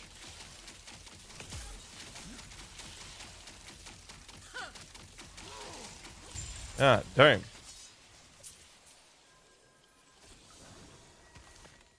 Yeah, I like them. I like them. They're very good to talk to as well.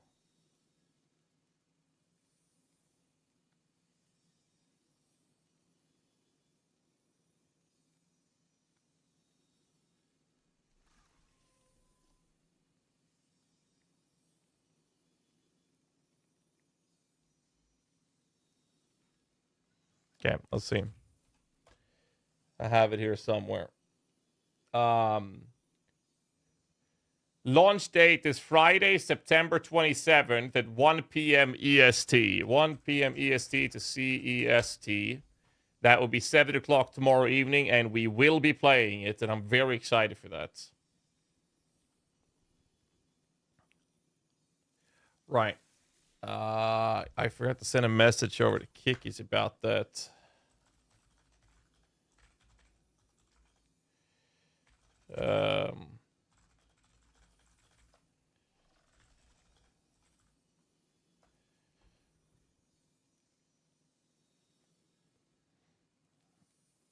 There we go. So that's going to be down on Friday. There's a couple of last leads of PoE KC to get back into it, so I'm very excited PoE 2 start fresh. Well, PoE is like one of those games where you benefit a lot from keeping yourself updated on a consistent basis with it. So that is very important.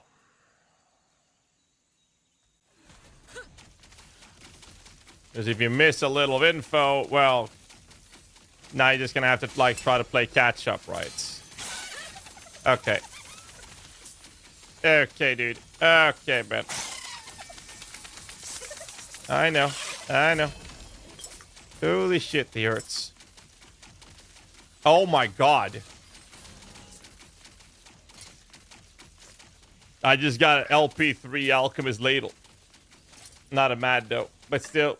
God damn.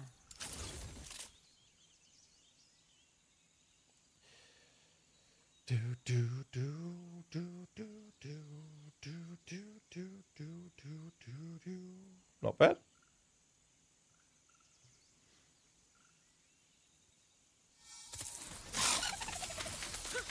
Shame he's not an alchemist ladle though, or a mad alchemist. That would have been sick. Drop them. Yeah, I didn't get a mad alchemist. I got a regular alchemist ladle. The other one only drops from the Exile mages.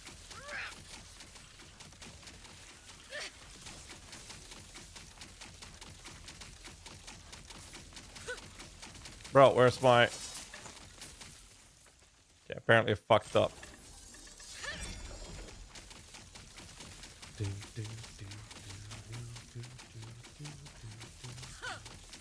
I did lose a little bit of mana regen, so we do need to get that shit back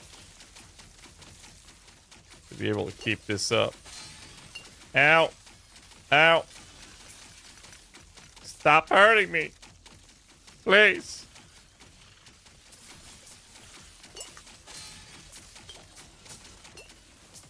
Like, I don't have resistance to handle this. I've told you many times. Stop.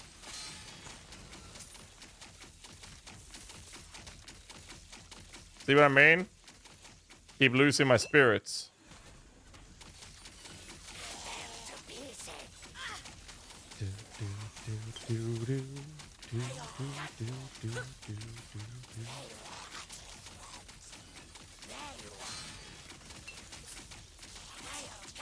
Monkia S. Skeletons. Fuck, man. Sheesh.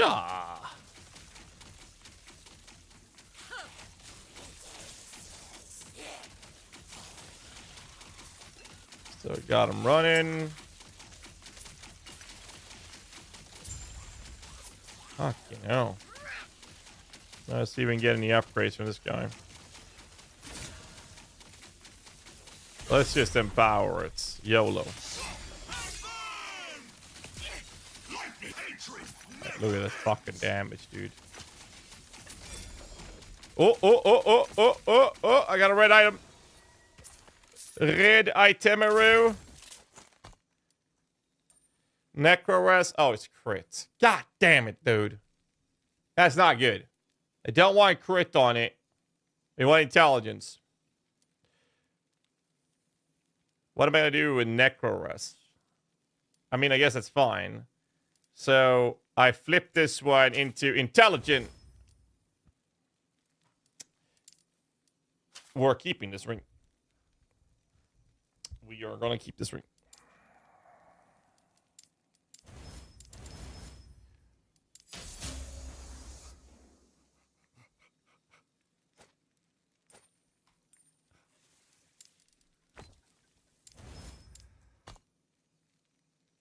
I have so much fire rest and no rest here, dude.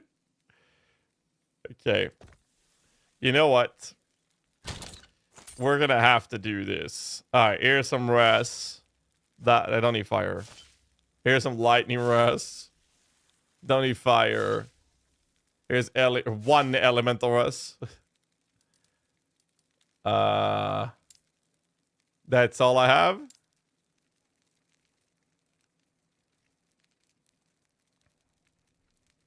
Mana regen weapon. We'll steal that.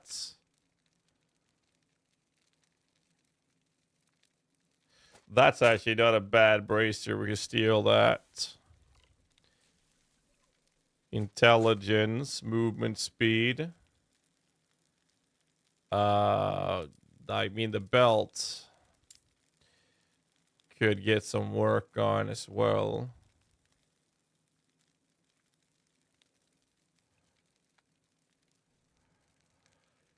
What else do we have? There's got to be something we can work with, right?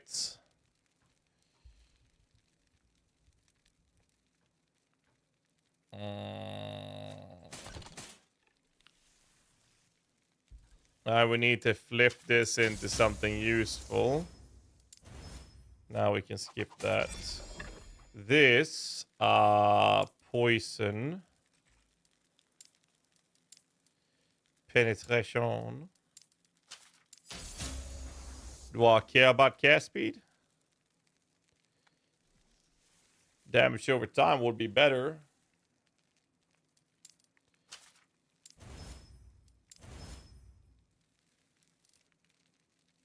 I mean, that still scales it.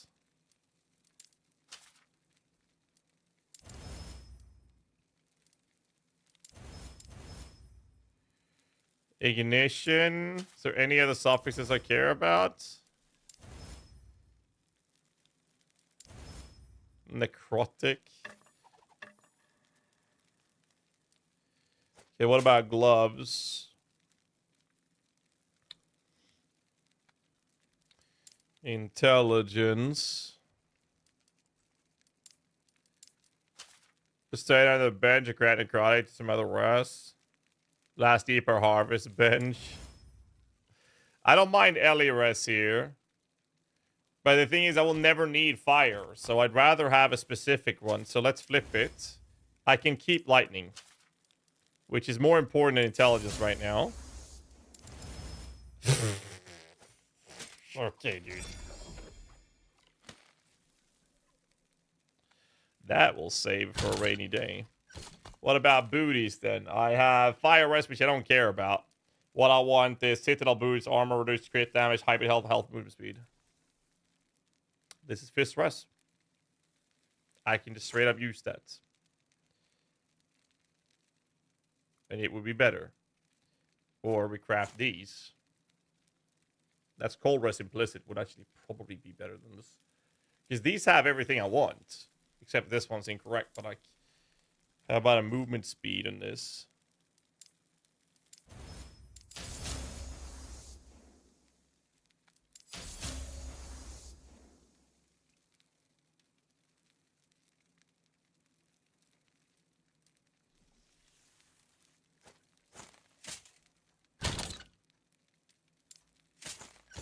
Okay.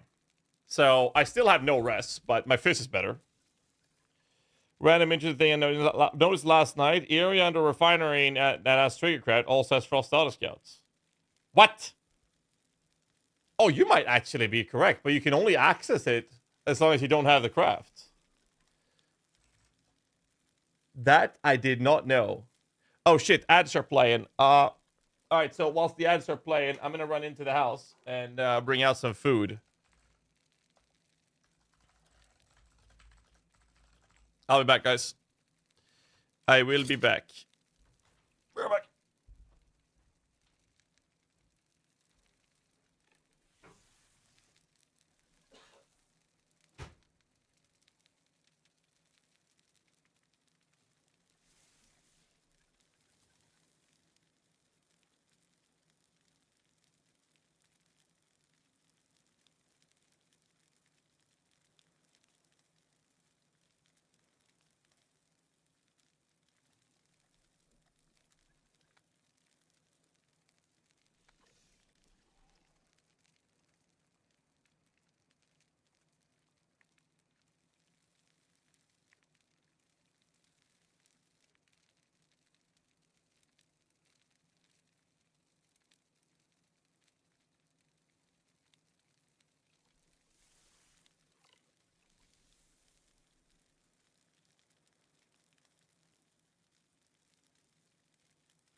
shit, dudes.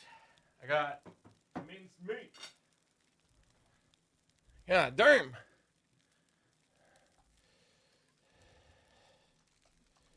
Holy fuck, it's actually hot as shit in here. Cool it down. Alright, I got some food. Last Epoch, but yeah. Oh, enjoy food. Let's find like a YouTube video we can watch whilst I'm eating then. Let's see.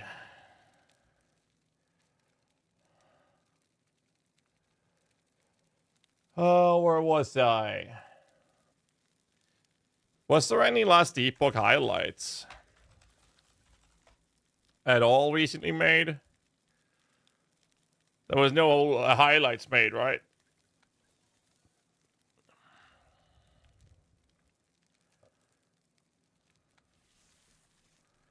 Oh, this is from 1.0.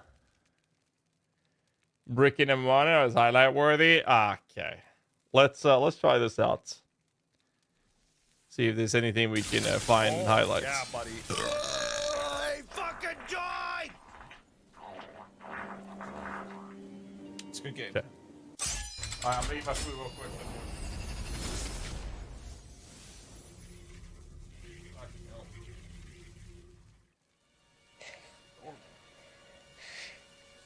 I see dead lizards. What?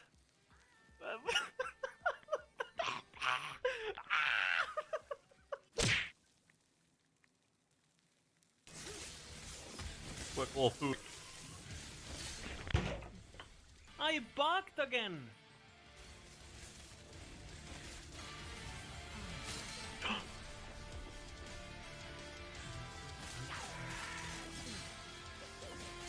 Oh. Dumb. No, but.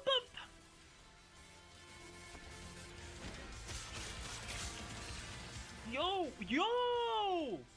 That will work. Dude, that adding T1 lightning with a glyph of hope just cost me 17 potential. 17 potential. So now the whole item's bricked. It's gone. Let's see here. This is health on melee hit and then stun. Oh, the thing's over. Oh, it's over. Well, let's see. Oh, wow. Gonna have to be the luckiest craft ever.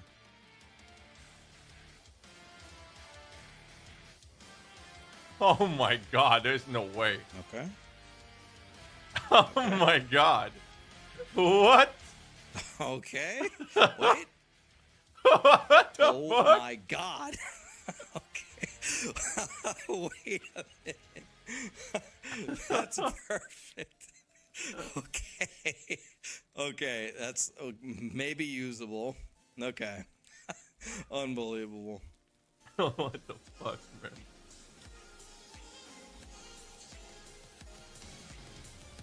Warlock, on the feet, man. Rip.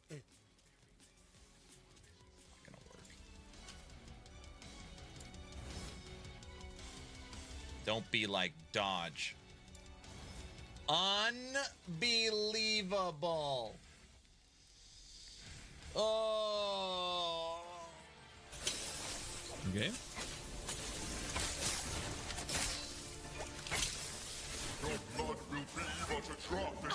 Shh.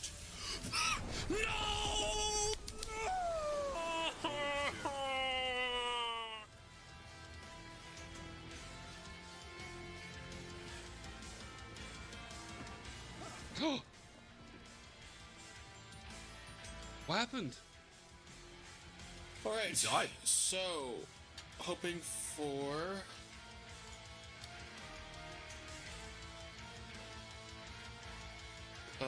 crit multi and lightning damage. However, I will take basically anything on this.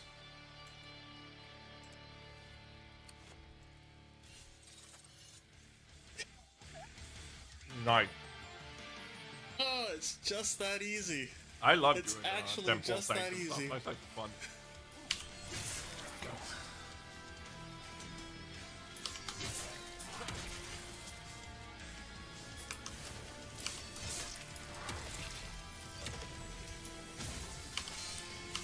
Oh, wow. Oh.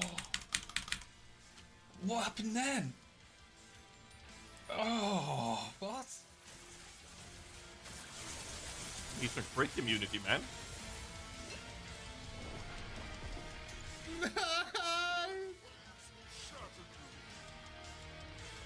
Das ist so ein scheiß Witz, Mann.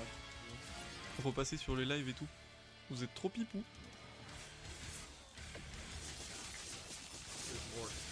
I was fucking starving, man. Je vais pas le tanker ça. J'ai un doute sur ma capacité à tanker cette explosion. Oh, that one coming. Can't kill me if she dies instantly. Bitch.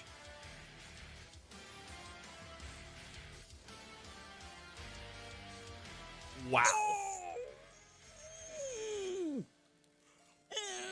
I've never dropped an LP4 item, actually. I've played a lot. We need to get, like, just intelligence. Int. It's gonna roll terribly. It's gonna roll terribly.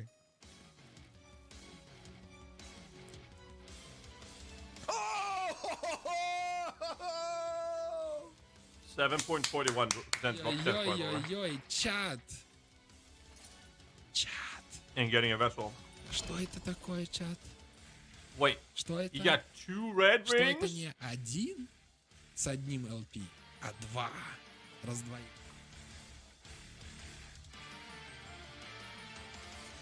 You slowly complete this shit, man.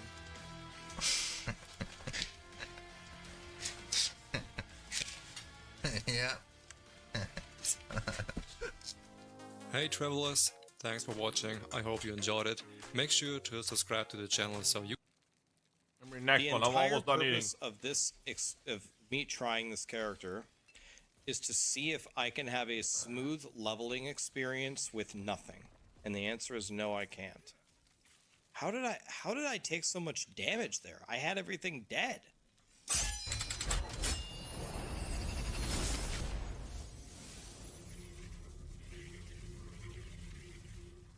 +3 to wolves and minion critical strike multiplier, or +3 to wolves and endurance threshold. Doesn't matter if we don't get +3 to wolves. Owl of the West Wind, 2 LP. Double prefix. Double prefix. Double prefix. Double prefix.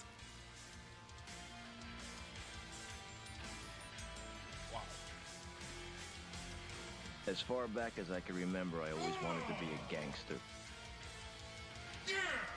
Em a gente tem uma marksman de trap, a gente tem paladino e void knight, capacete, LP4!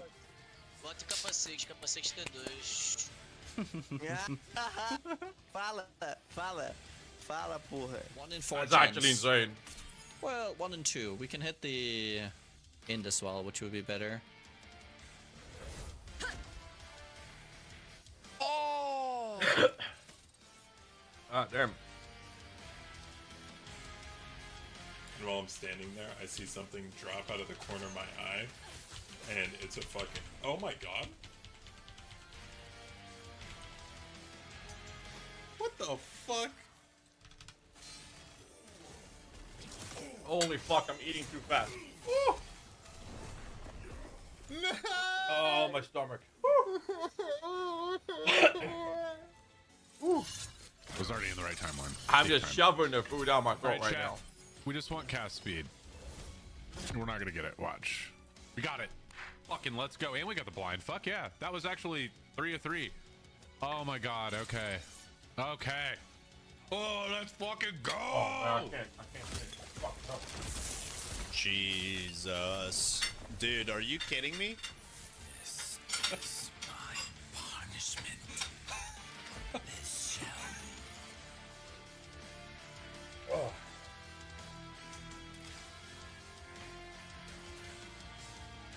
Twisted art metagaming, boys.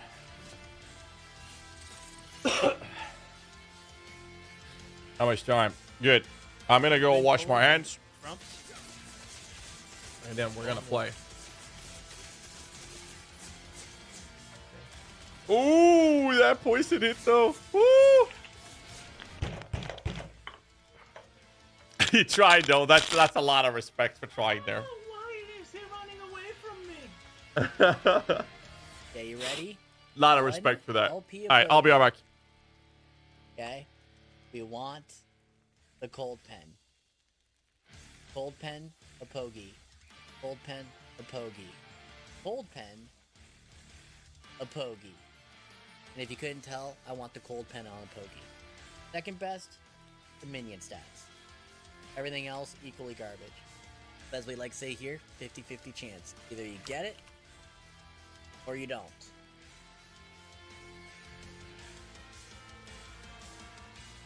Oh, big! Chat, that's a clip. It is better than nothing, and I'm not using my sentences for anything else at the moment. Let's see, how many sentences do I got? I got 40. Send. Hey, look at that. Look at that. Oh my god.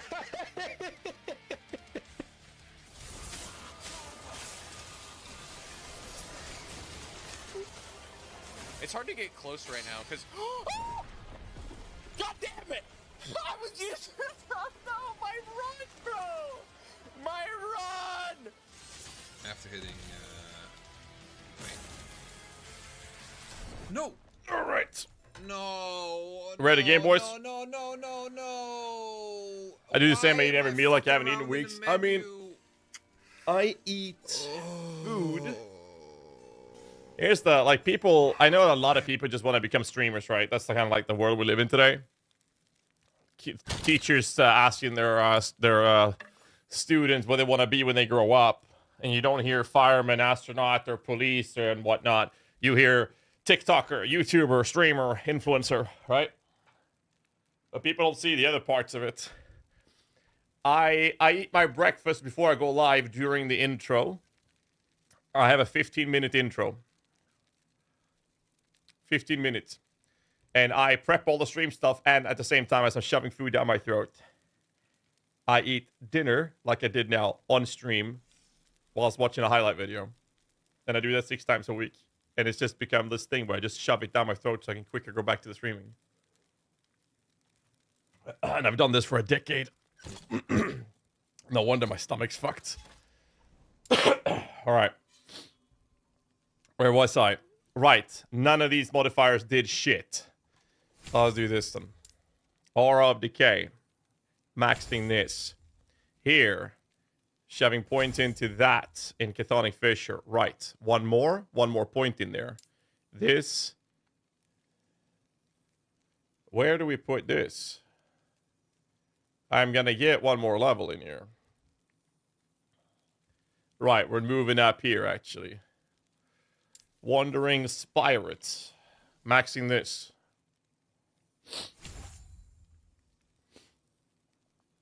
Spirit Plague, however. That one. Alright, let's go. I haven't lied while others work 12-hour shifts. I mean, there are pros and cons, obviously. Like, don't get me wrong. I chose to not become full-time with my mechanical engineer, and I turned down a full-time gig as a CNC operator. I turned both of those things down in favor of streaming. And I still make a lot less than I would with any of those 2 jobs a month, but I am very happy that I'm able to do this full-time, which is exclusively been made possible thanks to you guys. Because I love what I do. I really do. This is like, I can't see myself doing anything else. Now, I've done this for a decade, so I'm at the point where it's like, ow. Ow. It's gonna be very hard for me to change career now. They're gonna ask me what I've done at a job interview for the past 10 years, and I'll tell them I've been playing games, and then I will have to apply to a new job after that. that's basically what I see, Gabriel. All right, here's Fire Rush. I don't need Fire Rush. If I can flip any of those to good stats, we can use this. I can live with that mod, actually.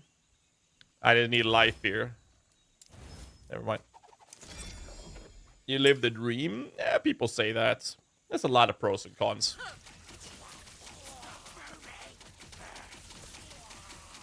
People only see the streaming part of it. I'll tell you this, like, this is the fun part. This is the fun part. The streaming. This is enjoyable. This is very fun. But you miss out on all the other parts that's happening outside of the stream. Like right now, I'm playing the D4 expansion, right? And I don't have time to enjoy it because, well, I am, but it's not like I'm there to enjoy it. I'm doing it so I can update all the guides. Then I have to update all the guides for 2 different classes before the launch. And that's just the written guides. And as soon as that's done, we also have guides for Last Epoch that needs attention. And then we have guides for PoE that needs attention. And this is not even including the YouTube part of it. And all the other stuff like sponsorships and planning and structuring and all that shit on the side. So people only see like one side of the business, and they only see the fun part. Like, this is fun. This is very fun. There's a lot of boring shit next to it. As with any job, I guess.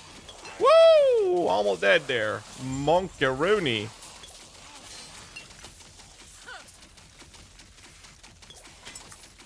Lack of sleep is another thing. I enjoy myself, though. Cancer, what's up, dude? How you doing, dude? Oh, appreciate your sacrifice for our entertainment. I mean, it's self-made. Choose to do it myself. I could ignore those things, but then I wouldn't be able to do it full time.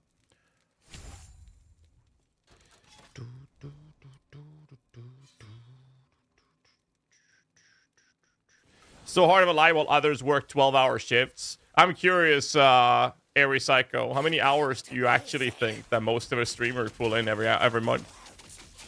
Because 12 hours, that's a regular day. That's not like a shift. That's what we do at the very least, every day. And I do it 6 times a week. So it's like, I've done long shifts with a mechanical engineer job. Just physically demanding. Streaming is more on the mental part of it with those long sessions. Running Strike Gauntlet? Yes, I am. Yes, I am. I won't have time for Last Epoch till I'm done with the Gauntlet, so making sure I get some Last Epoch action happening. And tomorrow, we are going to play Elemental SRS Guardian into Bama Tri-Elemental Bama.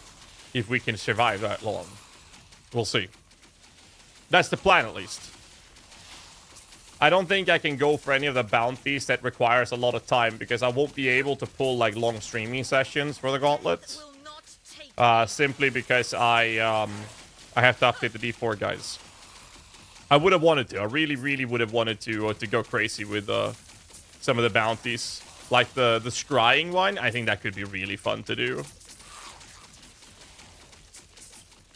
As part of pro streaming, though. Oh yeah, no, for sure. Like, I'm not complaining. Definitely not complaining. I'm just saying that when a lot of people are talking about it, they only see one part of it. And I think that's really funny.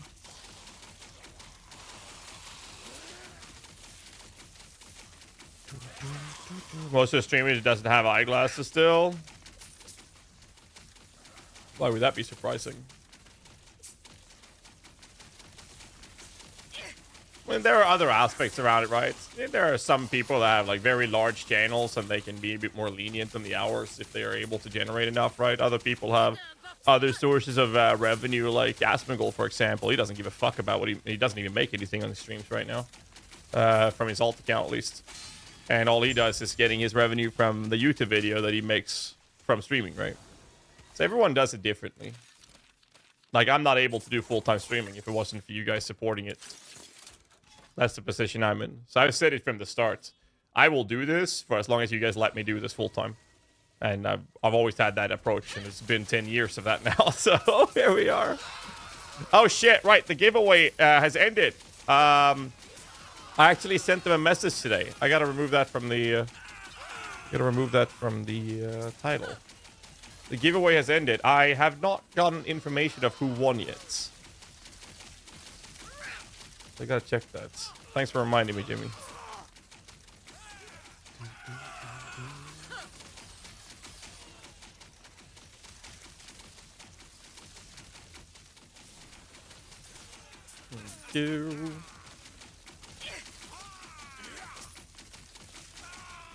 Damage.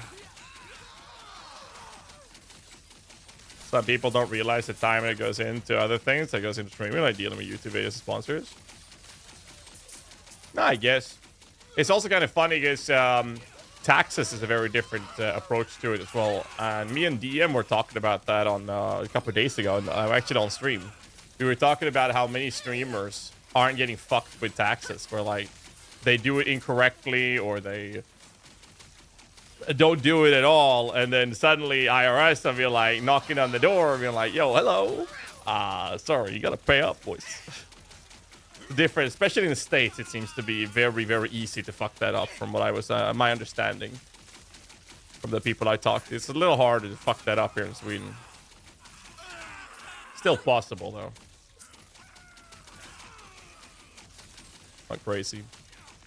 Of course, Asmund Barton apparently is cost Twitch about 10k USD a stream.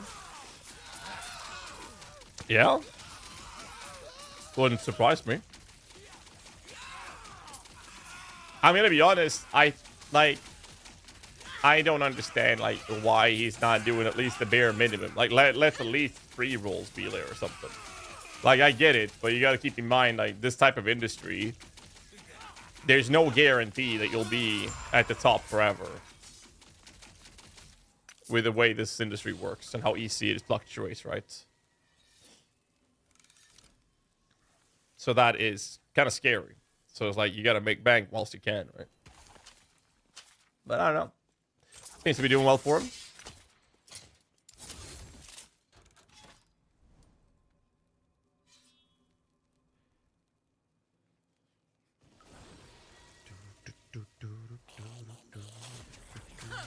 If he feels like he's part of it, he has an obligation to stream and he doesn't want that.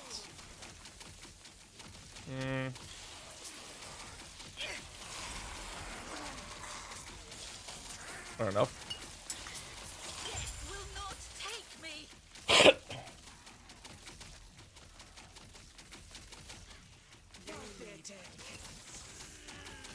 That's up to him.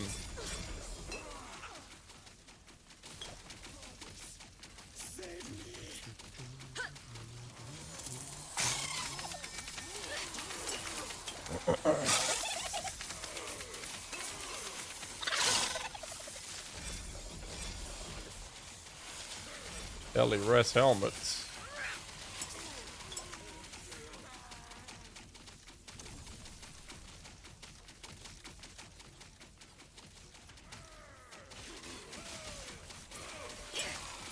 We'll see.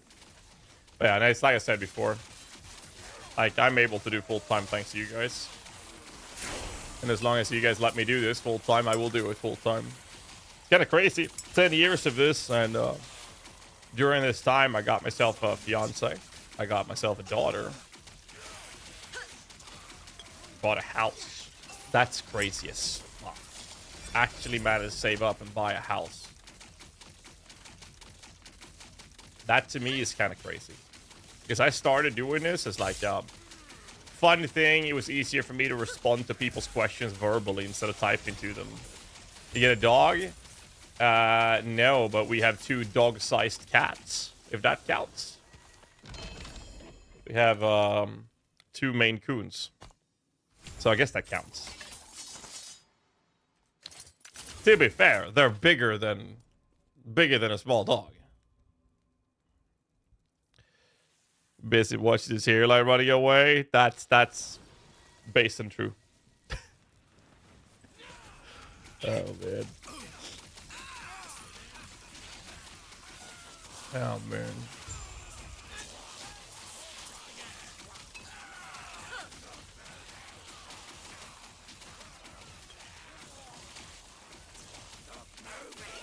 We have a Spotify playlist. Oh, you see, Terracotta Pie, I've carefully and deliberately hidden the playlist in a command on Twitch. You will never guess it. It's only for the all-knowing people that can figure out what the command is. But I've deliberately hid it. Fuck, they got it.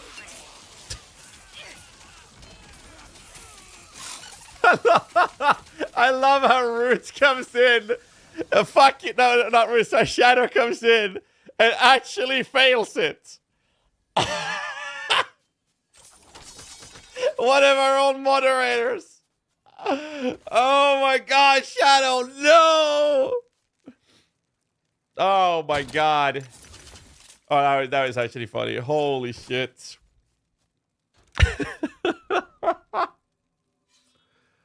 Sweet Jesus, man. I'm at the 16 under ibuprofen. Jesus Christ, you got what, giga fever or something? Or under tremendous fucking pain? Sorry to hear that. I hope you get better soon, man. God damn, I take back all the laughter, man. I apologize. Hope you get better soon, bro. Jesus. Is it one of those COVID situations?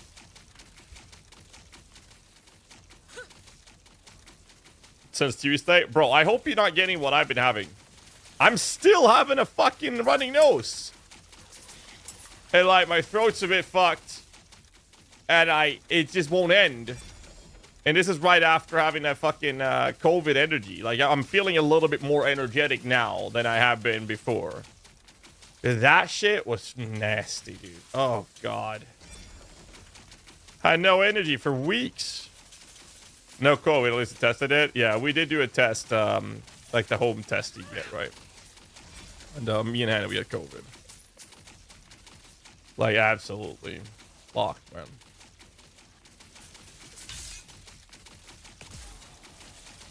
This damage is unreal. Children's come home, they're okay after 2 days. Bro, children are immortal. You know how it is, children come home from, and they're okay after 2 days, and you get sickness from hell. It's fucked up. Like, especially, like, my daughter, she's, what, 1.5-year-old now? She got the COVID, and Hannah got the COVID as well from Hannah's parents that fucks your stomach up, right? So they were throwing up 24/7. Our daughter was, like, eating, and then she would throw up and smile, and then continue eating. And I'm like, it's nasty. It's so nasty.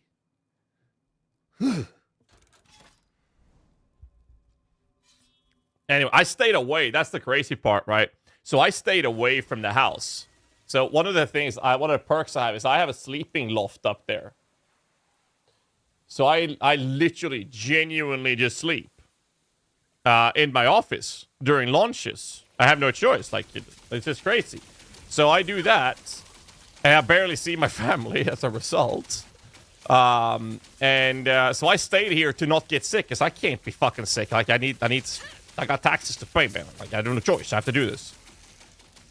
And then the result was Hannah wrote to me one day, and that's the day I called the stream early, because she said, I can't do this. I cannot take care of our daughter because I'm stuck on the toilet throwing up. So I come in, and here's the crazy part, right? I know they have this super fucking COVID. So I put a mask on. I shit you not. I was running around in the house with a mask on, and I bought some of those, you know, the black gloves you have when you're working the barbecue. I'm that kind of dad, okay? I do that. I'm living the dad life now, right? Sue me. So I put those gloves on and a mask, trying to take care of my daughter whilst Shanna was throwing up. And I still got hit. I still got it. I'm like, fuck. This is insane, dude. Yeah, barbecue gloves. Nitrile gloves, thank you. Without the powder. Correct. That's the gloves I was talking about. Thank you. So, anyways, I got hit anyways. So, I hit a 40-degree fever. Like, actually hit 40 degrees. Now, luckily, I've had 40 degrees when I was younger, and my body could apparently handle it pretty well. But getting 40 degrees fever when you're an adult, compared to when I was a kid, my God. Like, I remember when I was a teenager, and I had 40 degrees fever. I was able to function as a human being. It was rough, but I was able to function. 40 degrees now when I'm an adult? I was knocked the fuck out, dude. I think I told you guys about this. So it fucked my stomach up. So the girls in the house, they threw up. I didn't throw up. It went the other way from me. So the crazy part here is I went to bed on a Friday night. I woke up on Saturday having planned guests to arrive, and I'm like, I don't feel so well, but I've been spending weeks upon weeks barely sleeping due to a lot of stuff I had to do with the guides and stuff. So I tell Hannah, I'm not feeling very well. It's probably just sleep deprivation. I need to sleep a couple of more hours. So she let me sleep a little longer. So this is Friday night, and she wakes me up around Saturday noon. And I'm just sweating. I'm just fucking sweating, dude. And I'm fucked. Like, so fucked. Hannah comes with a temp, right? Checks it. It's 104 Fahrenheit, 40 degrees Celsius. Fucked up. So I'm sleeping with two layers of a cover. So I stole Hannah's side. Hannah started sleeping in the couch, and I would have two covers on me. And this is now Friday night. Then I woke up at Saturday noon. Then I went to the toilet a couple of times because, you know, the stomach is fucked. But I stayed and just doom scrolled YouTube shorts on my phone because I had to wait for the bed to dry up. That's how much I was sweating. So I would like flip the cover on the other side to Hannah's side of the bed, go to the toilet, sit there for like 45 minutes, go back, and then sleep. And I did like 3 or 4 times. And I didn't eat anything or couldn't function as a human till Sunday noon. And I only had like a fucking bowl of yogurt or something. I was so crazy. I don't remember last time a fever fucked me up that much. Absolutely fucking insane. Crazy. Like I couldn't even bring myself to watch a movie on the fucking phone or something or play a game. Like, normally when I'm sick, I'm still playing games. Like I've been stomach sick before, and that it's so bad I couldn't stream. You know what I do? Like a real gamer, I bring a fucking I empty my trash can, put a plastic bag in it, and I play games. And then I pause it to throw up. That's what most of us gamers would do. Or we at least boot up a movie or something. Right? But this fucked me up so bad, I couldn't even do that. That's crazy.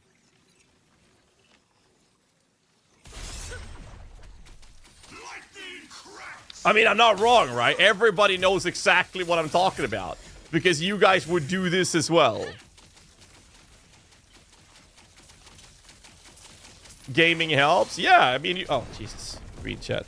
Like, the gaming distracts you, right? It's worse when you throw it up, because, you know, it's gonna be there. You know, but when I'm sick, I normally stream whilst I'm sick. Like, I'll go through it.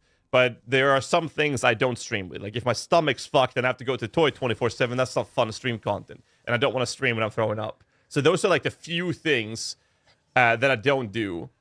If it's a launch and I have like a migraine or some stupid shit, I would dim the lights in the entire room and stream without the webcam on. Like I've done that in the past. Not fun experience at all. But I do that because I have to.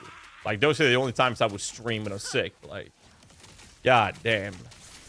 40 degrees fever, it was nasty. So anyways, like I get healthy, right? And I'm good, or at least so I'm thinking. After getting healthy from that, Lily is sick again, and this time she has a fucking cold. And I'm like, okay, fine. Maybe it's just leftover from previous sickness. No, it's a new one. Of course it's a new one. And it's COVID again. And I'm like, fuck me. Entire family gets hit again. We're back on a fever. And but it wasn't as bad as the first round. So this was like gone after a few days. And I was able to like survive it. Problem is, I had the long COVID version, right? So I ended up being in a position where I just lost all energy. And that's why I've been so tired last couple of weeks, because I had that shit happen, right? And now I'm just starting now. Like today and yesterday are the first 2 days where I feel like, yo, my energy is coming back. It's crazy. But during the time where I was recovering from the COVID, Lily gets another fucking cold. It's insane, like a germ factory. So I get another cold, but this one is just like, this is nothing. No fever or stuff like that. Just a runny nose and I had a little cough as well at some point, but it wasn't that bad. But now it's just a runny nose, kind of normal flu fever, right? It's fine. Normal cold. So this is fine. But good lord, last month and a half has just been pain. And then more pain. And then after that, they sprinkle a little bit more pain on top of it.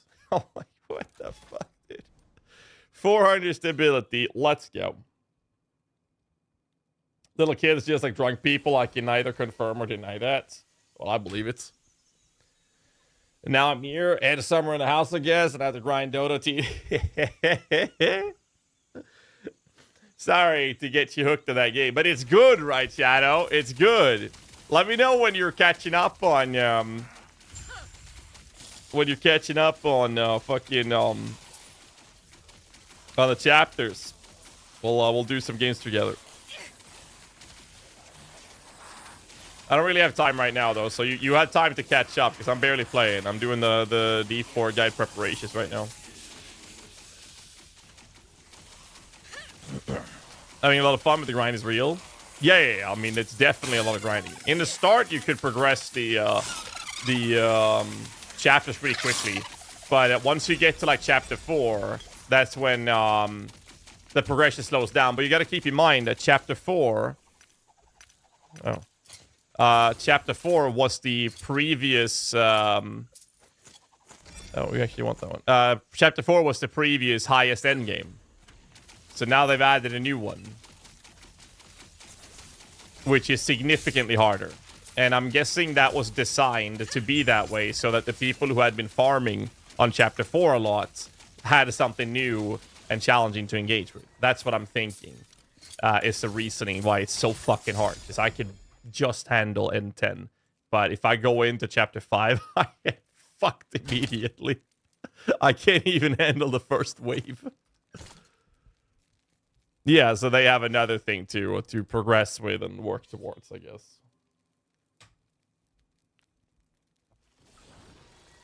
So yeah, that's happening. But it's fun, though. It's really fun. I mean, sure, you can always do the whole pay to progress faster thing, but I just refuse to do that. I bought the Battle Pass because I like the game. I don't mind supporting them with that, but not more than that. CRT, lower my skill points. I completely outgrind the skill trees. What do you mean with outgrind the skill trees?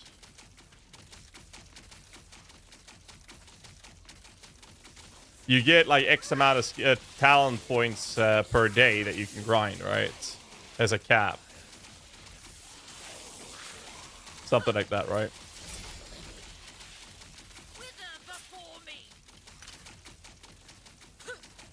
Yeah, like skill 2, like 25 nodes all max. 4 or 5 nodes. Holy shit. I don't know how much I have. But there's a cap of how much you can get, right? Per day, at least.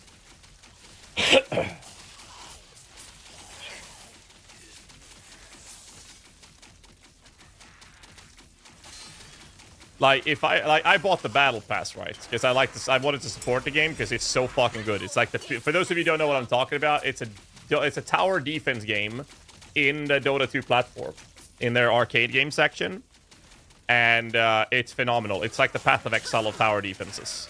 Absolutely insane.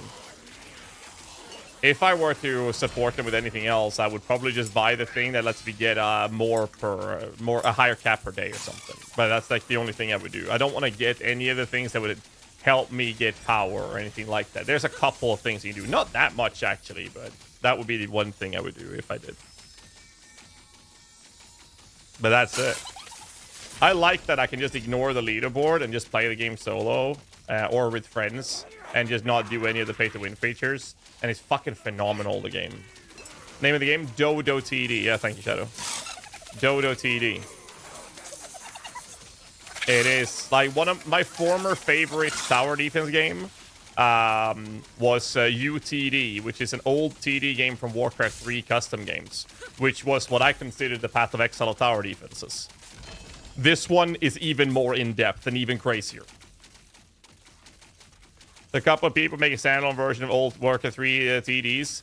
Yes, so I've been talking a lot. Both me and Pox have been talking a lot to the guys behind UTD, and they wanted to do it as well. It's just that they never really got... Well, they started talking about it, but it never left the talking stage, to my understanding, at least. Which is a shame, because that TD was fantastic. You play it through Dota? Yes, Dota 2 is free to play. You just download it, but you don't play Dota 2. You just go to the arcade section. It's literally the same thing as if you played Warcraft 3, but you don't play Warcraft 3. You play the custom games there, right?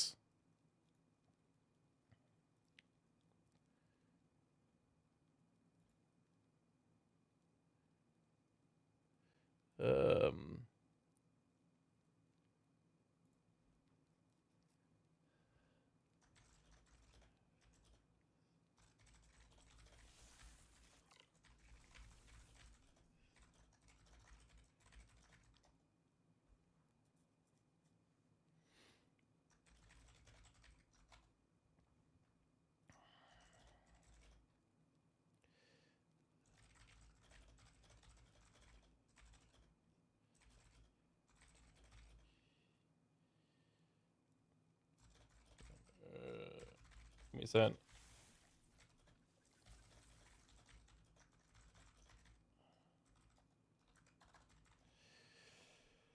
Right.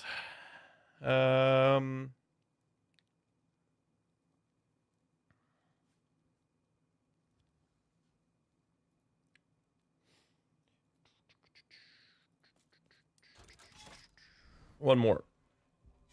Yeah, it's in the arcade section, yeah. Like, if you're gonna try the game out, just be prepared that there's a lot of menus up in the top left corner. Tons of them. And they have their own Discord server in which you can ask for assistance as well. Some stuff is a little poorly translated, in my opinion. I think everyone's opinion, to be fair. Outside of that, it's go through the menus. Go through the menus and learn them. And just YOLO it from there. And then once you progress further into the game, there's some other things will unlock, and you'll get the hang of it pretty quickly. Same thing with like making a deck and making your own build. I changed mine the other day as well. No more mage? Nah, the mage went to shit. We'll revisit it if some updates happens to the stuff we were using there. Caster version had troubles with the mana despite using focus. The melee version had trouble surviving. So hopefully we'll see something in the future introduced to the game that will that would allow us to make that build playable. Because I'm gonna be honest, I had a lot of fun playing that build. So I really hope that it's gonna become something we can play with some. It just needs some parts to either help one of the two problems. So there's a melee version or a caster version you can play with. Well, mana issues. Well, the way that build worked is that you needed Meteor to cost over 100 mana. So we brought it down to 105, which was the closest we could get. And then it's a cast on crit build. So you shot, and it would spam these. And it was nuts. But triggered abilities don't give you ward on mana spent. Only direct casts. So we couldn't get the ward that we were hoping. So defenses became a problem. But if you casted Frostclaw, you were fine. You could be able to generate mana, gain its ward, and actually have reasonable defenses that way.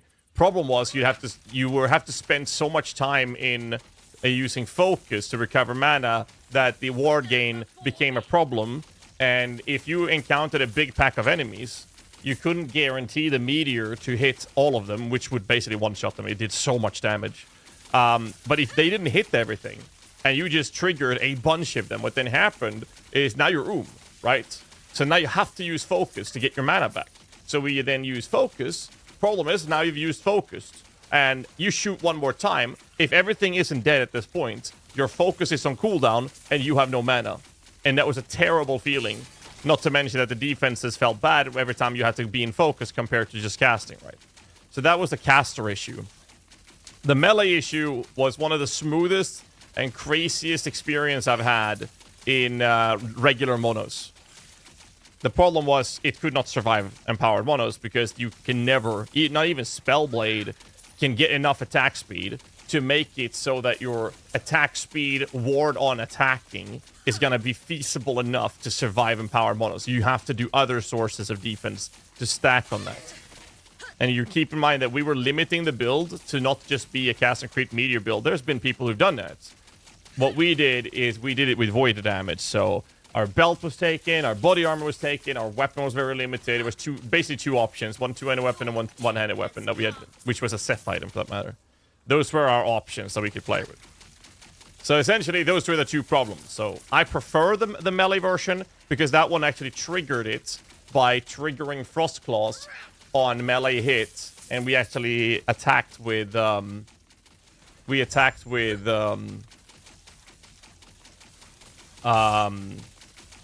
Strike.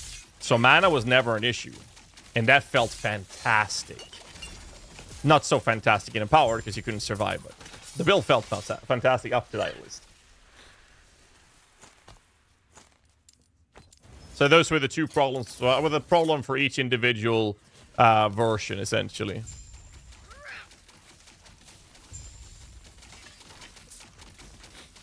So we spent almost 30 hours trying to work out a solution to it. And then I said, you know what? I want to have fun. After 30 hours, I wasn't having fun anymore. So I was like, you know what, dude? Hook me up here, man. And he's like, bro, I got you, dude. I got you. And then he sends me this Poison Overload Warlock build. We don't have a guy for this yet. So I said, you know what? This shit looks fantastic. Let's try it. Look at the damage, man!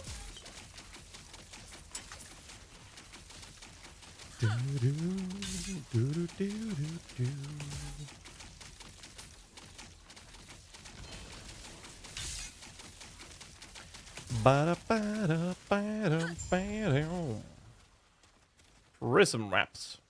We're good.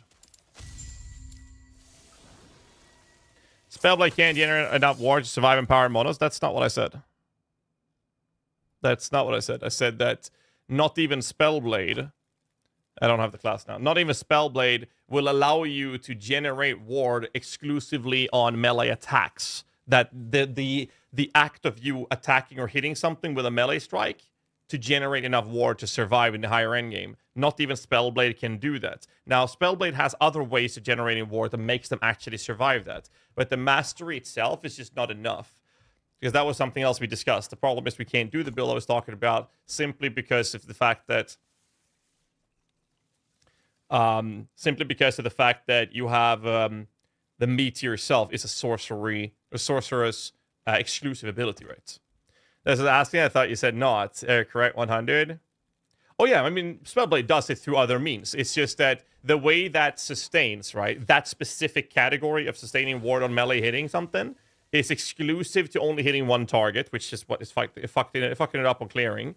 And the other problem is that there isn't enough attack speed in the world to making that feasible. But like I said, there are plenty of other sources that Spellblade uses to generate defensive layers.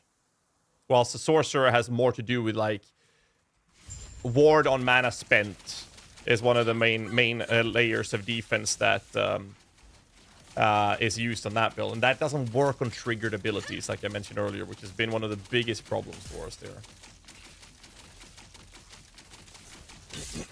Look at that damage, though.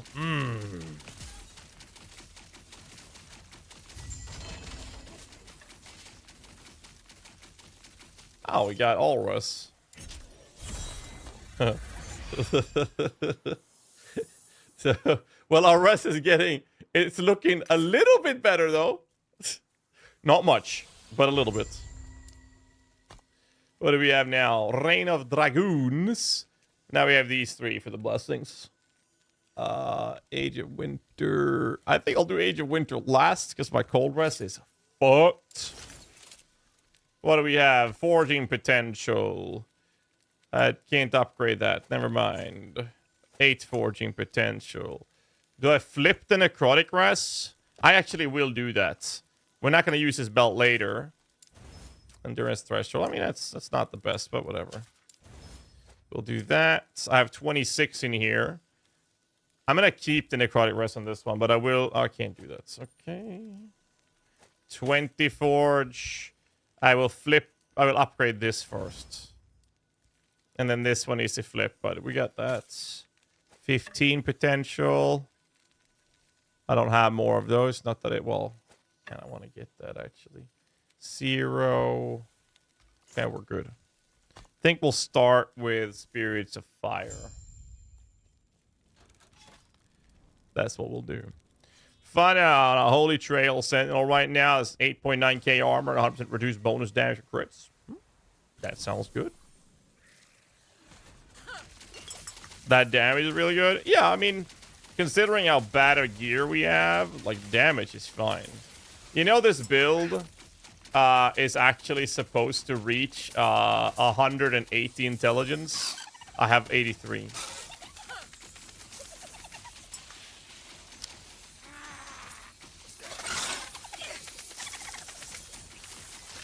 So we'll get there. Try the TD. I really love those in Warcraft. You got to get used to the menus, Demon, and don't forget to join their Discord. Maybe Shadow can give you a link to their Discord server. Actually, always ask questions in there, and you can always ask us here in the chat as well, since most of us actually started playing at TD. So I want that ring. No, I don't. Actually, I want that amulet. Check this. We currently have health and fire res. I don't need that. This is fist resistance. We could actually just grab this one. I'll flip this. Necrotic pen. Throwing. Mana is okay. We max this and we're done. So what did I lose? Not much. You see, fire is still fine. Now I'm capped on fist resistance. Still need to cover the other 3 though.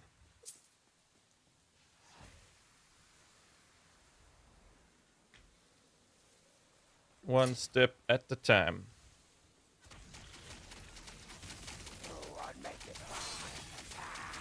Ay, ay, ay, ay, ay.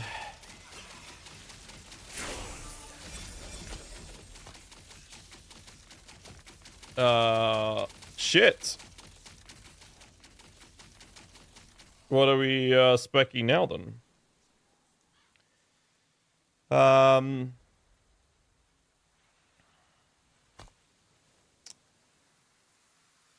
I got 10 points here.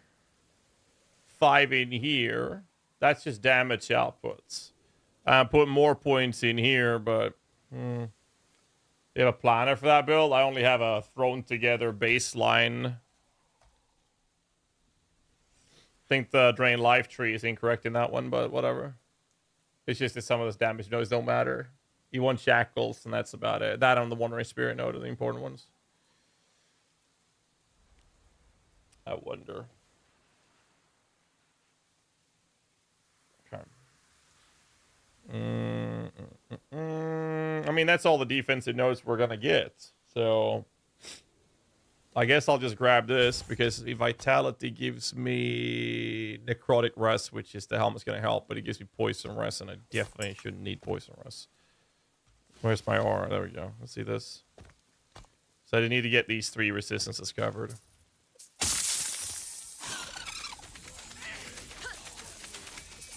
Come here, you little shit. Die.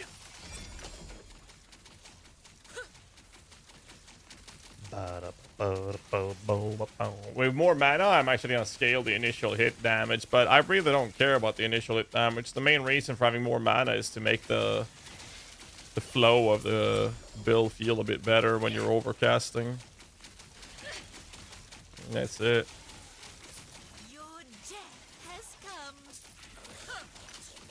By the way, use a wand before the Ghostmaker. You're not going to sustain the mana.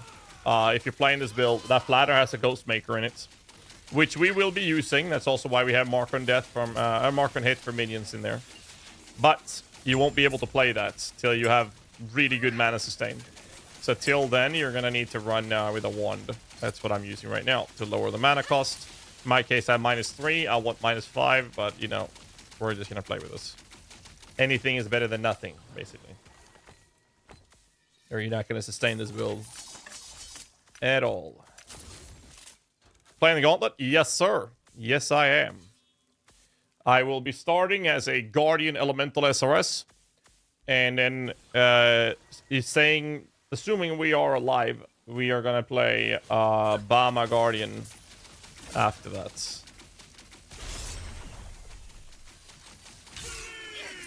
Look at that damage, dude. Oh, my lord. Oh, that's sexy. Oh, that's hot. Oh, that's hot. Come here, you little shit. Yep. But yeah, we'll do Ellie Guardian SRS into Bama.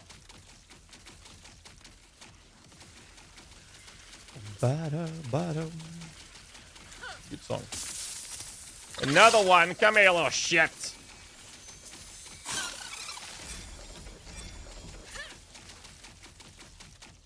Nope. No action on Discord. What's up with that? I need to pay something to play. Are you talking about Dodo? No.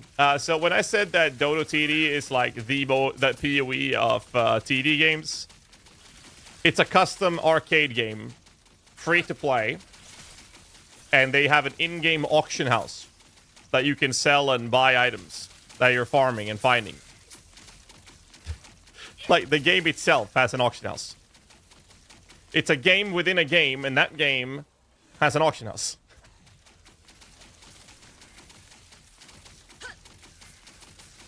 Absolutely insane.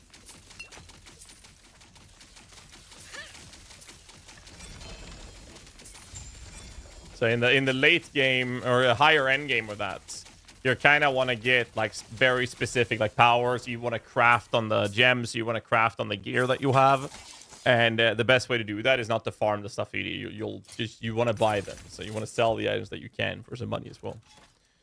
That's the recommendation. But don't bother going into that till later. It's not something you'll need to think about till much later, because there's a lot of information, a lot of stats to understand in that game.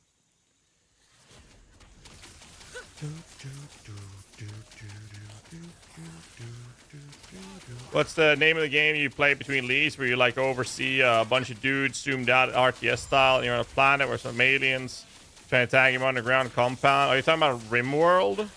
I don't play that anymore between streams. I can't. I get too addicted. First time I streamed that game, I accidentally, and I mean accidentally, streamed it for 30 hours. It is so fucking addictive, it's insane. I just can't handle it. I genuinely cannot handle it.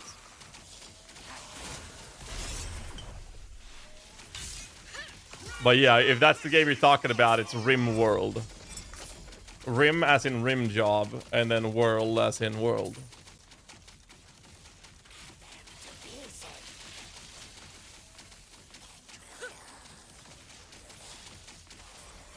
It's a fantastic game, don't get me wrong.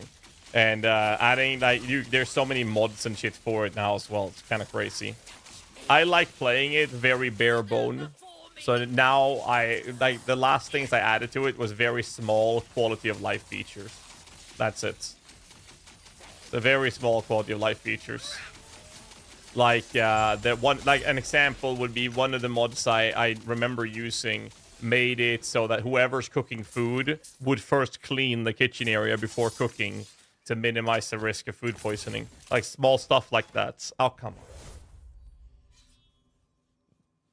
That's what your first thought of when you heard the word Rim? Actually, the first word I thought of was actually Pacific Rim. The movie. But then I realized that movie's shit, so I need to come up with another way to explain Rim, and then Rim Job was the next one. Someboy, where you can have mod for ACUs. I never tried Someboy, but I've heard about it, yes.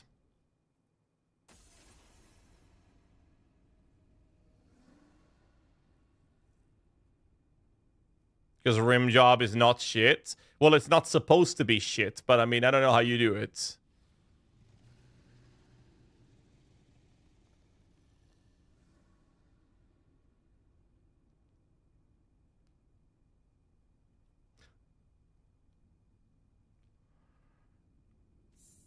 Chop it a bit to play PvT. Nah, I can't wait. Yeah. Did I go Spirits of Fire? I did, right? Sometimes you have no choice. You always have a choice. What are you talking about?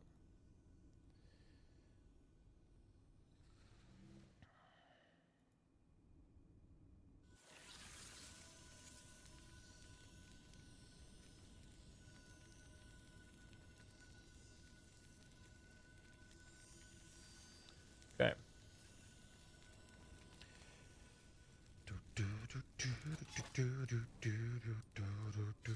Let's go to Mexico. Shit, I gotta. Bruh, there's so much shit I gotta do and I can't do it on stream.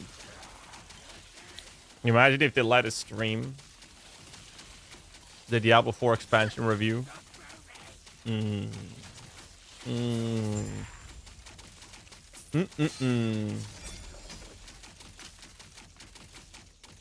That would be so bad, though. I would actually be terrible if they did. Good lord. Hi, Mia, with the Prime. Welcome into the stream, man. Thank you so much for the support, dude. Thank you, thank you. Yeah, damn.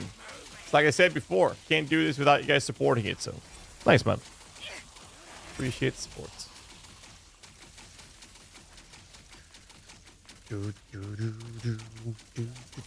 So sick of Blizzard doing early access shit for guides.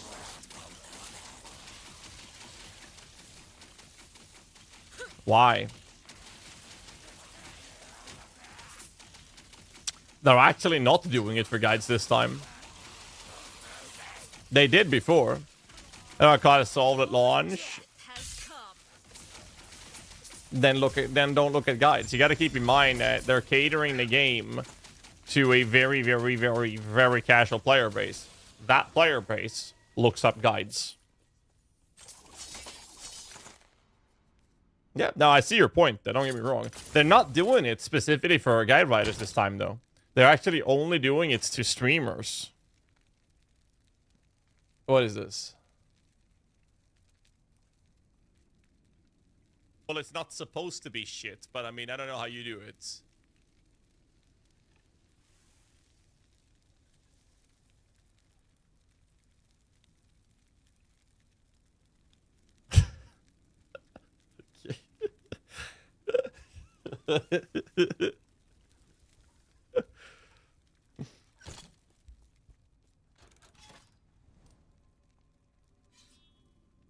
That's almost worse. So my understanding is that they wanted us to have the possibility of getting some content out, but we weren't allowed to make spoilers and stuff like that.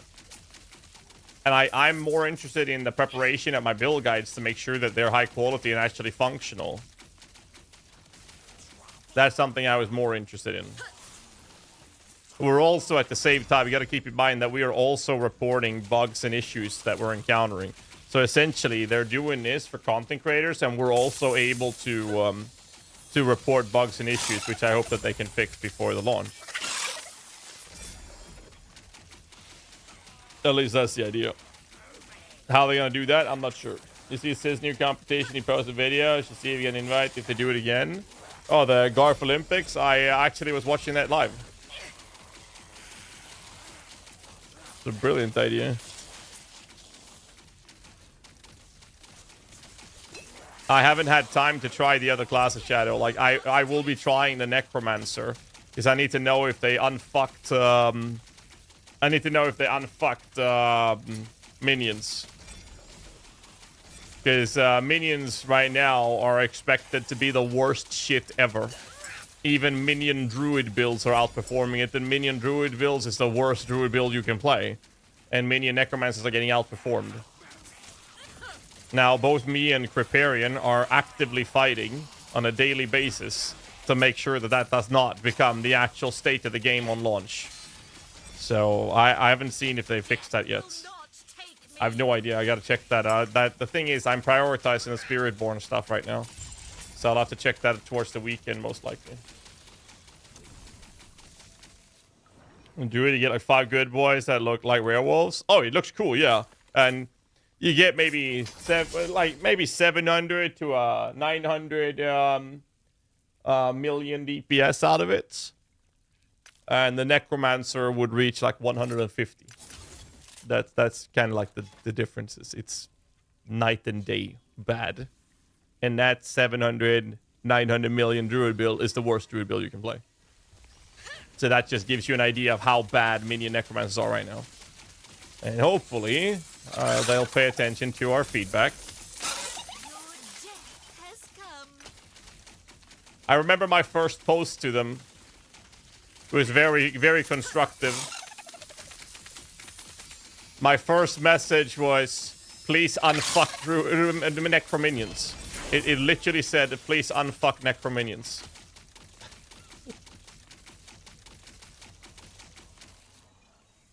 Then they asked for details. So we'll see. The problem with Necro in Diablo 4 is actually that officially they are considering the class to have been a very strong class. That's the problem. Minion Necro. Do you guys, for those of you who play D4, does any of you guys remember last time Necro Minions were actually good? And why that was?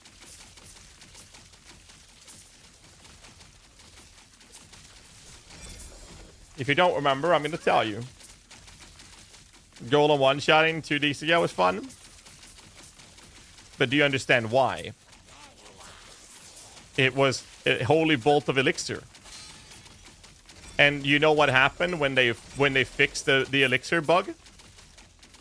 Every minion build, and I mean every minion build became shit as a direct result of them fixing that.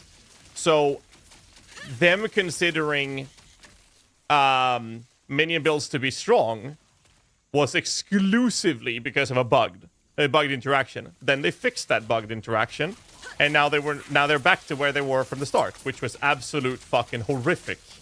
But they're playable, don't get me wrong, and they're really fun. They're one of the strongest to level with. We're exclusively talking about endgame here. And they're just shit. But the official statement is that they considered the archetype or the playstyle to be strong. I'm like, it was never strong. It was a bug that made it overpowered due to a bugged interaction, but they were never actually strong. That's the crazy part. Alright, I gotta take a toilet break, boys. So you guys will have to enjoy some ads, and I'll be back. Alright, right back. Oh, fuck. Forgot the ads. Enjoy. Right back.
shit. Sorry about that.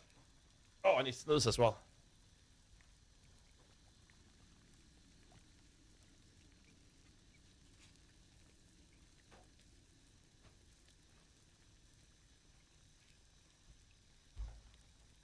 No. Where's Uncle GHAZZY? Well, nature called. I had to pick up that phone. It was a little stressful there. I almost missed my appointments. Actually, men down build. Yeah, men down is fun, but it's kind of terrible to play.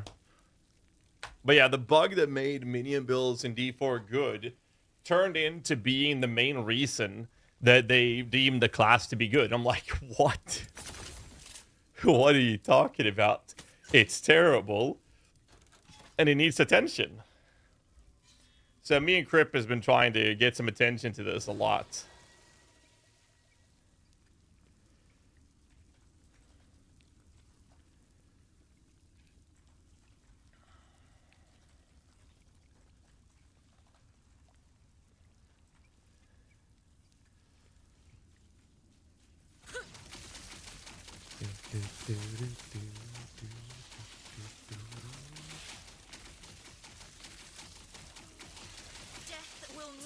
I don't think they're gonna make any changes to it.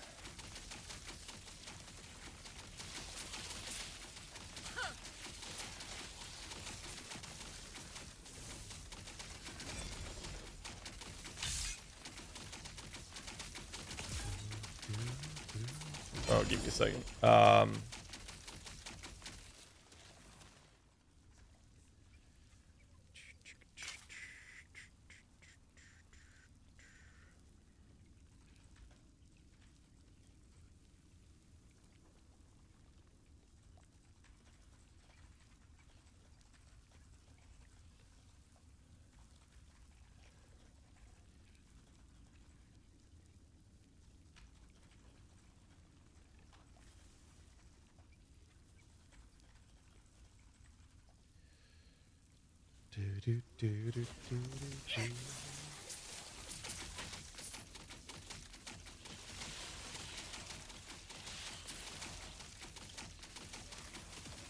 Draw some earth golems off in his hideout. Yeah, exactly.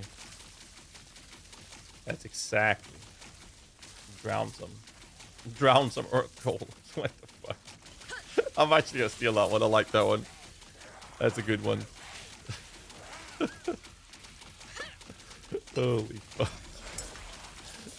Twitch chat is a special breed.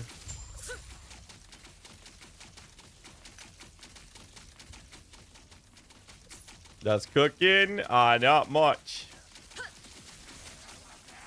Chilling with this one and prepping out for Gauntlet tomorrow.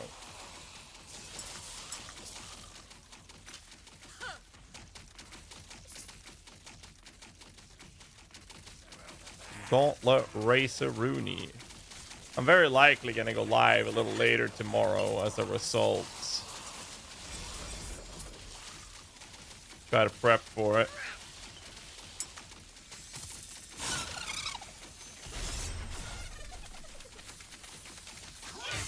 Oh shit, don't kill me.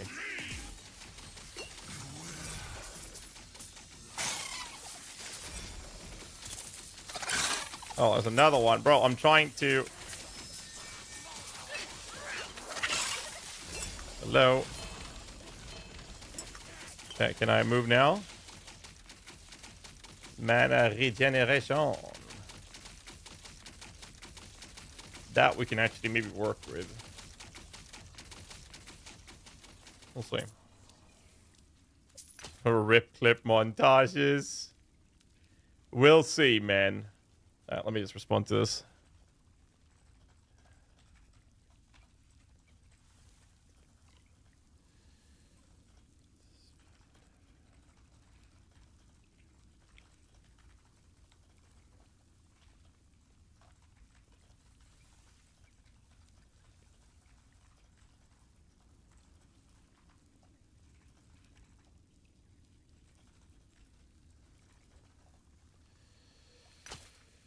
Necrotic Rust Titan Arts.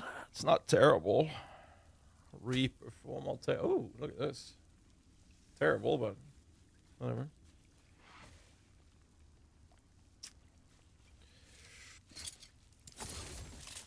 I feel like we're getting so many fucking mats. I feel like this shouldn't be needed anymore. They should just be automatically into the stack.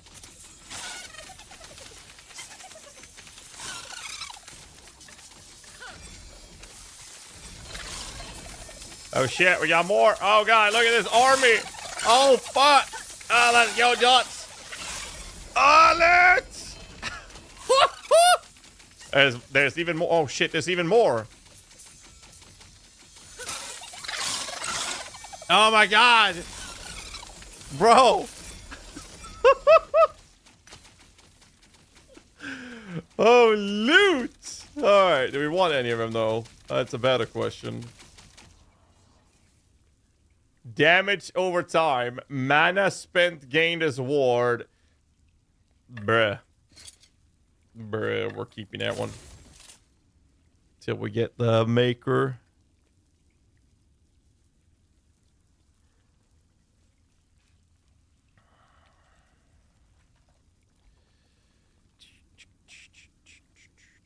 Double hits here.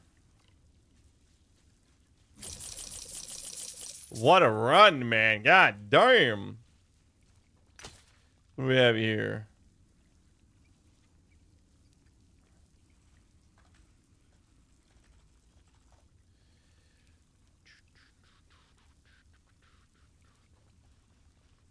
Cooldown recovery.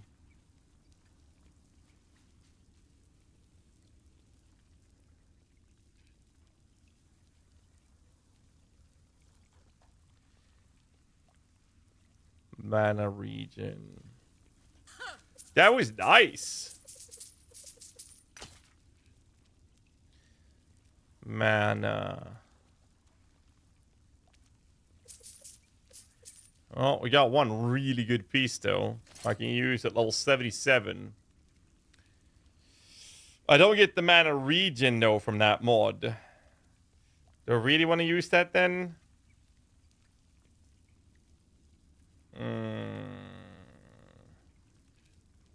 I don't actually. I will save it though.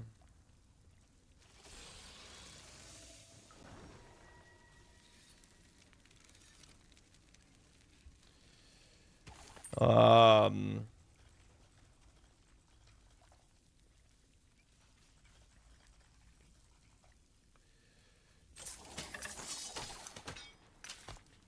we go. We got a nice Titan art at least.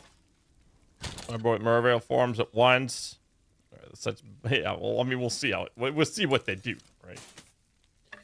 All right. I want to use this. So it's mana regeneration. Can I drop that Fist Rest? I can. I don't need Fist Rest, and I do need Void Rest. So just equipping this would just straight up be better. So if I just flip this into something I can utilize, not Poison Rest.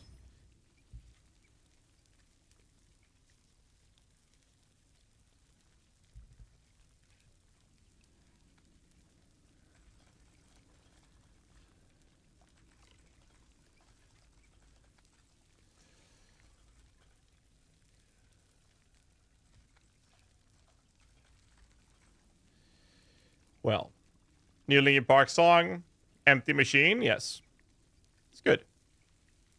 So if we fuck the mana then, well, it's just an Omni. What else do I do then? Poison damage?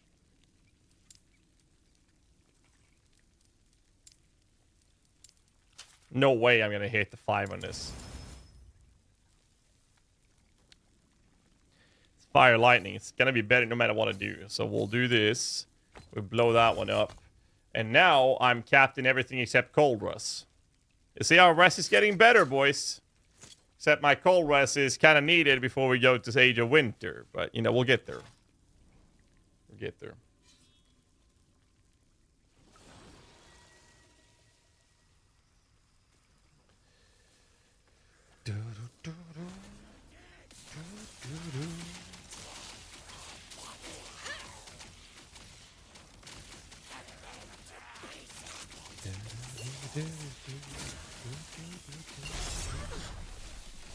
Look at the damage though.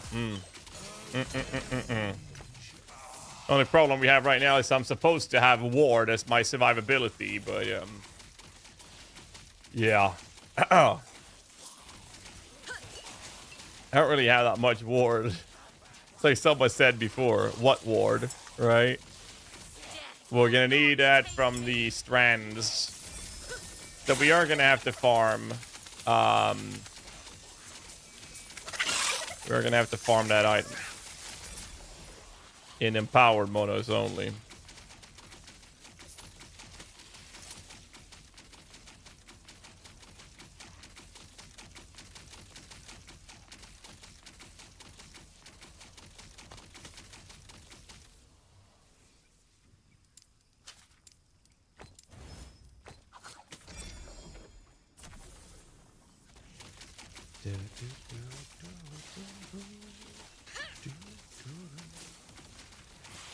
Emptiness Machine was actually really good.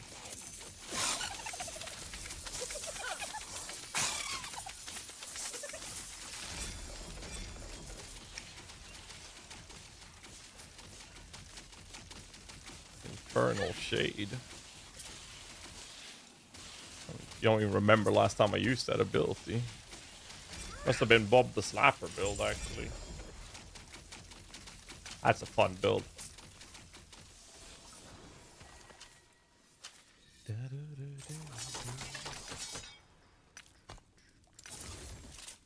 $237.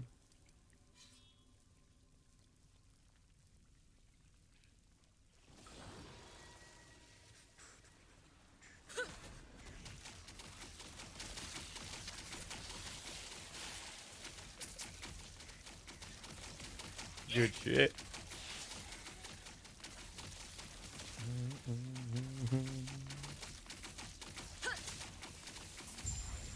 Oh, that's it. Easy conquering. Okay. Experience.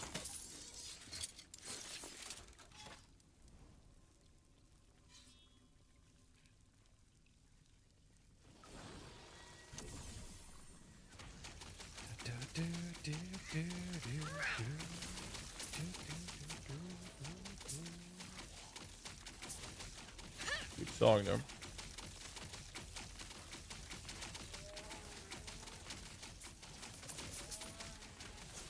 Well, oh well, oh well.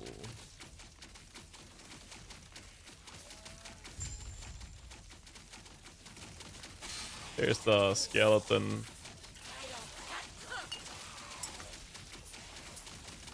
Bum, bum.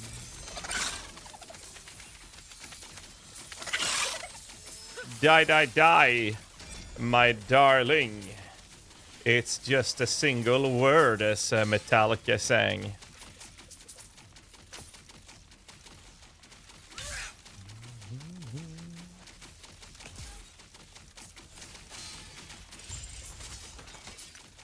Easy peasy.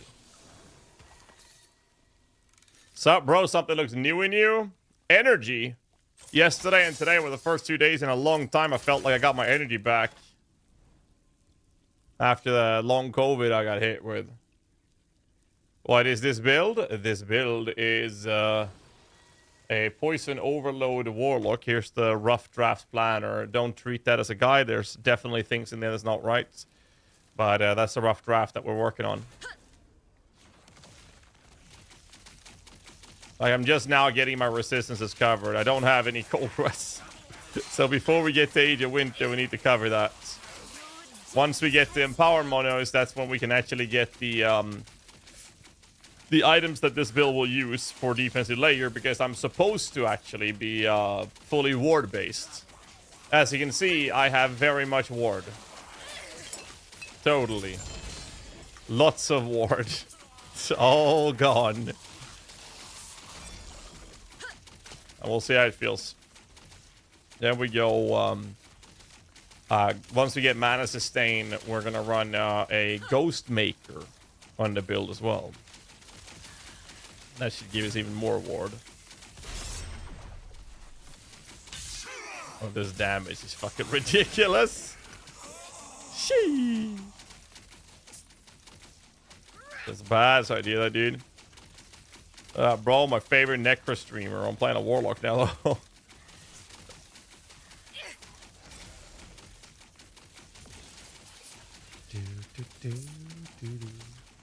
Favorite strongest Warlock build? Ooh. Torment Warlock, obviously. I like running it as a minion eater. Oh, okay, got it. I have a guide up on Icy Veins for that.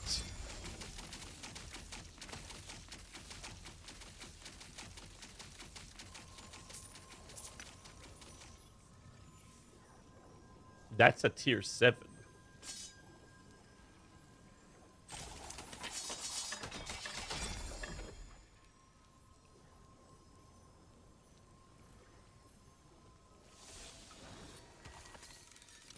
It is better than Ignite Warlock? I don't know. We're testing it. I need some build enabling items though. Well, defensive items. The Warlock version of this build will be better than the Lich version. Yes. Yes, I believe so. At least this variant.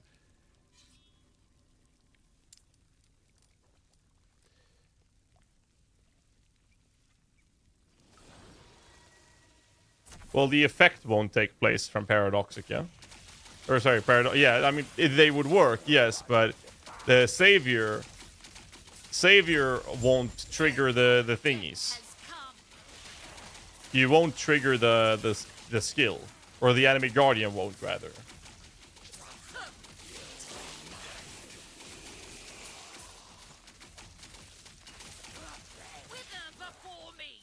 This game worth getting? Oh, you haven't gotten the game yet? Oh, shit. I don't know if they're still running a sale that is exclusive on the Nexus store that we streamers got. So, you can type exclamation mark Nexus, and then you can buy the game from my Nexus store. Either it costs the same as it does on Steam, or there's a discount now, and you support the stream at the same time. And yes, 100%. If you haven't gotten this game, the fuck are you doing? Go. Go type exclamation mark Nexus right now and have fun. The game's fantastic. I'm not even kidding, Knight. I've supported this game since they were in Kickstarter Alpha. This game is fucking insane. They have a lot of good things coming. The potential this game is packing is obnoxious. And they just get started with their journey of progressing this game's development. And I'm all here for this journey. It's gonna be good. You have it on Steam? Yeah, you get a CD key that you use on Steam. That's actually what you get. I think they still have a sale on the game. They had it for the launch for this reset.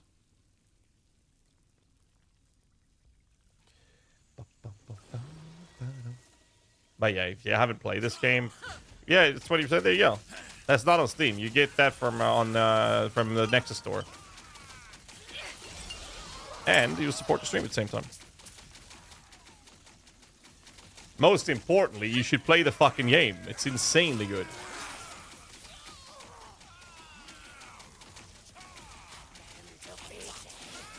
You get a discount, support the stream, save time, everybody wins. Everybody wins. Yo, what is that? There's a song I'm thinking about. Sasha, Brian, what's his name?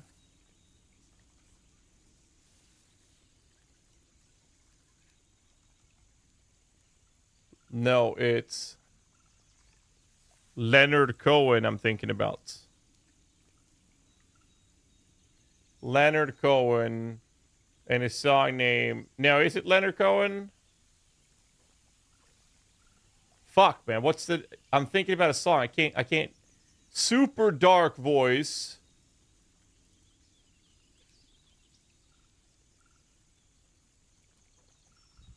Fuck. It's not Leonard Cohen. It's something else. It's someone else. It's another art. It's not a one. No, this is The Doors, yeah. And not this, but I'm thinking about a song. Fuck. Oh, here we go. Leonard Cohen. It was Leonard Cohen. It was. I found it. It was Leonard Cohen. Typo negative. That guy has a fucking sick voice. But it was Leonard Cohen that I was thinking about. This is a song. Boom, boom, boom, boom, boom. Everybody knows this song. Because that's the name of the song. See what I did there? Everybody knows. Dude, this guy's voice. Mmm.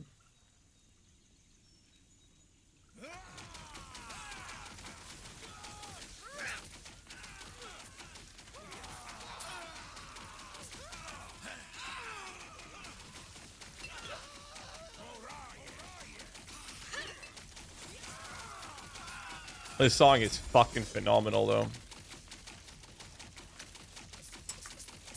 How old is this song? Leonard Cohen, Everybody Knows Wiki.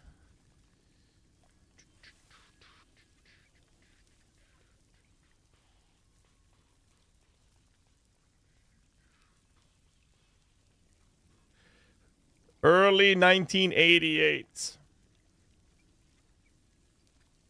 This qualifies as synth pop? This is synth pop?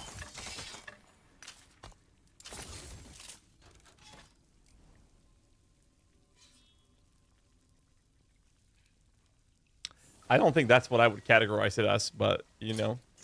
Alright, we need Cold Rush. I got this one, then I'm doing Last Ruin, and then I'm doing Age of Winter. But I don't have Cold Rush, man. I can't survive Age of Winter without Cold Rush. There's just no way we survive that. Actually, no way we survive that. The avalanches they drop does fizz and cold, and it deals stupid amounts of damage. There's no way we can do that.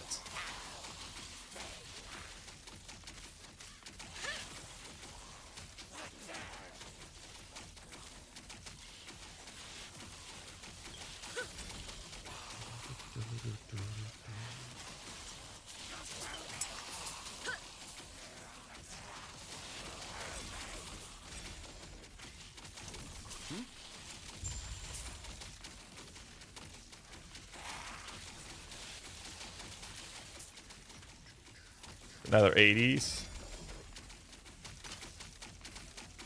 You know, late 80s, early 90s, there was a drink that was made and popularized.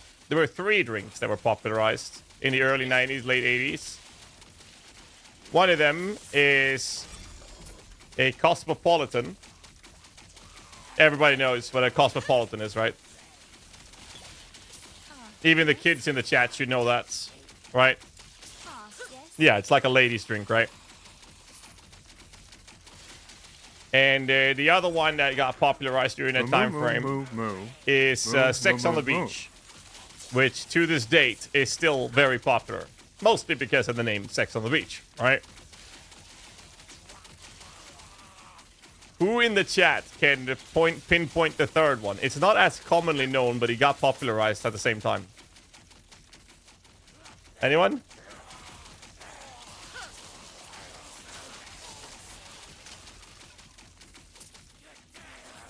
Espresso martini? Nope. That's not it. That ain't it. It's my favorite drink. My favorite drink. Bloody Mary. Frozen daiquiri screwdriver. Really? See, this is the problem. You either know or you don't. The fuck? Manhattan? No, that's way earlier. That's way earlier than the 80s, 90s. Something rum? No. Okay, there's not that many stuff in it. Ah, for fuck's sake. Chat, it's a Vanilla Sky. Come on. Really? Vanilla Sky. It got popularized at the same time. In the same era. B-52 shot. Vanilla, good movie, true. Vanilla Sky got popularized as well, and it is such a good drink. Never heard of it? If you've never heard of it, you need to try it. It's very simple. It is phenomenal. Simple, yet tasty as fuck. It's basically, like, it's a drink on vanilla vodka. It's really nice. White Russian, Big Lebowski. I'm an old-fashioned kind of guy. I mean, I don't like rum drinks. If I drink rum, I drink it straight, and I want a good bottle for that.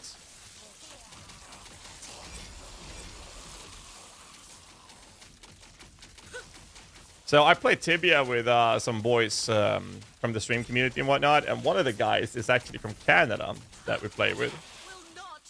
And he was planning to take a visit to some other friends here nearby where I live in Sweden. I told him that about the same time as my birthday, I told him that if he does swing by Sweden around my B-day, like, he's more than welcome to join the party. And I was going to offer him some rum. And the motherfucker says, oh, so we'll do some shots of rum. Needless to say, he's no longer invited, and he will no longer be drinking no shots of rum.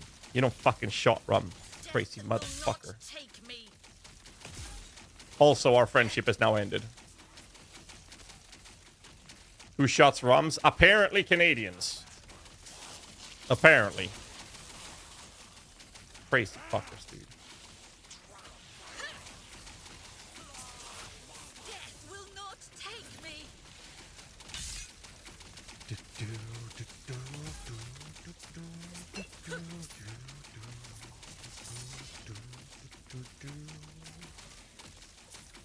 That's why I need to, over hours for stream. What? What do you mean over hours? Yeah, straight bottle because I'm a drunk? I would never drink out of the bottle. Are you fucking crazy? No, you need to have a proper glass for it. God damn. Fuck it, these people are insane. Apple teenies were a popular girly drink. Yeah, but I mean, that was like early during that time frame. It's not something that got popularized to the point where it's still being served, you know, 30 years, 40, 50 years later.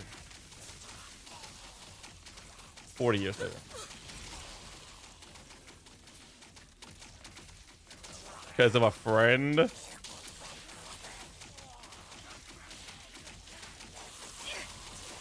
Ah, it's throwing me up with a mana bar above the health bar. That's ward. That's not mana. the blue bar above my health is not mana. That's my ward. It's like energy shield from BOE. That is not mana. I wish it was, because it's always full.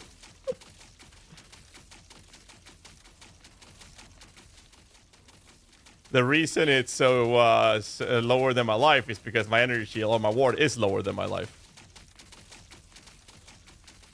And that's a defense stat.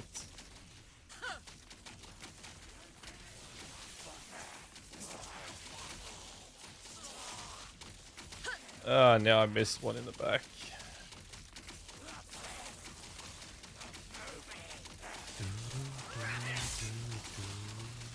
Your death has come.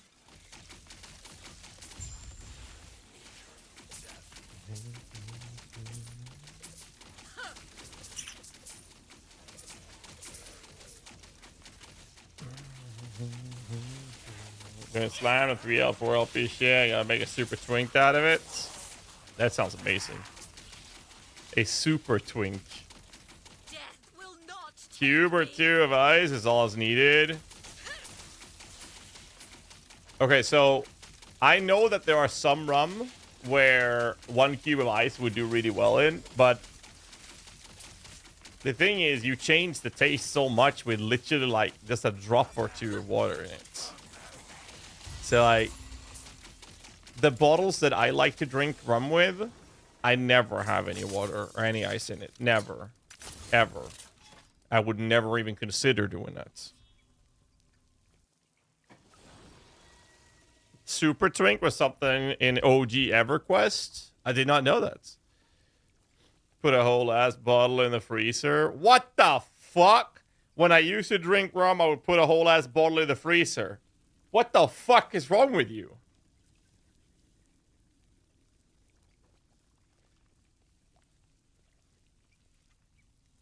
Dread has made a similar build, but I guess you're doing it differently or better. I heard about that. I also heard he's using Vestal Strife, which we're definitely not going to use.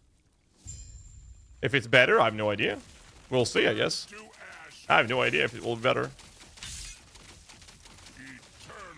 I mean, I'm the one making this with Duke, so I mean, evidently it will be the best in the fucking world, right? Right? Surely. Surely it will be the best in the world, right?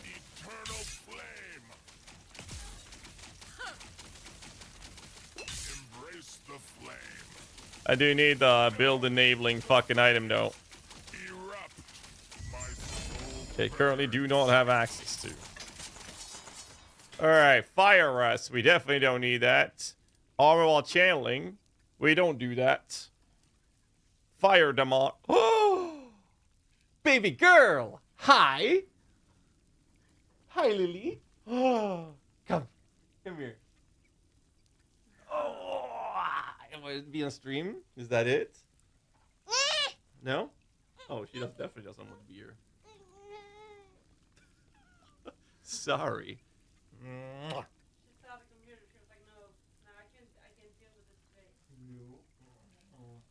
Going to bed?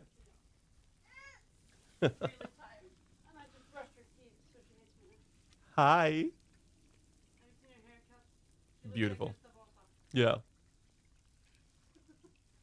Hi. Lily, when can you say minions? Or necromancer? Or summoner? No? We'll try again tomorrow. Anna's just sighing. Good night. No. No? Can Daddy get a kiss? No. No kiss for me? Okay. Good night. I didn't get no kiss, man.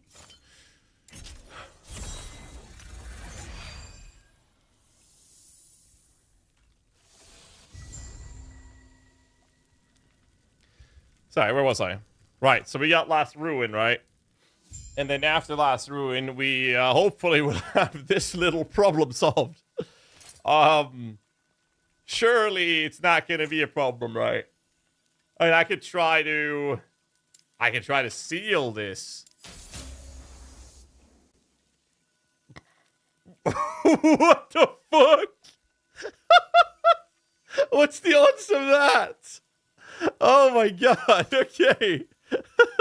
Let's get some Cold Rust. Oh my god, okay. Well, it's not enough. It's a start. Holy shit. Wait, am I still capped on Fist Rest? I could YOLO flip this over to something else. And pray it's Cold Rust. Fuck. I need a Necrotic Rest. I don't need that right now. Oh, I can't flip it. Okay. Let's see. I could skip this ring, actually. Nah, there's 0 now. 0 now. 20 here, though. I need to flip this one. Level of Dreadshade. Well, I don't need that. There's forging potential. Not that I can do much with it. I mean, honestly, I'll just get another belt and then call it a day, or just change this ring.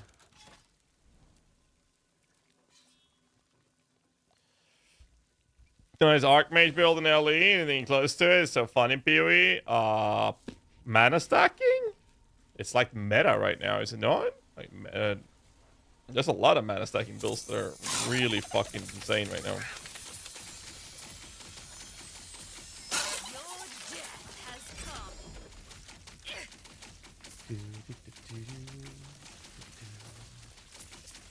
Yeah, it's meta.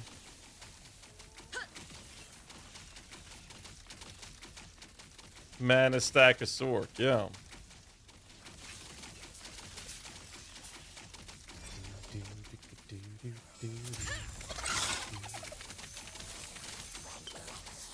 I mean, we don't have negative Cobras, at least.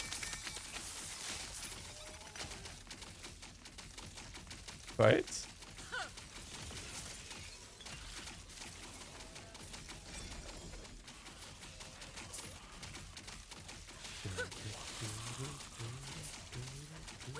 Whoop-ah! That hurts. Endurance threshold.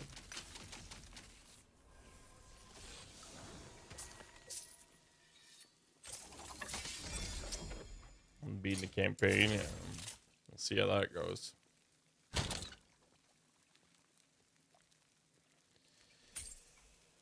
The Titus Gauntlet start tomorrow. So here's what I'm thinking. I'm having some issues, and that is that I will need to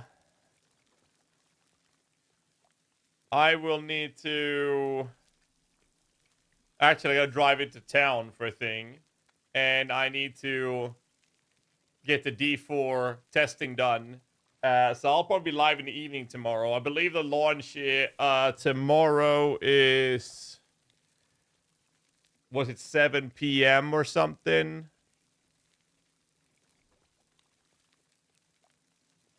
Where's the time?